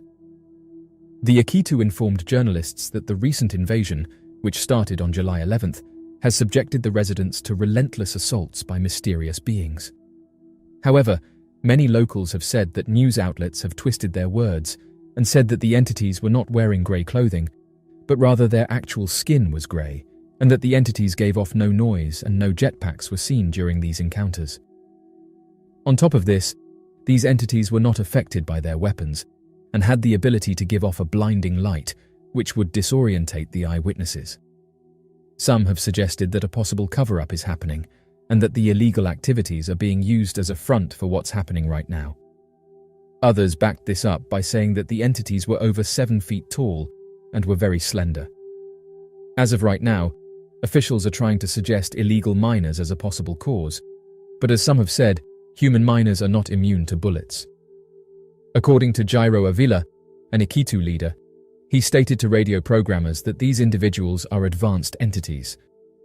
Avila admitted to the local radio station that he fired 2 shots at them, but instead of falling, the entity stood up and vanished. The mysterious events in the community have caused fear among the residents. However, another witness for the prosecution, a teacher, observed these strange creatures ascending from the ground using more conventional methods. According to Christian Pacaya and other witnesses, the illegal mining syndicate utilized advanced equipment such as propellers and high-tech devices, which Peruvian law enforcement authorities have referred to as jetpacks. The Iquitu people, residing in a village situated about 10 hours away from Loreto's capital Iquitos, find themselves unable to continue their normal routines. In response, they have taken the initiative to form nighttime patrols in order to confront their technologically advanced assailants. They are enacting these measures until the Peruvian military can step in and provide assistance. As of right now, more and more information is being released about the mysterious entities that were sighted in Peru. Oddly enough, since the topic has been trending, locals have been posting photographs of the alleged creatures, with some describing them giving off bright lights, while others have said that they have big heads with larger eyes. Interestingly, locals have said that this isn't the first time that these entities have been witnessed, and detailed that locals have allegedly been encountering them now for several months. In an extensive underwater investigation that began on June 13, 2006, in Fuxian Lake, located in Yunnan Province, China, a team of archaeologists made a remarkable discovery. They stumbled upon the remains of a remarkable cluster of ancient structures resting on the lake bed. These structures, consisting of large and imposing buildings, were intricately constructed by highly skilled individuals from ancient civilizations. However, this astounding find has cast doubt on the previously held assumptions of experts. During their meticulous exploration, the investigation team encountered numerous stones that were meticulously arranged and adorned with enigmatic carvings. According to a report from Life News, a reputable Chinese newspaper, historical documents reveal that during the Western Han Dynasty, a city called Yuyuan was founded in the vicinity of the lake. However, intriguingly, references to this city abruptly disappear from historical records after the Sui and Tang dynasty. Local folklore adds an enticing twist to the story, suggesting that Yuyuan City and its inhabitants mysteriously vanished, submerging into the depths of the lake. In a previous exploration of the lake, it was believed that the submerged ruins could possibly be attributed to either the legendary sunken city of Yuyuan or the ancient capital of the Dian Kingdom. However, the subsequent expedition provided evidence that contradicted this assumption. It was discovered that the structures discovered in the lake were predominantly made of stone, which deviated from the construction materials of both Dian and Yuyuan cities, known for their predominant use of wood and clay. This new revelation challenges the initial hypothesis and prompts a deeper examination of the historical significance of the submerged ruins. Recent sonar surveys have revealed intriguing findings about the underwater architecture located at the depths of Fuxian Lake. Extending across an impressive area of approximately 2.4 square kilometers, equivalent to 10.8 million square feet, this submerged complex surpasses even the magnificent capital of the Han Dynasty in terms of size. What makes this discovery all the more intriguing is the absence of any historical records documenting the existence of such a colossal city. In the submerged depths of Fuxian Lake, an intriguing archaeological discovery awaits, a remarkable structure reminiscent of a pyramid. However, this pyramid surpasses its Egyptian counterparts in terms of sophistication and craftsmanship. What sets it apart are the intricately adorned stones, meticulously embellished with an array of captivating designs and enigmatic symbols. In the vast collection of engraved stones, there is one stone that has garnered significant interest and curiosity. This stone stands out due to its unique and intriguing carvings. Positioned on the upper right corner of the stone is a meticulously crafted small circle, encircled by 7 distinct radial lines, creating a striking resemblance to the radiant sun. Contrasting this, on the left side of the stone, we find another circle, similar in shape but adorned with only 4 radial lines. According to knowledgeable individuals in the field, coming across a sun-shaped intaglio on a stone is an exceedingly rare occurrence. It is worth noting that these particular suns, characterized by 4 radial lines, have previously been documented on bronze drums dating back to the spring and autumn period, spanning from 722 to 481 BC. However, the symbol found on this specific stone is believed to predate even those ancient artifacts, surpassing an extraordinary age of more than 1,800 years. During the investigation, the team made an intriguing discovery. They stumbled upon stone carvings that bore a striking resemblance to masks.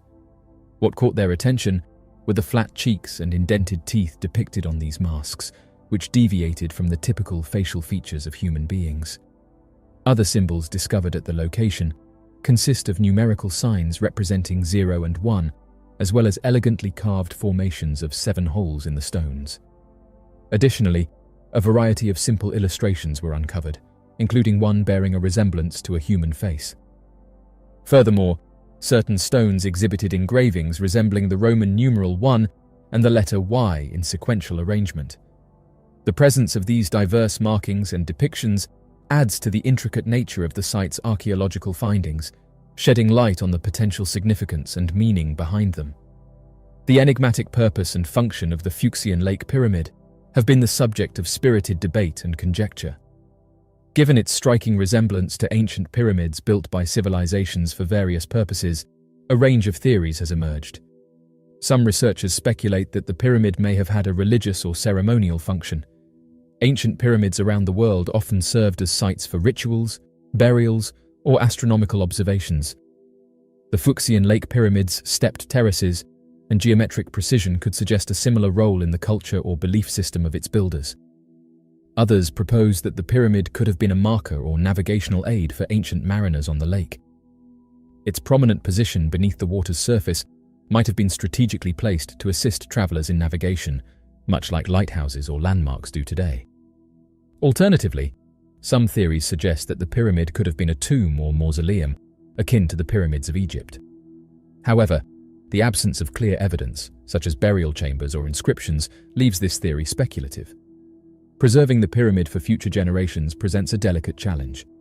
The pyramid's submerged location, coupled with its status as an archaeological and cultural enigma, underscores the importance of responsible preservation efforts.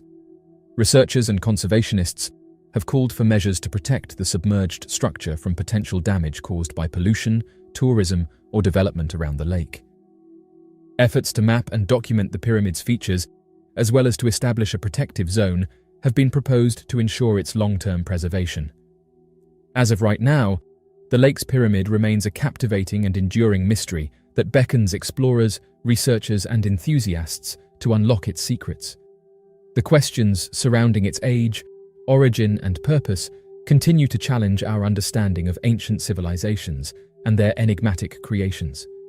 While the pyramid may remain submerged beneath the waters of Fuxian Lake, it has risen to the surface of our collective curiosity, inviting us to delve deeper into its mysteries and explore the rich tapestry of human history it may represent. Amateur researchers claim they found 2 underwater pyramids off the coast of the Bahamas. There has been an emerging online discourse discussing the possibility of enigmatic pyramids residing deep beneath the surface of the Atlantic Ocean. This intriguing speculation has piqued the curiosity of historians and researchers. There has been an ongoing discussion among researchers, showcasing what some believe to be 2 ancient structures situated just off the shores of the Bahamas. Supporters contend that they present compelling evidence to support the notion that a long-lost civilization, bearing resemblance to the Aztec culture of South America, once thrived in the area. The distinct markings etched onto the surfaces of the pyramids are readily discernible and serve as undeniable evidence of past human presence on the neighboring island. These intricate lines not only confirm the existence of an ancient civilization, but also suggest similarities to the Aztec culture. Those who have researched the objects have highlighted the dissimilarity between the 2 pyramids, emphasizing that one of them bears a striking resemblance to the Great Pyramid of Giza, displaying a flawless triangular shape with 3 sides. Upon detailed analysis, it becomes evident that these 2 pyramids are distinct in their architectural composition and characteristics. The alternate structure features a unique step-like design that draws comparisons to the renowned Mayan temples, such as Chichen Itza. There are intersecting lines that connect the Great Pyramids in Giza, as well as the pyramids of the Inca and Maya civilizations. These lines hold great significance and have captivated the attention of researchers and scholars for centuries. Throughout the vast expanse of human history, we come across an array of fascinating narratives that recount the rise and fall of remarkable ancient societies. These civilizations, with their awe-inspiring achievements, ultimately succumbed to the relentless power of the world's oceans. From the mythical Atlantis capturing the collective fascination of the masses, to the lesser-known submerged cities nestled beneath the Mediterranean's depths, the tales of these submerged worlds continue to exert a magnetic pull on our collective imagination. The process of pyramids getting submerged was often gradual, occurring due to the rising waters encroaching on coastal areas. To gain a deeper understanding of these transformations, evidence from geology, such as submerged shorelines and ancient coastal settlements, has offered valuable insights. However, there is often speculation surrounding the precise timeline of these events and the civilizations that were impacted, further adding to the enigmatic allure of submerged pyramids. This comprehensive exploration aims to enrich our knowledge by delving into the intricate details, shedding light on the extent and significance of these changes. By examining geological clues and studying ancient coastal civilizations, we can unravel the mysteries surrounding the submersion of pyramids. The consequences of increasing sea levels expand far beyond the submersion of ancient pyramids. In our present era, where we are confronted with the pressing challenges posed by a changing world, the existence of these submerged structures serves as a poignant reminder of the immense and lasting influence that environmental transformations can exert on the narrative of human history and the preservation of our cultural heritage. As we face this, it is crucial to acknowledge that rising sea levels have implications that extend well beyond mere physical destruction. As of right now, the tales of ancient pyramids, now buried under the ocean's depths, present a captivating viewpoint on the rise and fall of human civilizations and the powerful natural forces that shape our world. These submerged structures not only challenge our preconceived notions of the past, but also spark curiosity about the advanced societies that constructed them, their remarkable technological advancements, and the reasons that led to their eventual submergence. With the advancements in technology and the field of underwater archaeology, we now have an unparalleled opportunity to explore these hidden treasures and unlock the mysteries they hold. Staying on the subject of pyramids, in 2023, scientists announced that they found a 30-foot corridor. The Great Pyramid of Giza, a remarkable architectural marvel, held the prestigious title of being the tallest human-made structure on Earth for an astonishing period of over 4,300 years. With its towering height of 481 feet, it dominated the landscape and captivated the imagination of ancient civilizations.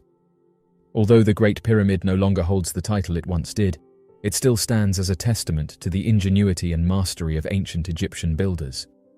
The Great Pyramid of Egypt has captivated the attention of researchers, experts, and enthusiasts for centuries. Despite its age, a significant portion of the Great Pyramid continues to puzzle and intrigue experts due to its enigmatic nature. However, recent advancements in technology have provided scientists with valuable tools to delve deeper into the inner secrets of the pyramid's structural composition and unveil its hidden mysteries. In the past few years, the use of non-invasive technology has proved to be immensely valuable for researchers, as it has enabled them to make an intriguing discovery. Through this advanced technology, they have identified a remarkable 30-foot corridor that exists within the pyramid. In the fascinating era of the 19th century, a group of scientists embarked on a remarkable endeavor to uncover the secrets hidden within the magnificent Egyptian pyramids. With careful precision, they commenced exhuming and excavating these ancient structures, unveiling a wealth of knowledge about their architectural marvels. To delve into the depths of a pyramid posed the risk of its destruction. For over 100 years, scientists were left to ponder the mysteries hidden within. However, in recent decades, advancements in non-invasive technologies, such as cosmic ray detectors and infrared thermography, have provided invaluable assistance to researchers, enabling them to gain insights into the inner workings of pyramids without causing any harm or damage. These cutting-edge techniques have revolutionized the field of pyramid exploration, offering a comprehensive understanding of these ancient structures. In a groundbreaking research article published in the prestigious scientific journal Nature in 2023, a collaborative group of esteemed researchers hailing from Egypt, France, and Japan uncovered a wealth of new insights about a previously undisclosed architectural gem, a concealed passage spanning a remarkable length of 30 feet. This meticulously crafted corridor, situated atop the primary entrance on the northern facade of the pyramid, boasts a substantial width of approximately 6 feet. The dedicated research team, playing an integral role in the Scan Pyramids project, made a significant breakthrough during the years 2016 and 2017. They successfully detected and brought to light the existence of not only a corridor, but also an additional vacant area, aptly named the Big Void. The ancient architects who constructed the pyramid potentially incorporated the corridor as a means of evenly distributing the immense weight of the structure, thereby safeguarding it from potential collapse. Although the precise contents of the corridor at its termination remain unknown, it is intriguing to note that despite the passage remaining unexplored for thousands of years, scholars postulate that its inclusion in the pyramid's design was purposeful and intentional. This suggests that the architects possessed a deep understanding of structural mechanics and the importance of load distribution. The investigation of the pyramids by the Scan Pyramids teams utilized a divide-and-conquer approach to gain insight into their inner workings. In order to gain a comprehensive understanding of the pyramid structure, 2 Japanese teams ventured into the chambers located beneath the corridor. In their investigation, each researcher employed a distinct variety of cosmic ray muon detector in order to ascertain the number of muons the structure absorbed. If the quantity of muons detected was relatively low, it would signify that the rock possessed significant weight and density. Conversely, a higher number of muons indicated that there were no obstructions hindering the passage of these rays through the structure. This comprehensive approach allowed them to gather in-depth information, enriching their understanding of the rock's composition and characteristics. After carefully analyzing their respective findings and evaluating the size of the area, the teams were granted authorization to insert an endoscopic camera into the corridor through a narrow fissure. This allowed them to delve further into the depth and intricacy of the space, acquiring a more comprehensive understanding of its features and characteristics. The individuals responsible for constructing the pyramid were the final witnesses to the interior passage. Nevertheless, through the use of video footage, we are granted an extraordinary opportunity to peer into the covert chamber and gain insight into its unique formation. The design of the roof in this area takes on a distinct chevron shape, resembling the entrance located beneath it. Moving to the walls, it becomes evident that they are intentionally left unfinished. This unfinished state could potentially suggest that the corridor was never intended to be readily visible or accessible to individuals. Why did Egyptologists decide to close the lid on top of the Great Sphinx's head? The mesmerizing Great Sphinx of Giza, also referred to as the Sphinx, stands majestically amidst the sun-kissed golden landscape of the renowned Giza Desert in Egypt. This magnificent colossal sculpture, made entirely of lustrous limescale, captivates the imagination of all who behold it. The iconic statue portrays a reclining sphinx, an extraordinary mythological creature seamlessly merging the regal head of a human with the formidable body of a lion. The Sphinx, a fascinating creature, holds contrasting depictions in Greek and Egyptian mythology. In Greek mythology, this enigmatic being is perceived as a perilous and unforgiving entity. However, in Egyptian mythology, the Sphinx takes on a somewhat less severe persona. Notably, the Egyptian Sphinx is represented as a male entity, distinguishing it from its Greek counterpart. Furthermore, it is described as being more compassionate and kind-hearted compared to its Greek counterpart, showcasing a benevolent nature. Throughout ancient times, both the Sphinx and its counterpart were revered for their immense strength and played significant roles in guarding temple entrances. However, in present times, the Sphinx has evolved into more of a tourist attraction, captivating visitors with its awe-inspiring architectural marvel. This has naturally piqued the curiosity of historians and researchers who have dedicated years to unraveling the enigmatic history surrounding the Sphinx. Despite their extensive efforts, numerous unanswered questions linger, adding an air of mystery and intrigue to this remarkable structure. The initial excavation of the Sphinx, considered the first modern archaeological dig, took place in 1817. However, it had existed for a considerable period before that, and had even attracted the attention of artists. In approximately 1798, a renowned French painter named Vivant Denon decided to immortalize the Sphinx through his artistry. As he diligently worked on the painting, critics soon noticed an intriguing anomaly within his creation, sparking curiosity and discussions among art enthusiasts and scholars alike. Denon, a skilled painter, chose to depict a rather intriguing scene in his artwork. He skillfully portrayed a man being extracted from the interior of the Sphinx's head. The painting showcased two figures, rendering assistance to the individual emerging from the cavernous confines of the statue's head. Interestingly, Denon opted to depict the Sphinx in a side profile, deviating from the conventional frontal view. This artistic decision invites speculation as to whether Denon's intention was simply to introduce a touch of creativity and uniqueness to his work. Delving deeper into the matter, one might ponder the motives and inspiration behind this unconventional portrayal. During the 18th century, when both aviation and drone imagery were yet to be invented, the true nature of the Sphinx remained a mystery.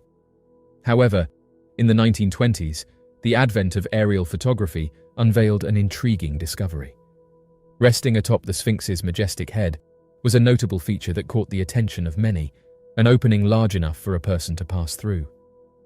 This revelation added a captivating element to Denon's painting, suggesting that he had witnessed individuals emerging from the depths of the Sphinx itself. Naturally, this revelation sparked numerous questions. Who were these individuals, and what were their intentions? Unfortunately, the history of the Sphinx is shrouded in uncertainty and lacks definitive knowledge. Nonetheless, researchers have observed a striking distinction between the head of the Sphinx and the rest of the statue, as they appear to be constructed from dissimilar materials. This intriguing detail further deepens the enigma surrounding the Sphinx, leaving us to ponder the secrets it may hold. The head of the Sphinx displays a distinct difference in material composition from the rest of its limestone body, indicating that it may have been constructed using a man-made substance. This disparity in stone color contributes to the darker appearance of the head in comparison to the body. Additionally, it is noteworthy that the Sphinx's head has experienced considerably less erosion and possesses a noticeably smoother texture when compared to its body. These observations raise intriguing possibilities, suggesting that the head may have undergone some form of manipulation or alteration, potentially long before the Sphinx's existence was even known to Western civilizations. However, the question of why individuals were located inside the head of the Sphinx still remains unanswered, leaving room for speculation and further investigation into this enigmatic phenomenon. One crucial fact that is widely acknowledged is that significant restoration efforts have been conducted on the iconic Great Sphinx. However, it is worth mentioning that during that period, meticulous research was conducted by Tour Egypt on various aspects, including the water table, pollution, and the properties of the stone and mortar used in its construction. Surprisingly, despite these valuable findings, they were not implemented during the restoration process for reasons that remain unclear. It has been postulated that the aperture present in the cranium of a sphinx was actually an entrance to an ancient subterranean chamber, which subsequently connected to a network of further subterranean chambers beneath the revered pyramids. This concealed metropolis, often referred to as the Secret City by mainstream media, purportedly came to light in March of 1935. Numerous newspapers extensively covered the topic, and there was a prevailing belief that this discovery would secure its place in historical records as one of the most remarkable findings. Surprisingly, not a single Egyptologist or researcher offered any commentary on these findings. It was as if the entire academic community had collectively disregarded these initial revelations. An eerie silence emanated from those who dedicated their studies and conducted research in close proximity to these awe-inspiring structures, leaving numerous questions unanswered and shrouding this mysterious discovery in an enigmatic cloak. In 1987, a dedicated team of researchers hailing from Waseda University in Tokyo embarked on a groundbreaking endeavor. Their mission was to thoroughly explore the areas surrounding the majestic Great Sphinx statue. Employing state-of-the-art technology, namely the revolutionary electromagnetic sounding survey radar, the team delved deep into the depths of the statue, aiming to capture detailed images of its submerged regions. Guided by the expertise of esteemed researcher Sakuji Yoshimura, their efforts yielded unparalleled results as they managed to generate highly precise three-dimensional renderings of the iconic statue. These visuals offered an unprecedented glimpse into the secret world of the Sphinx, unearthing a startling revelation that left everyone astonished. The Japanese survey team made a startling discovery when they stumbled upon a vast and intricate network of caves and passages hidden within and beneath the colossal Great Sphinx monolith. These hidden chambers and tunnels were previously unknown, adding an air of mystery to the already enigmatic monument. According to the detailed findings of the survey team, located south of the Sphinx, a hollow tunnel measuring approximately 2.5 meters in width and 3 meters in height was discovered. This tunnel served as a link between two chambers, a smaller one and a larger one, with intriguing connections to additional tunnels that extended in the north, south, and southeast directions from the Sphinx's location. Further exploration beneath the monolith revealed isolated shafts, indicating the existence of underground passages unconnected to each other. Moreover, the team also uncovered cavities within the very structure of the Sphinx itself, as well as adjacent to its majestic body, which were separate from the subterranean tunnels. Following the completion of the survey, none of the aforementioned discoveries have been actively pursued or investigated further. Surprisingly, despite an abundance of compelling imaging evidence compiled under the supervision of the primary researchers, numerous individuals adamantly refute the existence of these tunnels and shafts. It is rather perplexing how they choose to disregard the substantial proof that has been gathered. The enigmatic hole discovered in the head of the Sphinx poses a perplexing question that remains unanswered and lacks a definitive conclusion. Despite the existence of photographic evidence and historical depictions, the true reason behind its sealing remains shrouded in conjecture and speculation. This intriguing phenomenon warrants a comprehensive exploration to shed light on its significance and purpose. The ancient Egyptians left an indelible mark on history, captivating us with their awe-inspiring cultural wonders. From the powerful pharaohs to the monumental pyramids and the enigmatic Great Sphinx, their legacy continues to intrigue and spark curiosity. As we delve into the depths of their ancient civilization, it is natural for us to question the accepted truths and ponder the hidden mysteries that lie within these remarkable relics. One cannot help but wonder about the secrets concealed in the ancient catacombs beneath the imposing Sphinx. What untold stories and ancient treasures lie dormant in these concealed chambers? The allure of these hidden passageways beckons us to unravel the enigma they hold, sparking our imaginations and fueling our desire for discovery. However, the truth that lies within these subterranean labyrinths remains shrouded in uncertainty. As of now, the knowledge of what lies beneath the Sphinx remains hidden, known only to those who guard its secrets. The reasons behind the deliberate concealment of these chambers from the public continue to intrigue scholars and enthusiasts alike.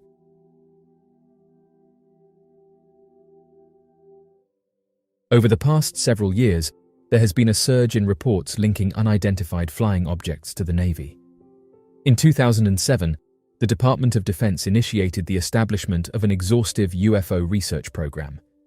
This program was specifically designed to collect crucial information regarding these enigmatic aerial phenomena, examining their origins and technological capabilities. The undertaking, known as the Advanced Aviation Threat Identification Program, garnered substantial funding of $22 million and assembled a dedicated team of military intelligence officials, researchers, and individuals with the highest levels of security clearance.